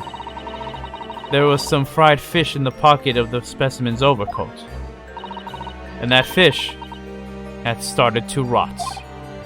What? If the victim liked fried fish, he presumably liked to eat it before it went off. He did like to eat a lot of fried fish. What are you really trying to say? It's possible that someone tried to manipulate the apparent time of death. Is that even possible to do? Yes, sir. Theoretically, if you were to chill the body in ice, you could delay the onset of putrefaction. Putrefaction? I don't know. But there's no evidence that he was chilled in ice, though. And if the overcoat wasn't on the body at the time, then only the fish would have started to rot. With today's science, it's not yet possible to determine if the body was chilled or not. With today's science, it is advanced enough to let you freeze a corpse, it seems. But surely, to chill a corpse like that would require an enormous electrical refrigerator. And I don't imagine many households in London are equipped with such a device. Right. No, definitely not. But maybe in a factory, or some other special places. I don't recall seeing any factories or such like on Fresno Street, though. I wonder if the inspector's body had been chilled somehow. What might the actual time of death have been? I couldn't say for sure. But at the most, it might have been a day earlier. No, In other words, it would corroborate with your previous deduction, Mr. Naruhodo. That Inspector Gregson was killed a day before his body was discovered, at a different location. Did you inform Lord Strongheart of this possibility? He simply said that there was no electrical refrigerators of that size in the vicinity.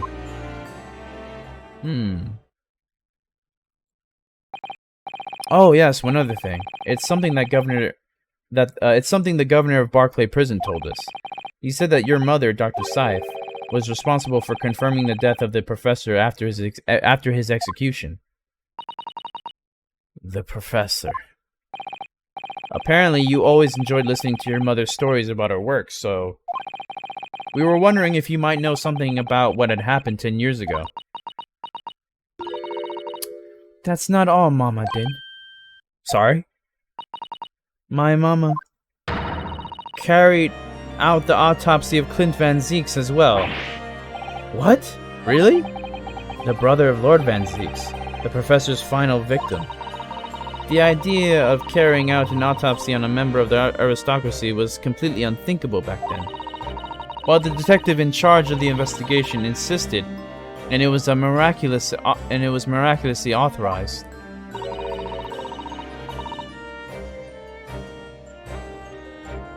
That detective being Inspector Gregson, of course. Quite an accomplishment for one man. That autopsy provided the vital clue needed to arrest the killer. And Mama was there for that historic event. What does this all mean? You know, that amazing autopsy happened right here in this very room. The professor and Clint Van Zeeks, they both spent their final moments before their burial on that dissection table there. So this lab, Mama's lab, was instrumental in some of the country's most important events. She really is proud of her mother. I wonder if you'd tell us more about exactly what happened back then, Dr. Gory.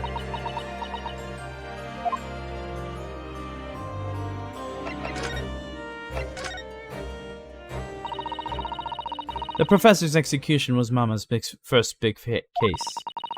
She had to be in attendance at Barclay's prison's execution chamber and sign the certificate to confirm the convict's death. Mama is the best coroner in the world, you know. I was so proud of her. But the execution didn't actually take place. No, and worse still, Mama actually helped with the jailbreak. I didn't want to know. Oh dear, you found out recently, you mean? I believed in her, in Mama, but now I wonder if I'm starting down the same path as her. I mean, yeah, kinda a little bit. You mean because you omitted the time of death on this autopsy report? Well, that's because Lord Strongheart forbade you from including it. Just like Mama. I'm sure she was coerced by somebody too. Yes, that's my feeling as well. There's no doubt that there were powerful forces at play 10 years ago. The execution couldn't have been staged without a lot of people at the prison knowing about it. Obviously, the prison governor must have been in on it as well. The big man with the little handcuffs, according to what he told us, he was tricked by the chief warder. He says he knew nothing about it. Of course he said that. I'd say the same thing. Just who was behind that jailbreak all those years ago? Clint's autopsy. You mentioned the autopsy of Clint Van Zeeks. It was at the time when carrying out autopsies of murder victims was very unusual. It's still not a practice that's observed in our country, even now. It turned out that he was the professor's final victim, and when the autopsy was performed, Mama was present, although only as the secondary assistant. A person leading the procedure was called Dr. John H. Wilson? Wait.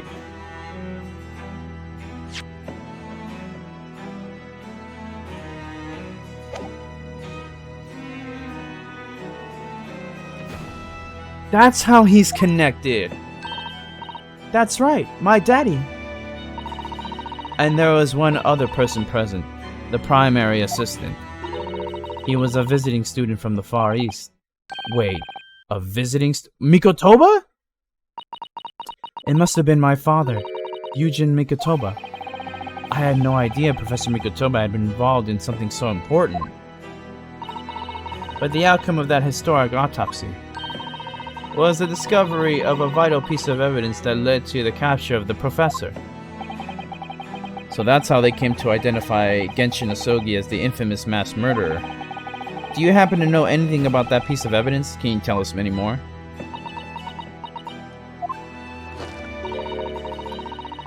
Would you like to see the records for yourself? What, would that be alright?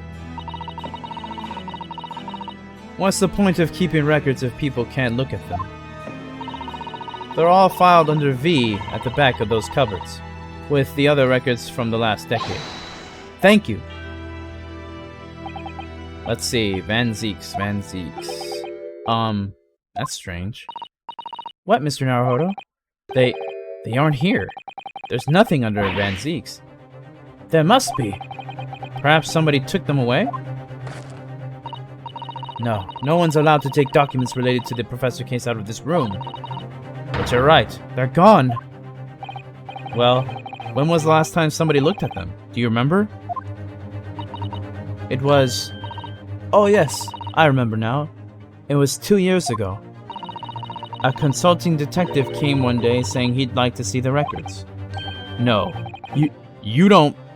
Sholmes? Herlock Sholmes was his name. Deep down I knew this was coming. Why did he take those? Do you think he stole the records? Oh no, surely not. Iris, that can't be right, can it?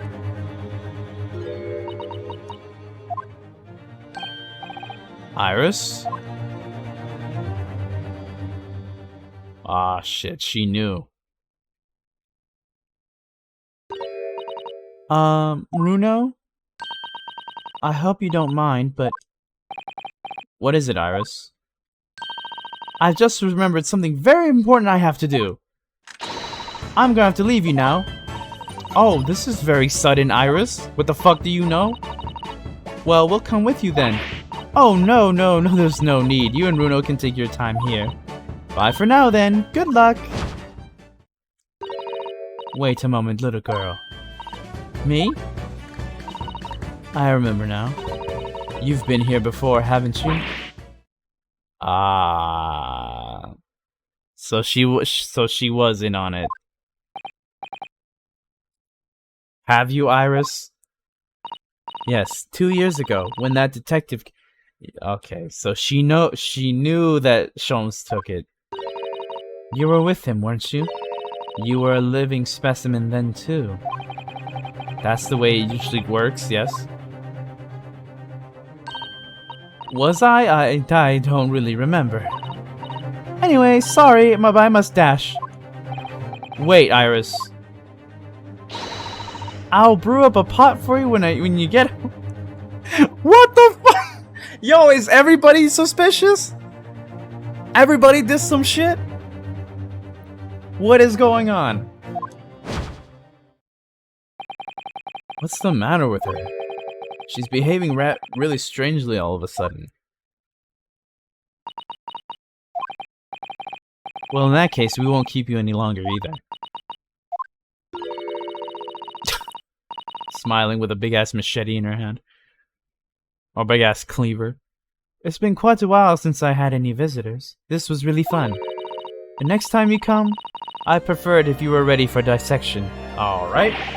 I can't make any promises, sorry. I gotta go. It's a bit strange that the records of Clint Van Zeek's autopsy have disappeared, but I think we've asked all we came to ask now. Alright. We gotta go back to Sholmes' suite. And of course, none of them are here.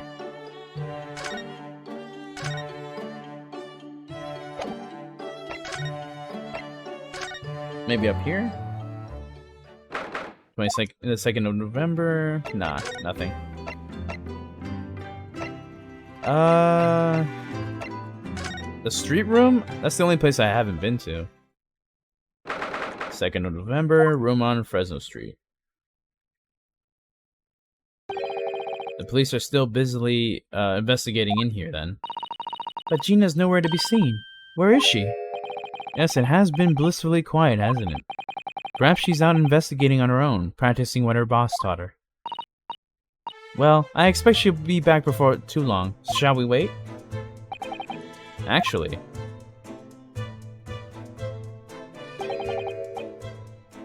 there's something different about this room since we last were here, isn't there? We could always use the time to investigate more thoroughly. I honestly don't know, other than maybe this. This little trunk wasn't here before, was it? Oh, it appears to be made of metal. It must be very heavy. I wonder to whom it belongs to. There are some initials on the outside, look. TG. TG, bro? The god himself? Tobias Gregson. Let's ask one of the policemen if they know how it came to be here. Oi! What do you think you're doing? Gina? Yeah. That's my trunk, that is. Hands off. Gina! What? Where were you hiding? I don't know. You leave something unattended for a few seconds and every Tom, Dick, and Harry's got his greedy eyes on it. Just a wild guess, Gina, but... What? Spit it out, Otto. Is it fair to say that you've only owned that trunk since this morning's trial? What? What are you trying to say? Come on, this trunk goes with me everywhere. Always has. Where have you been the last year? Trying not to incur your wrath, mainly.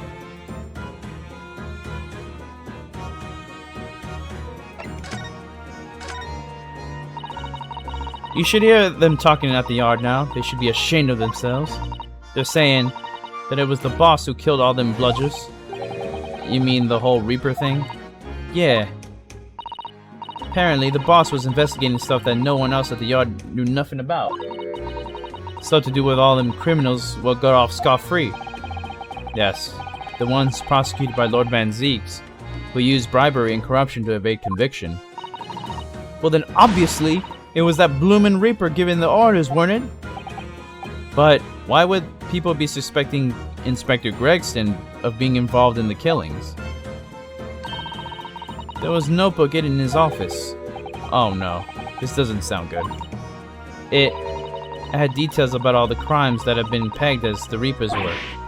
What? No. Did you see it, Gina? Did you see that notebook? They wouldn't flame and let me, because I'm just an apprentice, apparently. But it was me who found it, and he was my boss. That's right. I was pretty miffed about it, so I sneaked a peek at what it said anyway. That's our Gina. The secret notebook. So, you managed to see what was written inside in Gregson's secret notebook anyway, did you? Way I see it, it's my right to read what he wrote. And what had he written, Gina? Dates, times, places, names, and a whole long list of them. All details about the bludgers supposed to have been done in by the Reaper. But there could be an explanation for that. Perhaps it was a record of the inspector's investigations into the Reaper's activities. Exactly, that's what I said. That's the first thing you think, right? As it happens, it was full of names I recognized anyway. Well, the Reaper's targets were almost exclusively known leaders of London's criminal underworld. Well, yeah, but there was one name right at the end that was a bit odd. At the end of the list, you mean? I'm pretty sure the date against it was 31st of October. The day before the inspector was found dead. So, what was the odd name? It weren't like a name I've ever seen before. It was something like, nah, it's no good. I can't remember it. I don't think it was an English name, put it that way. Oh dear, what a pity. There was something else here. There was something else too. I don't know if it matters, but the same name kept coming up over and over. Shin, it was. Don't suppose it means anything, but... Oh, it means something. It definitely means something. Did you say Shin? What? It does mean something? Lord Van Zeeks knew the name too. He mentioned her as well. The woman who actually did the deeds. And now, we find out her name appeared in Gregson's secret notebook. We haven't seen you for a little while, have we, Gina? Well, of course not. I've been busy, ain't I? Investigating on that. The lads at the yard are trying to trace the boss's movements the day before it happened. The day before? That would be the undercover investigation into the Red-Headed League, then. Only the boss didn't go, did he? You found in some cove what was pretending to be him, didn't you, Otto? Yeah, it was Mr. Vigil who actually went to the park on Lime Street that day posing as Gregson. Well, anyway, you ain't the only one only one turning stuff up. I've got me own ways of getting results. Pero when me and me partner here get together, there's nothing we can't track down. Oh, little Toby. He's such a faithful friend. So, have you tracked anything down then? What'd you think, eh? Of course we have. Can't tell you though. Police business, isn't it? Anyway, the point is, if you lot ever need any help, you know who to turn to, right? Me and the Hellhound here. Right. Because he looks oh so hellish, honest. The Hellhound. Gina, about your Hellhound here. Chief Inspector Toby, you mean? He's the pride of the force, he is. In Japanese, police dog means something quite different and not altogether nice to those involved in crime. But here in Britain, it's a wonderful compliment, it seems. For a canine, at least.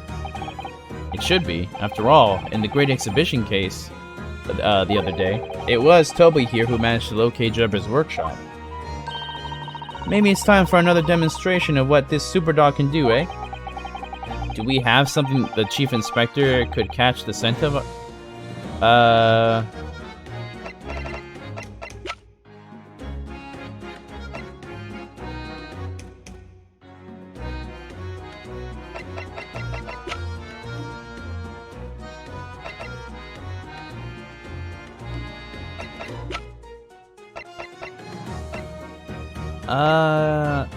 I really don't know, actually.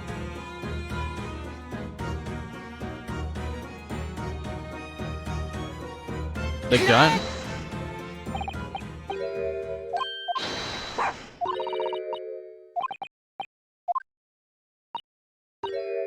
Damn.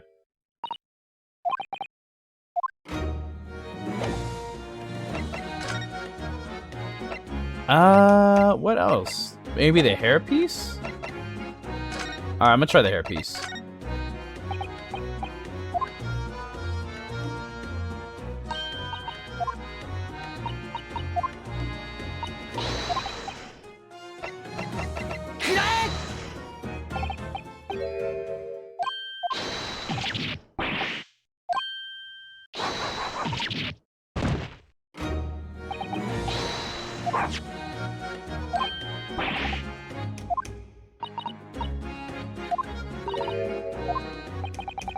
In other words, it must have belonged to him.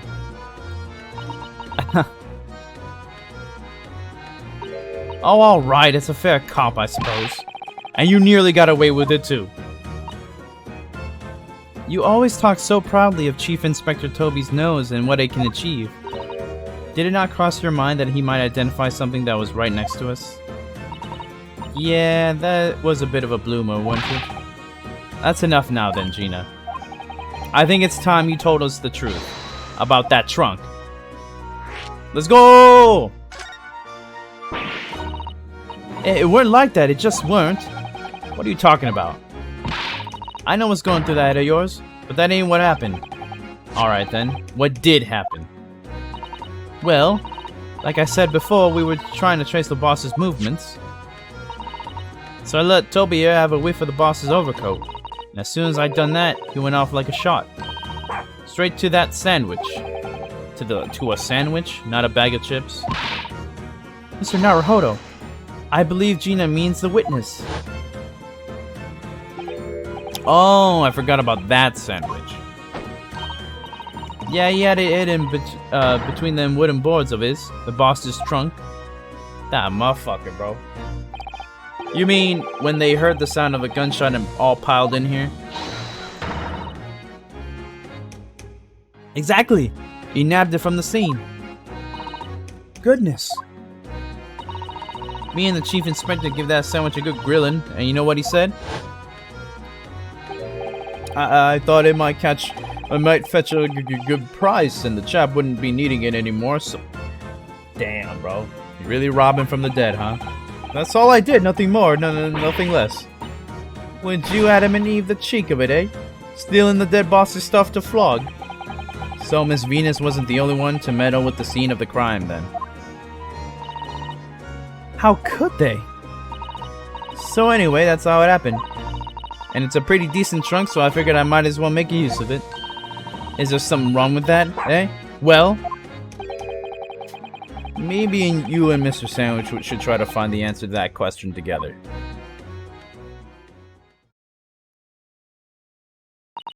I think perhaps that trunk should be turned over to the police, don't you? What are you on about? I am the police!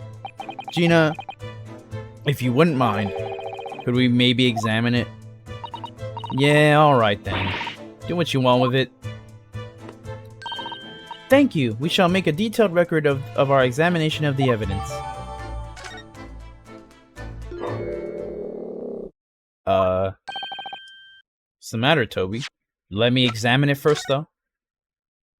Oh, there's like a big-ass slash on it.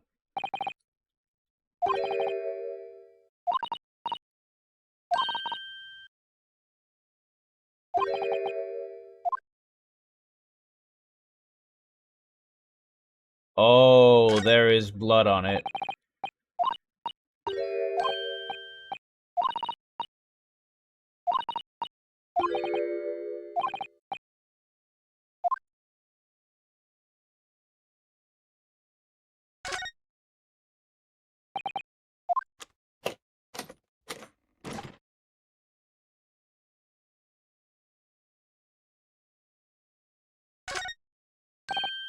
Look, there's something inside. Oh, let's see. It appears to be a passport authorizing him to travel overseas. Was Inspector Gregson about to go... Oh, remember he was gonna go to fucking Paris. What is it? It was for travel on the 31st of October. Just one day before the incident. What? Really? Gregson went to France the day before his body was discovered? Ah. Do you see that? There's something stuck in the side of the trunk here. It's glinting. It looks like a fragment of metal of some sort. But it's wedged in so tightly I can't remove it. But don't cut yourself. You'd better leave it, I think.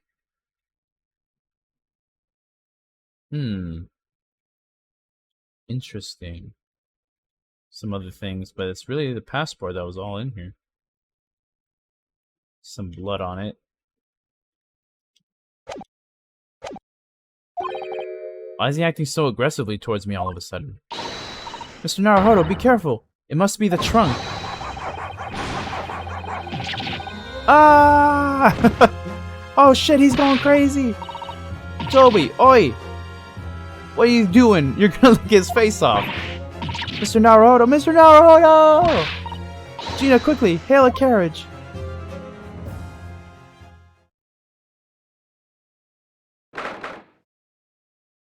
2nd of November, 4:57 p.m. Naruhodo's legal consultancy.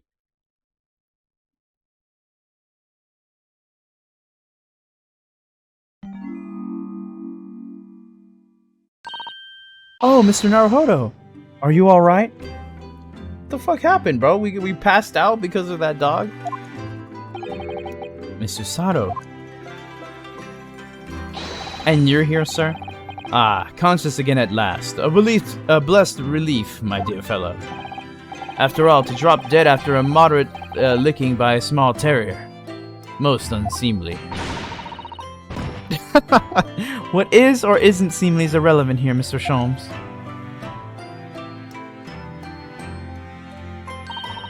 I'm so glad there's no lasting damage.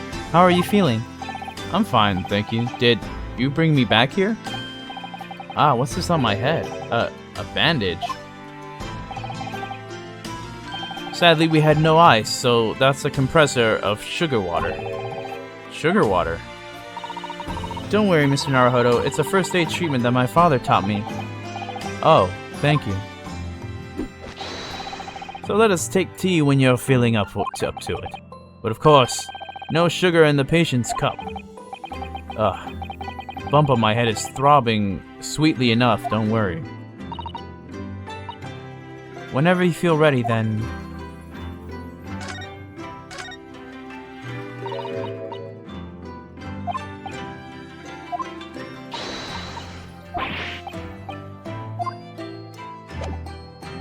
examine.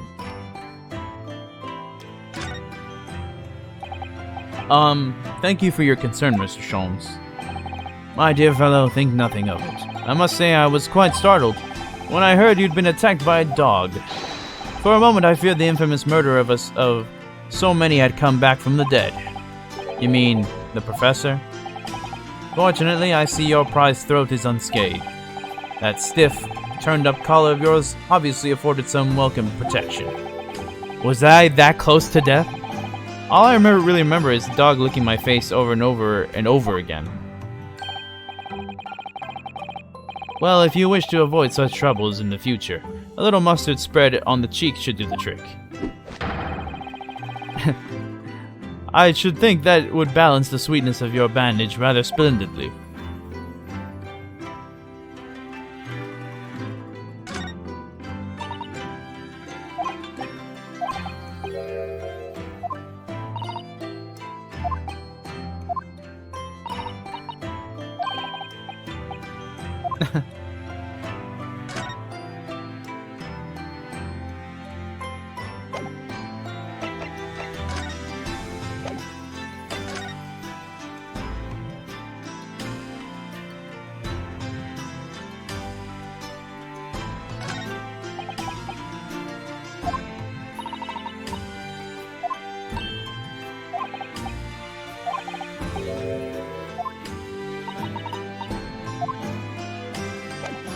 So I guess we can move then?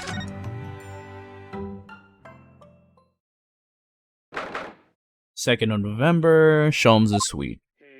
Mit dem Schwarzbiergebot. What the fuck? What? What on earth is going on in here? Am I having a bad dream? Oh, no, it's an old German folk song. Rather a fine rendition, I think. That's the least of my concerns. Iris? Iris, what's the matter?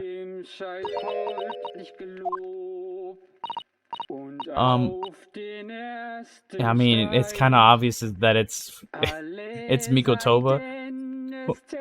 Who is that sprawling, I mean, that relaxed gentleman over there? Iris, is she even listening? Excuse me, sir.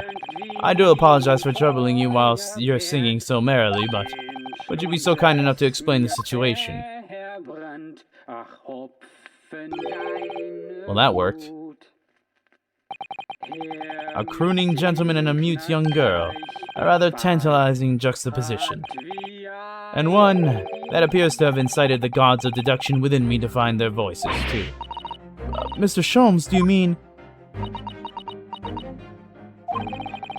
The strains of reasoning within me are playing now as our delightful duet. One melody sings a reunion full of nostalgia, whilst the other is a morose theme about the great secret you're trying so desperately to conceal, Iris. She's turned as white as a sheet.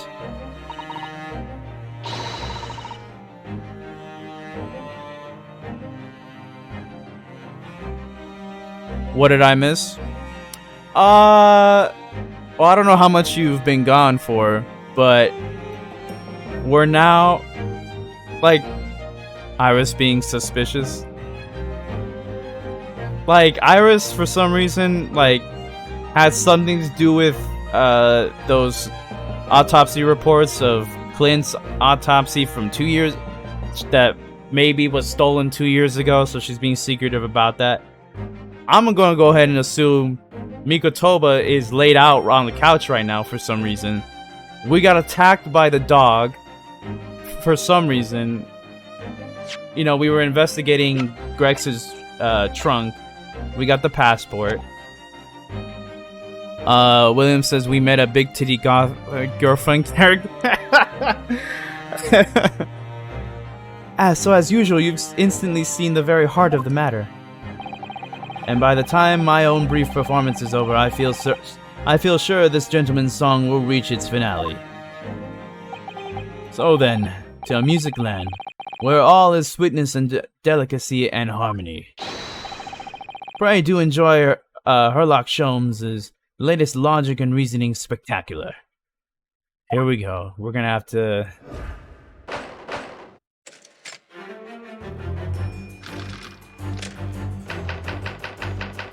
Man's identity.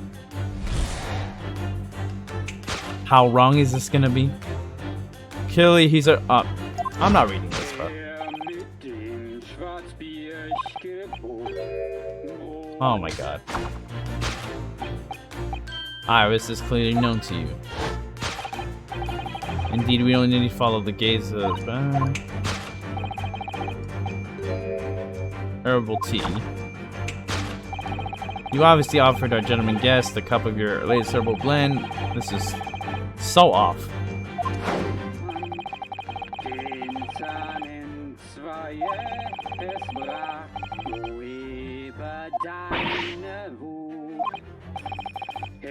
Now, next to the next question: who exactly is this gentleman?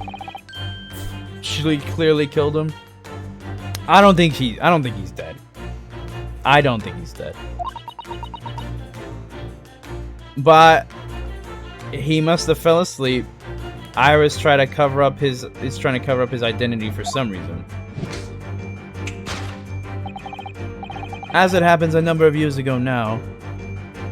Why is a 40-year-old Joker sprawled out on the couch? Fuck them kids.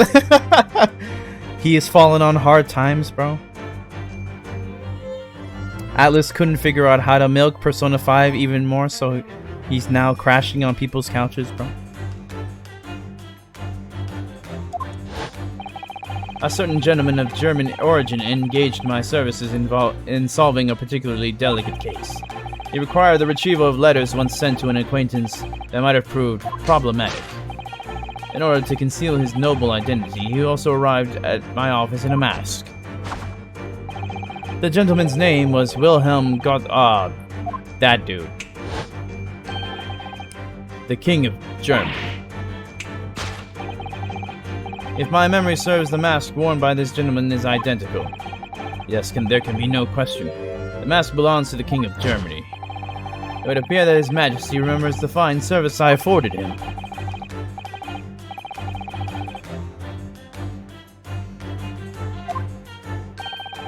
A well-mannered monarch agreed. Indeed. Wouldn't you agree, my dear fellow?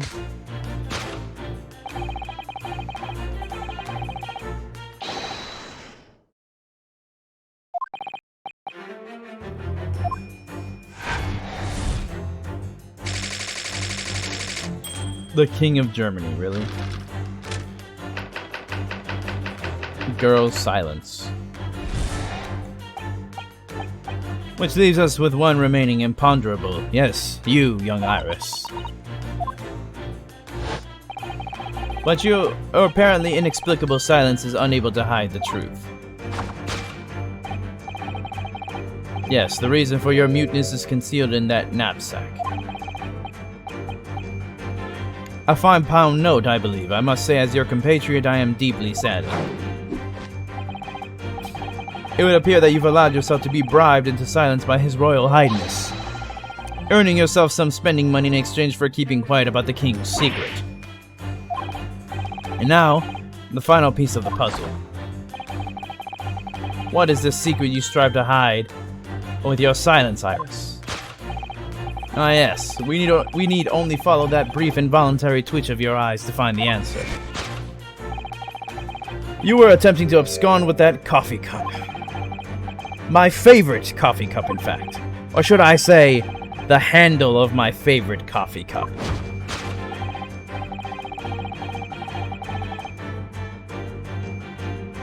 It appears that His High-Spirited Highness broke it in the midst of his hijinks. Which leads us to the sad truth. My favorite coffee cup has been broken by the King of Germany, and you, Iris, you tried to conceal it from me. I shall have a bill sent via governmental channels to the German royal family for its replacement.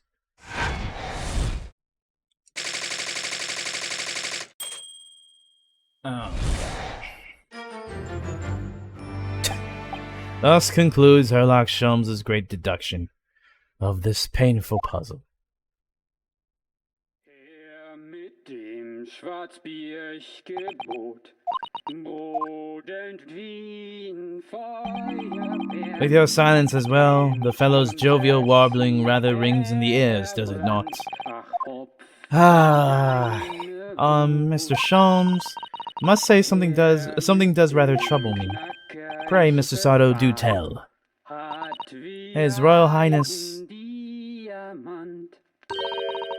doesn't appear to have moved a muscle since we arrived. And you haven't said a word either, Iris. If Mr. Sholmes says it alright, you might as well own up to it now.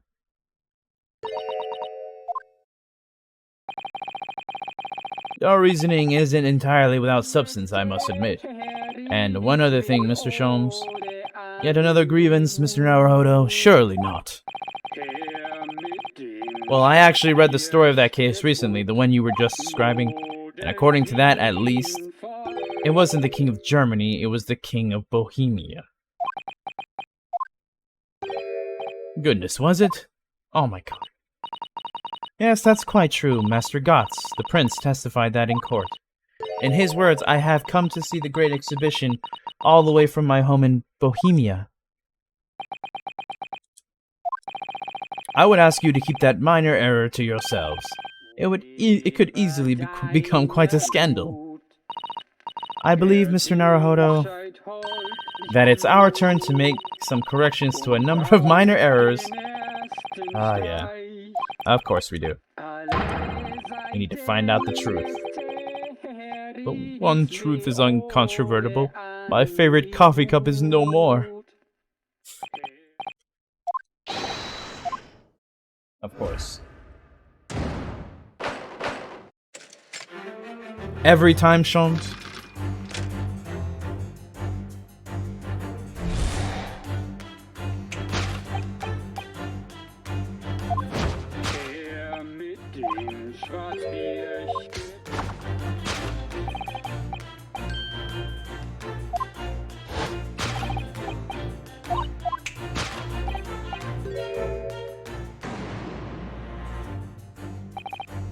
So, what, it's some mix of herbs that gives you the urge to sing? Goodness, I should like to try some. And I'd like to hear your singing, but this man, just how long does he intend to keep up with that tune, do you suppose? As I said, he's been stock still the entire time, and if you look closely, his lips aren't moving either. So I'm not sure what's actually responsible for the spirited singing, but I suspect the answer lies at the end of Iris's gaze. The gramophone is... Everybody's dumb, bro. The reason for the man's mildly irritating warbling is revealed by the gramophone. Indeed. Why is he looking at the camera like that? For no well-bred gentleman would break into an obscure folk song when making a social call. In other words, this gentleman isn't singing at all.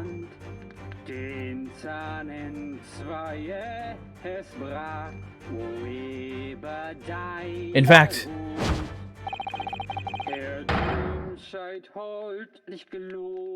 it would appear that the fellow is unconscious.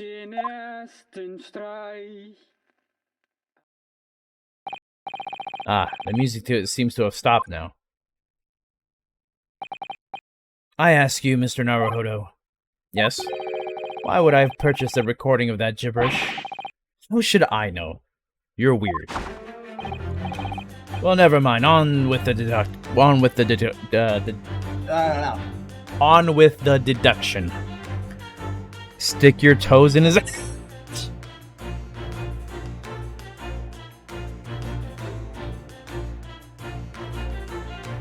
Oh my god. Jesus Christ.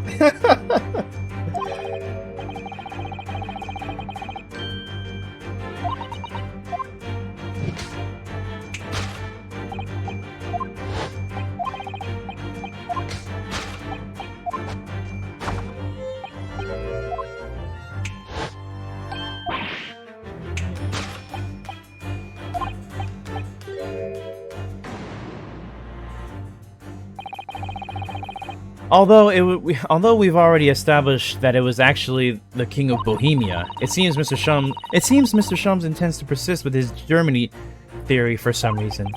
Come to think of it, the young prince was wearing a mask as well, wasn't he? Master Gotz, the boy whom you had in tears. Don't remind me, or anyone else. Do you suppose all members of the aristocracy of mainland Europe wear masks?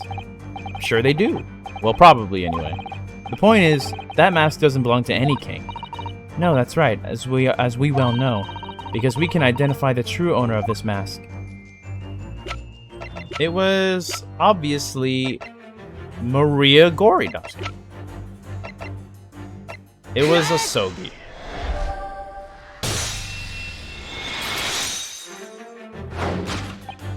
Yes, there can be no question. The mask belongs to Kazuma Sogi. In other words, my memory is sublimely unreliable. God damn it. Fucking Sholmes, bro.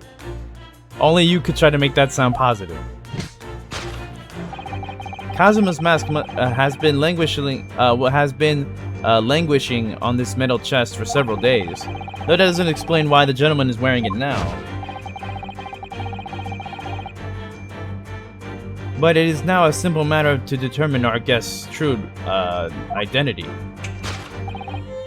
After all, the gentleman is unconscious. We need only excuse ourselves in advance, gently lift the mask, and peer beneath it.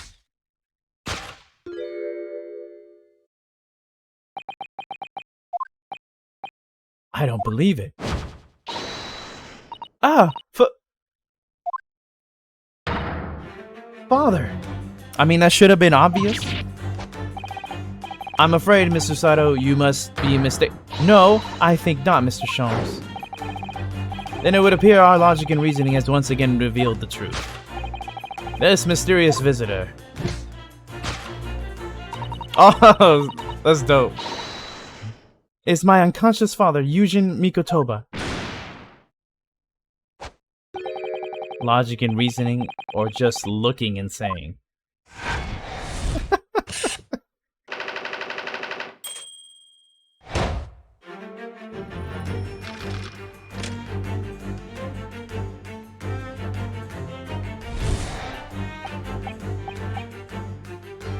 Which leaves with one remaining imponderable. Yes, you, young Iris.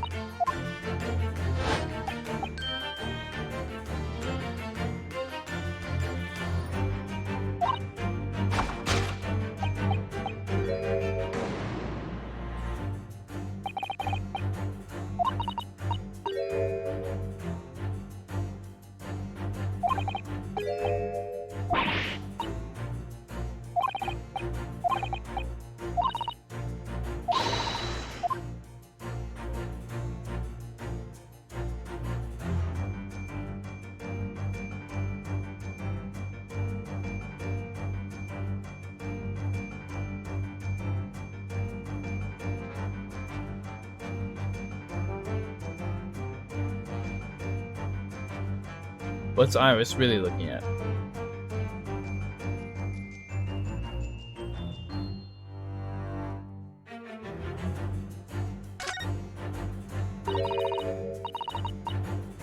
This metal chest, it contains important documents, doesn't it?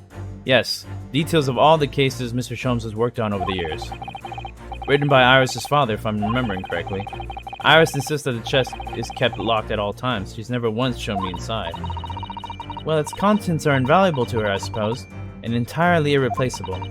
But look at it now. The catch is unlocked for once. So it is. That's hard to ignore. Very.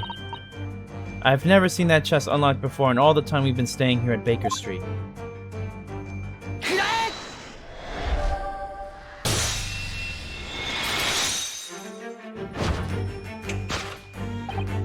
Yes, the reason for your muteness is concealed inside that metal chest. An excellent observation. For upon closer inspection, there is something different about the chest's appearance. It's kept locked at all times, yet now the catch is open. Evidently, this has something to do with your refusal to speak, Iris. But it's a simple enough matter to incite you to speak, I'm sure. I merely need to open this chest. Here we go. No, Hurley, don't! Wow. Dang! Oh, shit! What? What the? What? What?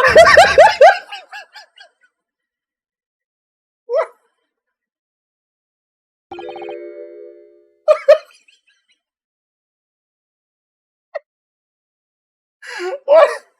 What the fuck?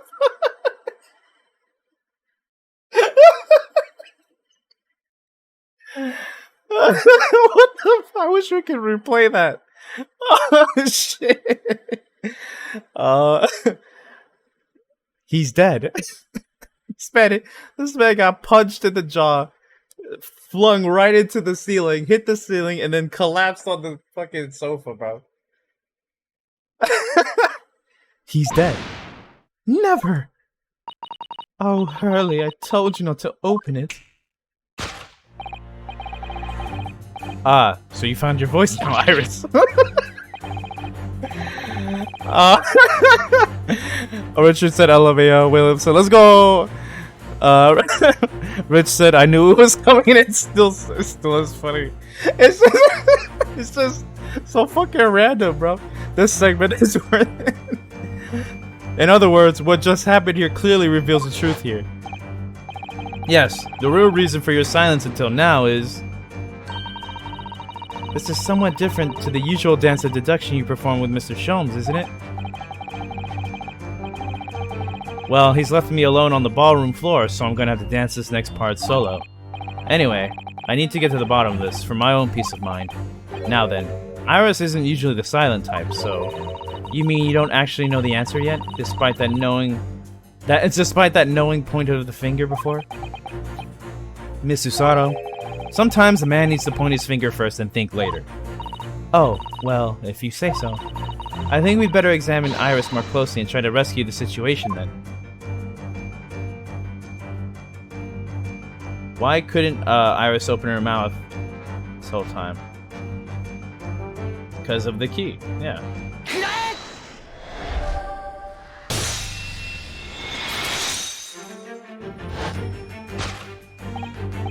Yes, the real reason for your silence until now is that key behind your back. Ah! Where Mr. Sholmes was thrown into the air before. Oh, nice, they replay it. Just before you called out... Oh, they didn't show it! Oh, come on. Just before you called out to try to stop him, you slipped something out of your mouth. That something is the key, now in your hand. No doubt the key to the chest. You're so clever, Runo. So now it becomes clear, thanks to Mr. Sholmes' graphic demonstration.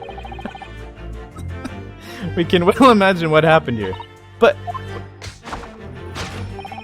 Professor Mikotoba also opened that metal chest only to be punched into the air.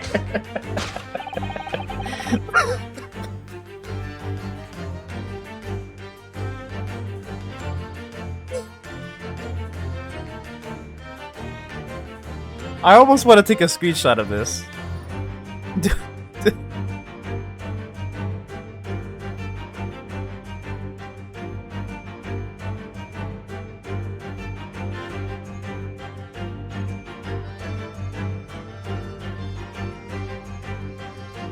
I took a screenshot.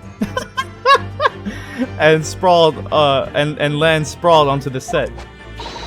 But wait, that doesn't explain all the facts. What about the stylish scarf and the cup of tea, and above all, why would he be wearing Kazuma-sama's mask? Well, for those curious details, I can think of only one explanation. Clearly, an unbelievable miracle took place in this room.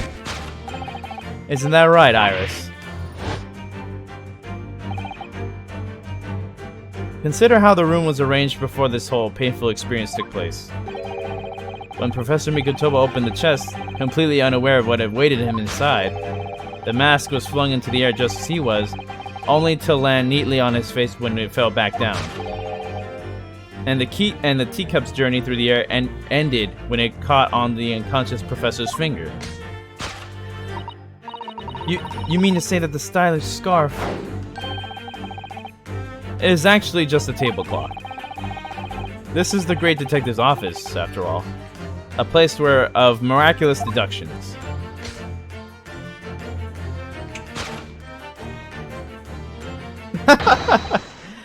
Would you expect anything less? Yes, you're right. It happened exactly as you said. Brilliant, Runo! Thus concludes Ryunosuke Naruhodo's great deduction of this punchy puzzle.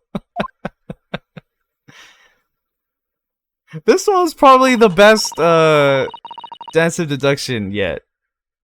This one was hilarious. So then, why don't I make a fresh pot of tea for us all?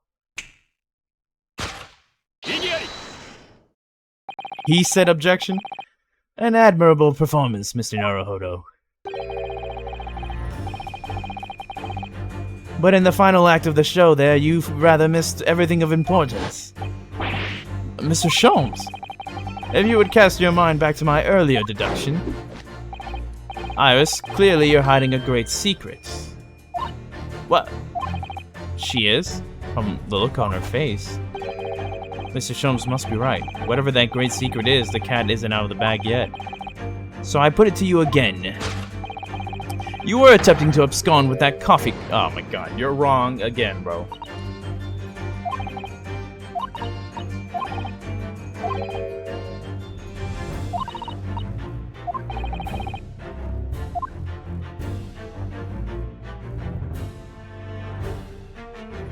Ah, case file.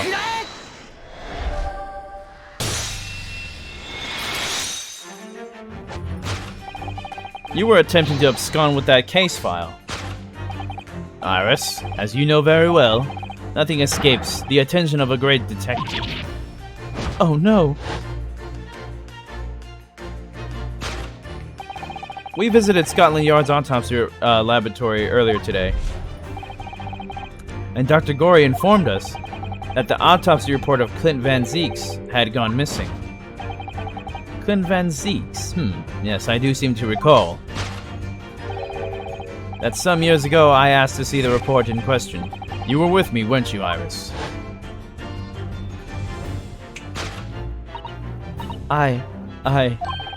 You mean, it was you, Iris? So those papers you have there are... I'm sorry.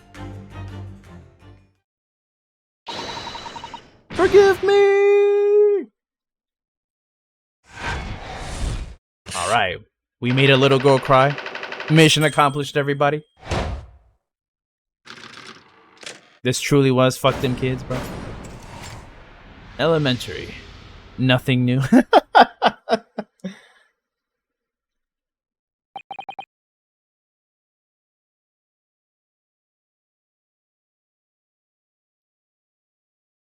In truth, I would have... Hold up.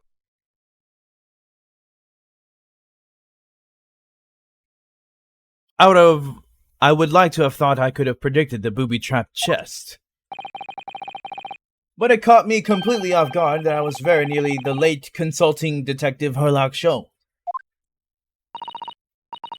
I gotta say, though, he recovered pretty fast, though. I'm sorry, Hurley. So you mean this autopsy report really is... Yes, I took it from the lab, even though I knew it was very important. Was there something in it that troubled you, Iris? Not exactly something that troubled me. Something I'd been looking for. When I saw this report, when I saw the writing in it, I knew it was Daddy's. The writing? Your father's writing? What do you really mean? Iris, it must be something that's hard for her to talk about. Forgive me for interrupting, my dear fellows. Mr. Sholmes, what is it? I feel as though the poor unconscious gentleman on the set has been somewhat forgotten. Ah, Father! Perhaps we should find our guest somewhere more peaceful to rest. Mr. Naruhodo. Yes. Would you be so kind as to lend him your bed? We must do our very best to make him comfortable, I feel. Oh, yes, of course. I'll help you carry him. So will I. No, I can manage alone, thank you. You have tea to enjoy. We wouldn't want Iris's brood to stew. Because there's no better way to make the professor comfortable than dragging him upstairs like a trunk. I wonder. Perhaps that was deliberate. Maybe Mr. Sholmes is making himself scarce to give Iris the chance to talk more freely. We must use this opportunity to talk with Iris and find out what's going on. Your daddy. Would you like to tell us about it, Iris? About your father? I'm sure I told you before, didn't I? That Daddy used to be Hurley's partner. Yes. And that notes about all the cases they solved together are kept inside that metal chest. That's right. Hurley told me, you see. He said that Daddy's somewhere far away now, so we can't meet. That's one way of describing it. Then, when I secretly unlocked the chest and read through the papers inside, I started to build a picture in my head of what Daddy must be like. Well, that's only natural. You're just like any other girl of your age. I read that Daddy was a professor of medical science, so I studied and took my degree too. Well, I mean, that's only natural, I suppose, at the age of 10. In that respect, you're not quite like any other girl of your age, though.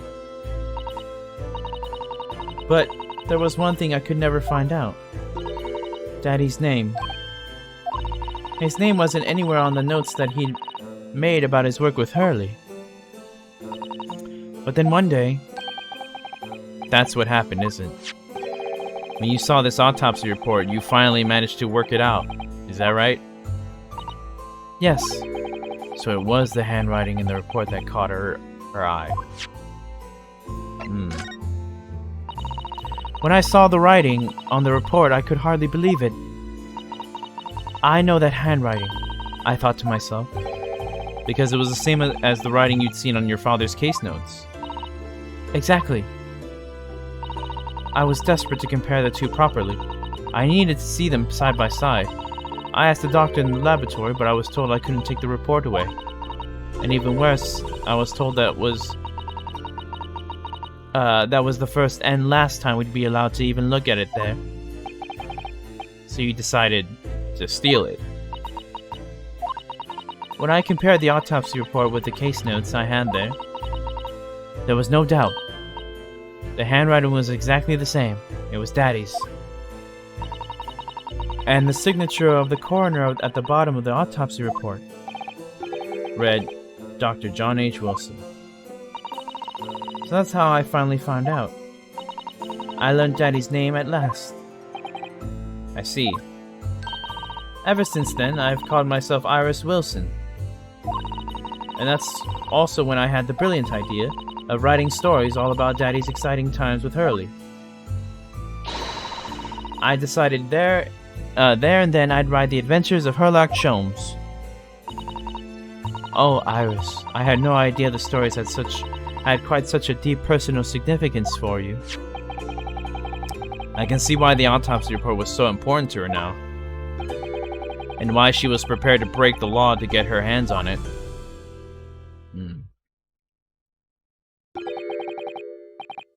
I must apologize, Iris.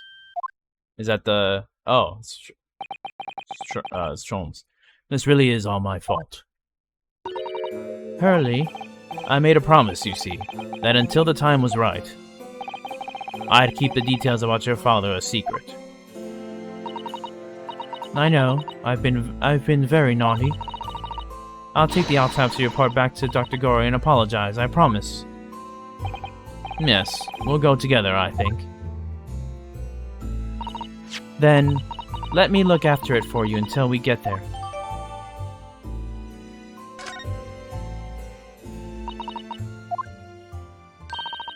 I must go and water my herbs, I think. I'll see you all later. Poor Iris. She must be feeling awful. I know Mr. Sholmes is here for her, but still. Ah! What? But how? What's the meaning of this, Mr. Sholmes? Mr. Sholmes? Oh, dear me. So, you've noticed, I see. But that would mean... What on earth's the matter, Mr. Sato? You've turned as white as a sheet. It's this autopsy report, Mr. Naruhodo. The one from 10 years ago? The writing. Isn't Dr. Wilson's a... Wait, what?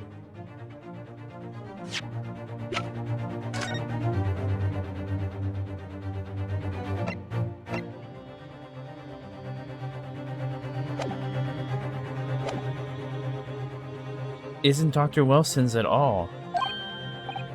Huh? What do you mean? How could you possibly know that? Because I know this writing very well. This writing it's my father's. Wait.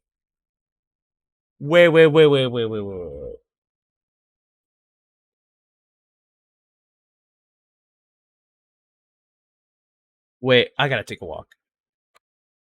Sorry, I gotta take a walk.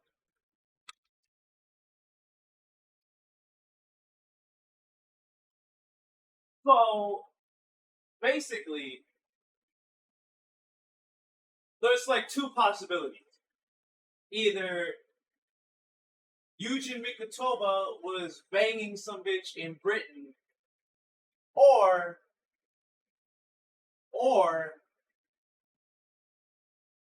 Herlock Sholmes' partner isn't actually John H. Wilson. Because Iris said that all the case files from back in the day were written by Herlock Sholmes' partner, and she compared the notes from the autopsy report to those case files and concluded they're from her father. But maybe it's from Mikotoba? But wouldn't that make Mikotoba his partner then? Instead of it being Wilson? I don't... What is going on? What is happening? So are they half sisters then? Rich? You know. Tell me, bro. Are they half... Or is Susato and Iris half sisters? Or is it the other possibility? That Iris is mistaken, thinking that Wilson was ever Sholmes' partner. They answer everything in like 5 minutes. Okay. I'm just, bro. What? Professor Mikotoba's? Who was he banging? Is he? Is Mikotoba Iris's real dad? Indeed, it's true. And now, you know, my dear fellows. No, I don't know anything. What on earth does this all mean, Mr. Sholmes? Because the idea that's slowly forming in my mind is just too extraordinary to believe. Please, you have to explain. Thank you for explaining. So, this autopsy report was actually penned by Professor Mikotoba then. But that makes no sense. It's not possible, surely. Not possible, my dear fellow. Pray, take a deep breath and think again. Yes. You're right. In some ways, it actually makes a great deal of sense. But it does? Explain, please. 10 years ago is when Father returned to Japan after his extended study tour in Britain. And prior to his return, where was Dr. Mikotoba engaged? Of course. He was an assistant in Dr. Wilson's laboratory, learning about forensic science. And as an assistant, he would have aided with the dissection work, making detailed notes, which would be assembled into the full autopsy report. Once the work was complete, the head coroner would check the contents and put his signature on the document. In other words, the only writing of Dr. Wilson's in the report would be his signature at the end. I see. So Iris got the wrong end of the stick, you mean? She saw that and assumed the whole report had been written by Dr. John H. Wilson. Which is very understandable, of course. What a complicated situation.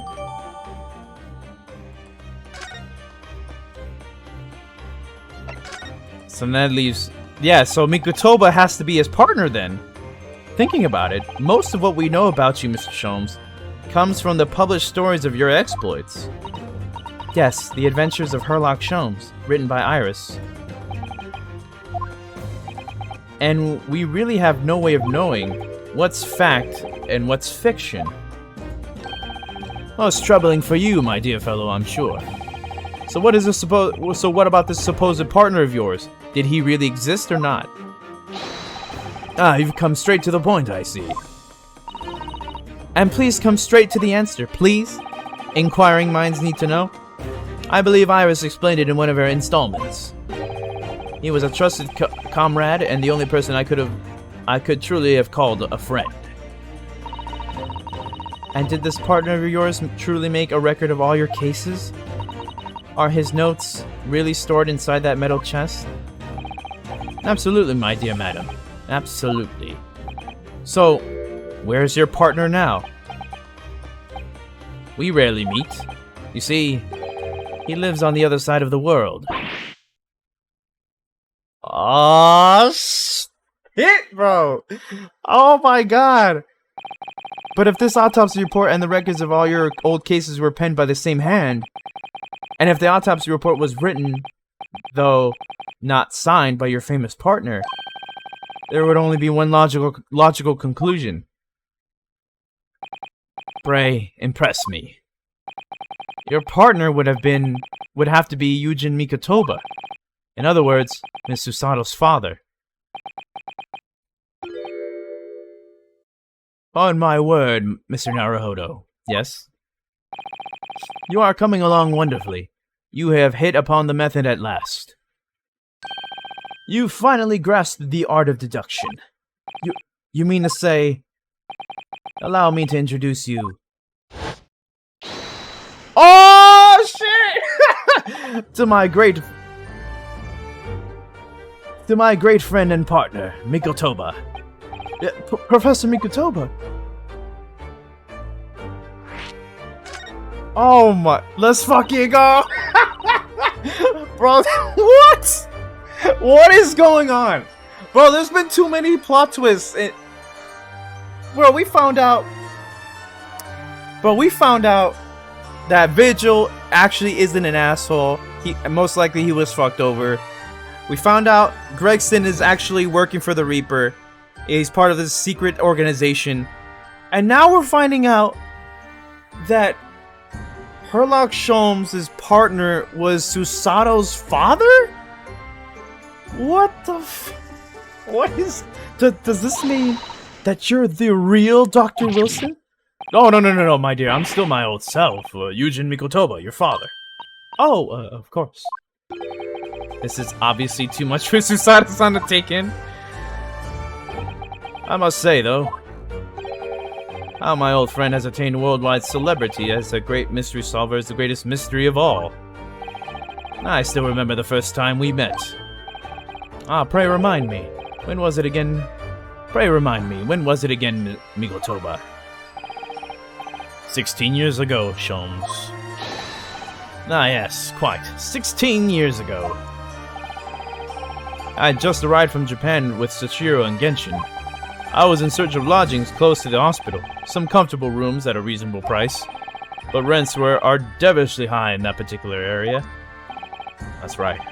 So I decided I needed someone to share lodgings and the expense, and was fortunate enough to be introduced to Sholmes, who found himself in a similar situation. I was a callow fellow back then, a mere shadow of the great detective you see before you now. I was working at the hospital chemical laboratory at the time, indulging my curiosities for little gain. And the situation of our cohabitation led us to pursuing cases together, you see. Hard to believe, it was a mere 6 years. We had a great many adventures. But in the last year of Mikotoba's stay in Britain, that most infamous of cases presented itself. The case in which you've become rather familiar yourselves, the professor killings. After the trial, Sashiro and I were summoned back home. Hardly surprising, given the circumstances. So there you have it. And as you know, all the details recorded by my trusty chronicler remain in that metal chest. This is just amazing. Professor Mikotoba really is Mr. Sholmes' famous partner. What the fuck? Father. Goodness, dear. What a cutting look. As your daughter, I'm very proud to learn that you were the great detective's great partner. I have a feeling a big however is going to come right now. But nevertheless, there's another mystery that I really must ask you to explain now. And that is... You know very well... Bro, did you get someone pregnant in Britain, bro? You know very well what it is. The unresolved matter of Iris's father. Of course, I'd almost forgotten about that one. I should have seen this coming, I suppose.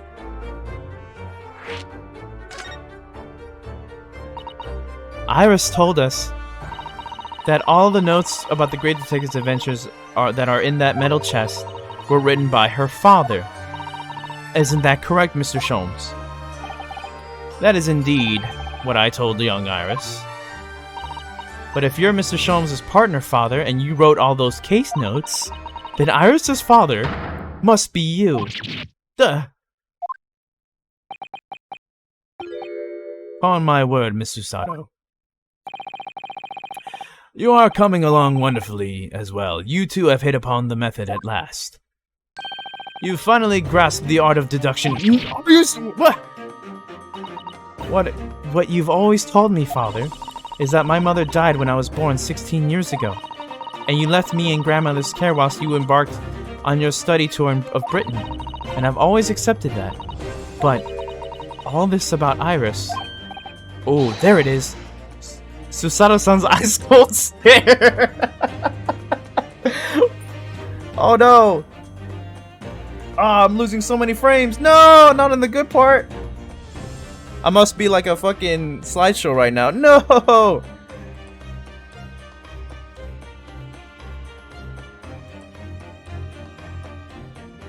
Yo, why is my bitrate fucking up?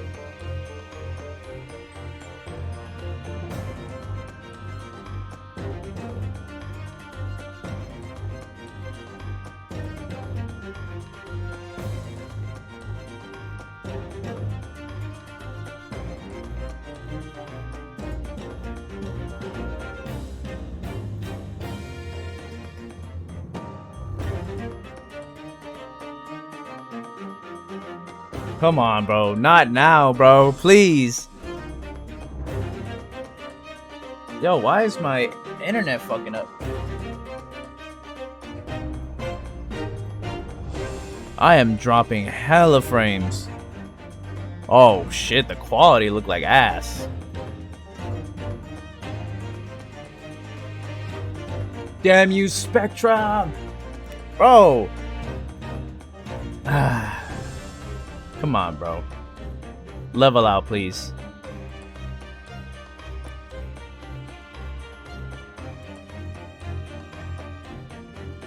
It's like inconsistent right now. Like it went back up to 5,000 and 3,000, 1,000.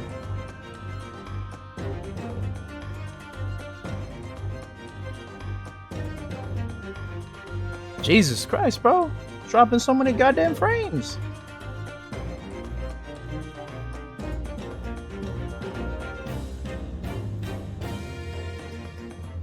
Oh my god. Bro, please. I fucking hate Spectrum, bro.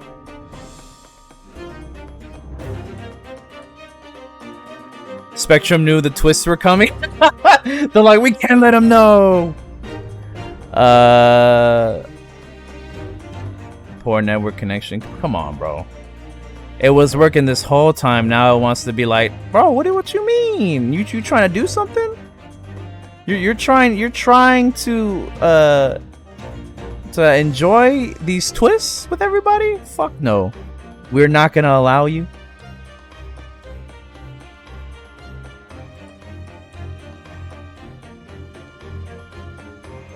Oh my god.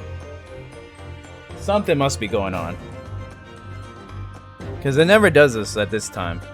But then again, I'm not live long enough to be at this point, so maybe Spectrum was like, hey bro, you're supposed to be offline at this point. You're supposed to be... Oh my god, it's dropping down to the 100s. Jesus Christ, I'm losing so many frames.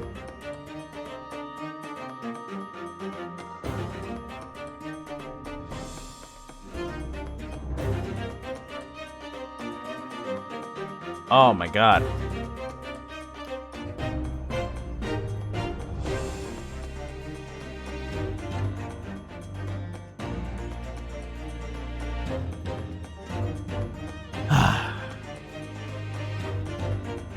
Fucking Spectrum, bro. It's not even that. It's just like, it's the fact that it's so unreliable. You know what I'm saying? Like, because it was working fine up until now. And it's just like, oh, well, you want to have a smooth stream? I guess you're asking a little too much from us.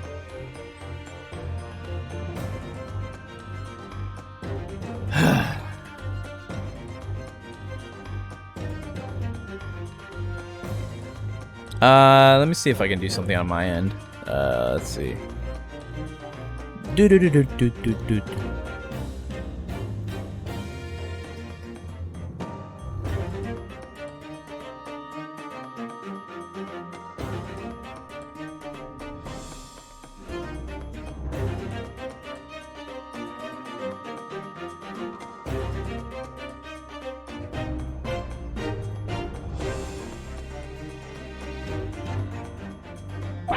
Well, we're just gonna have to bear with it. No, hold on a minute. It was very complicated. I mean, it's really not what you think. Then perhaps you'd like to explain exactly what it is. There it is. Now the eyes go from ice cold to red hot, just before she... No, really, you've got the wrong end of the stick. Show 'em, say something, man.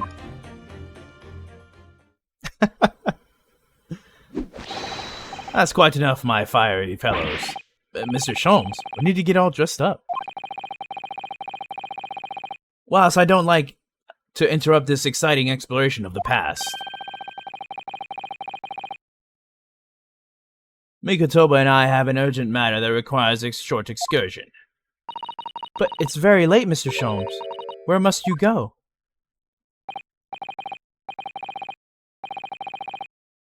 Why, my dear madam, is that not obvious?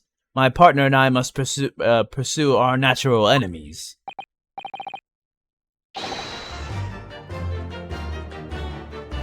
Ooh, you're right at the you're like right at the end of the chapter too. Ooh, what is this song? The stream is fucking up. No, I hope the sound is coming through fine, bro. Oh my, what is this song? Now get your code, Migotoba. The game is afoot. But Sholmes, I really must give Susato a full explanation, I think.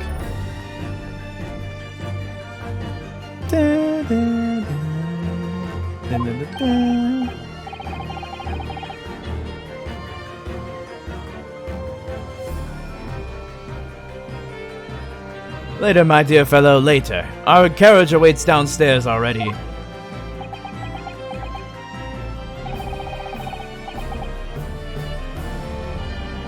Oh, the stream is so far behind. God damn.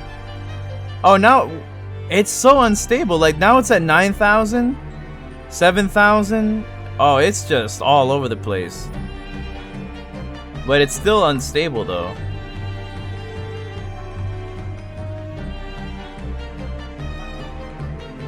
What the fuck is going on? 10,000, bro? What the fuck?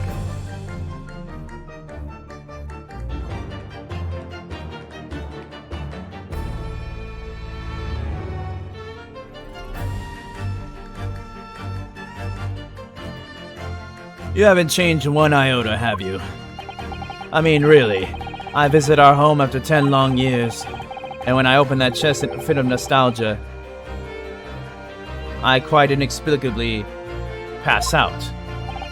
And as if that wasn't enough, when I eventually regain consciousness, I'm plunged straight into all this. Father, please. Go with Mr. Sholmes now. What?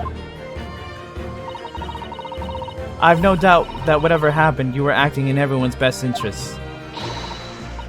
I trust you, completely. Susato.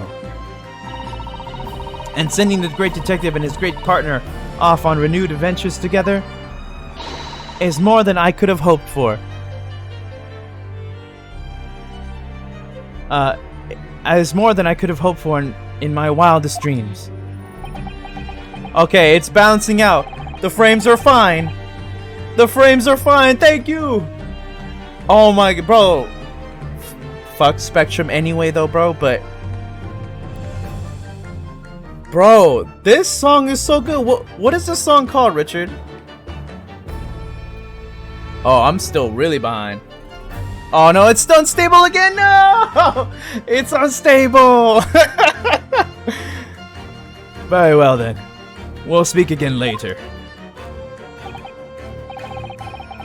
Partners, the game is afoot. Hey, let's go. So, I believe your own work is done for the day.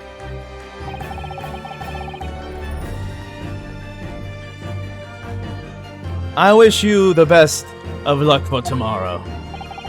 Yes, Naruto. Good luck in battle, and in reaching a decision.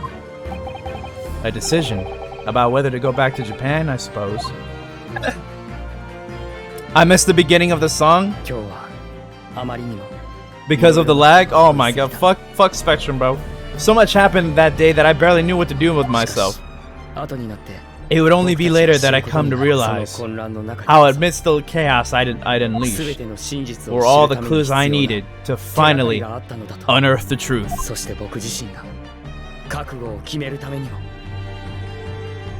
And that all the turmoil was necessary to give me the resolve to see everything through.